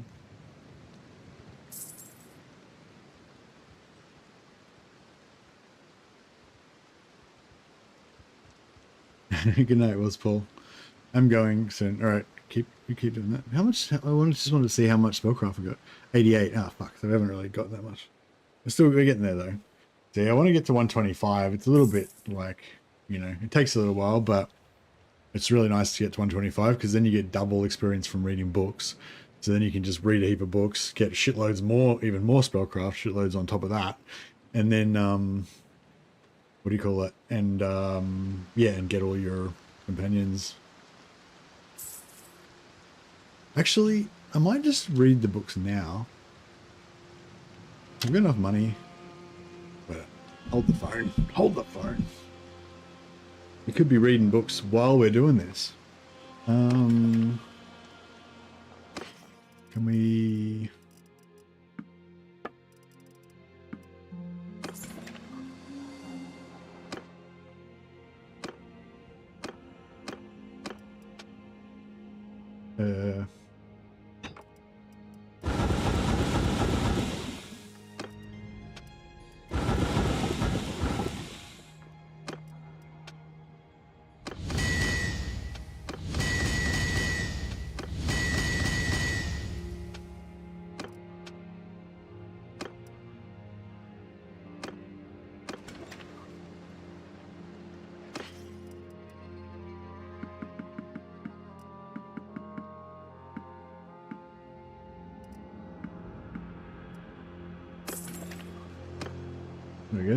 go to this dude. And suddenly scrolls. And then we buy all the wizard shit from him. So that would be Gazing Ocular Rift. Nature's Guardians. Training Alchemist. Vampire Coast. Winds of Ashki. And that is it. Yeah, so this is like all of the magic books. All of these books are the books that give you magic skill ups or whatever.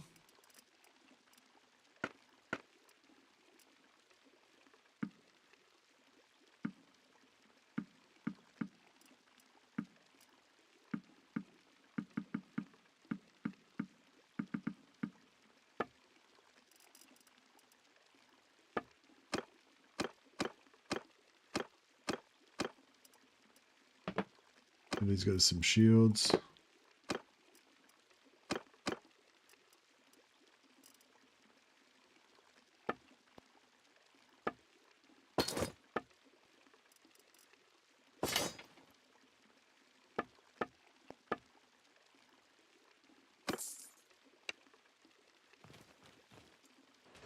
Now, if we read these books, someone gives us spellcraft, 5,000 spellcraft experience.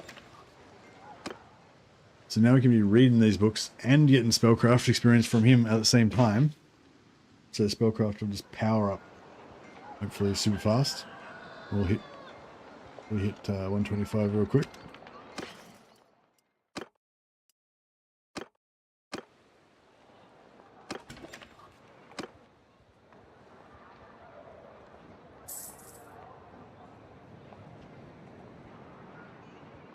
Wait, what? Nothing to be got from Nature's Guardians.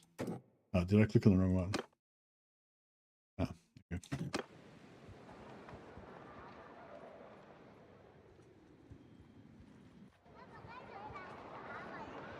Watching this down here, 106. Yeah, we're smashing it. Done.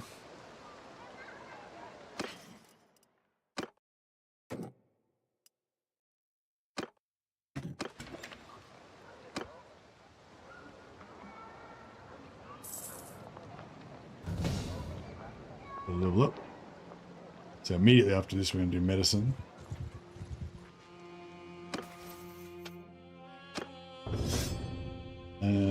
Stat point goes into intelligence. 2 skill points go into medicine.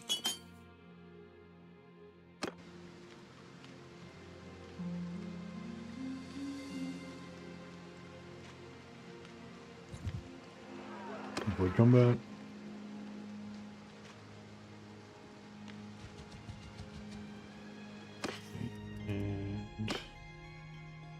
This one gives us more spellcraft, a little bit more spellcraft, and gunpowder and roguery.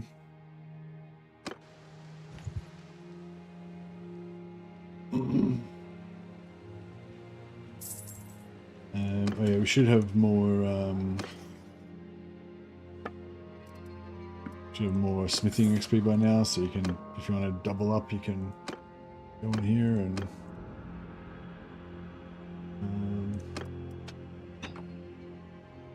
I don't know, do something.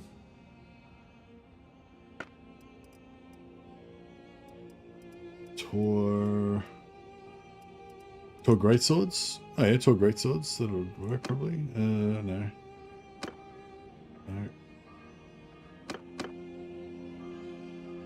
Oh yeah. Am I talking? No. Maybe.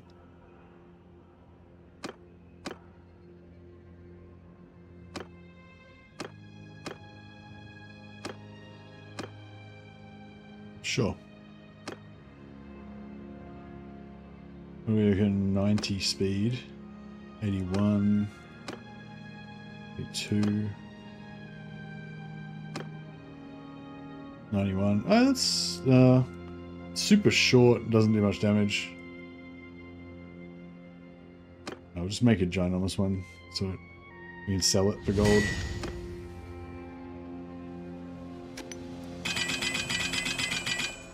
Anyway, yeah, you just make whatever, get some smithing XP, get some crap to sell for more books.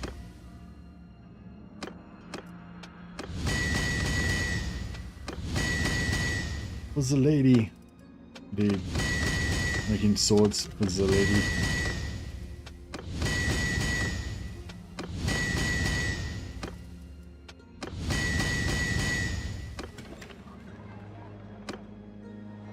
Reading a book.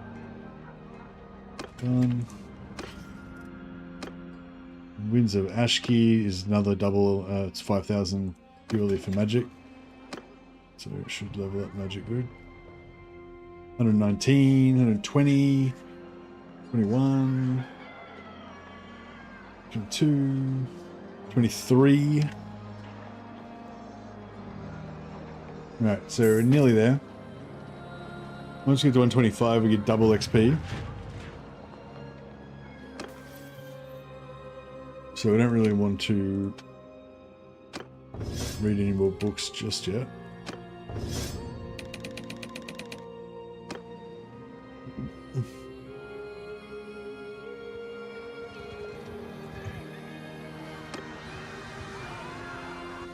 $124.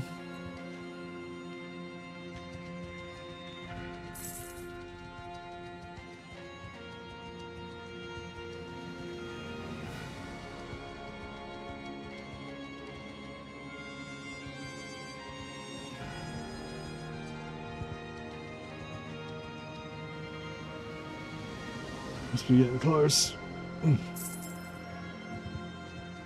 Yeah, we're getting a decent amount of money now, 3.4k per day. There we go, 125.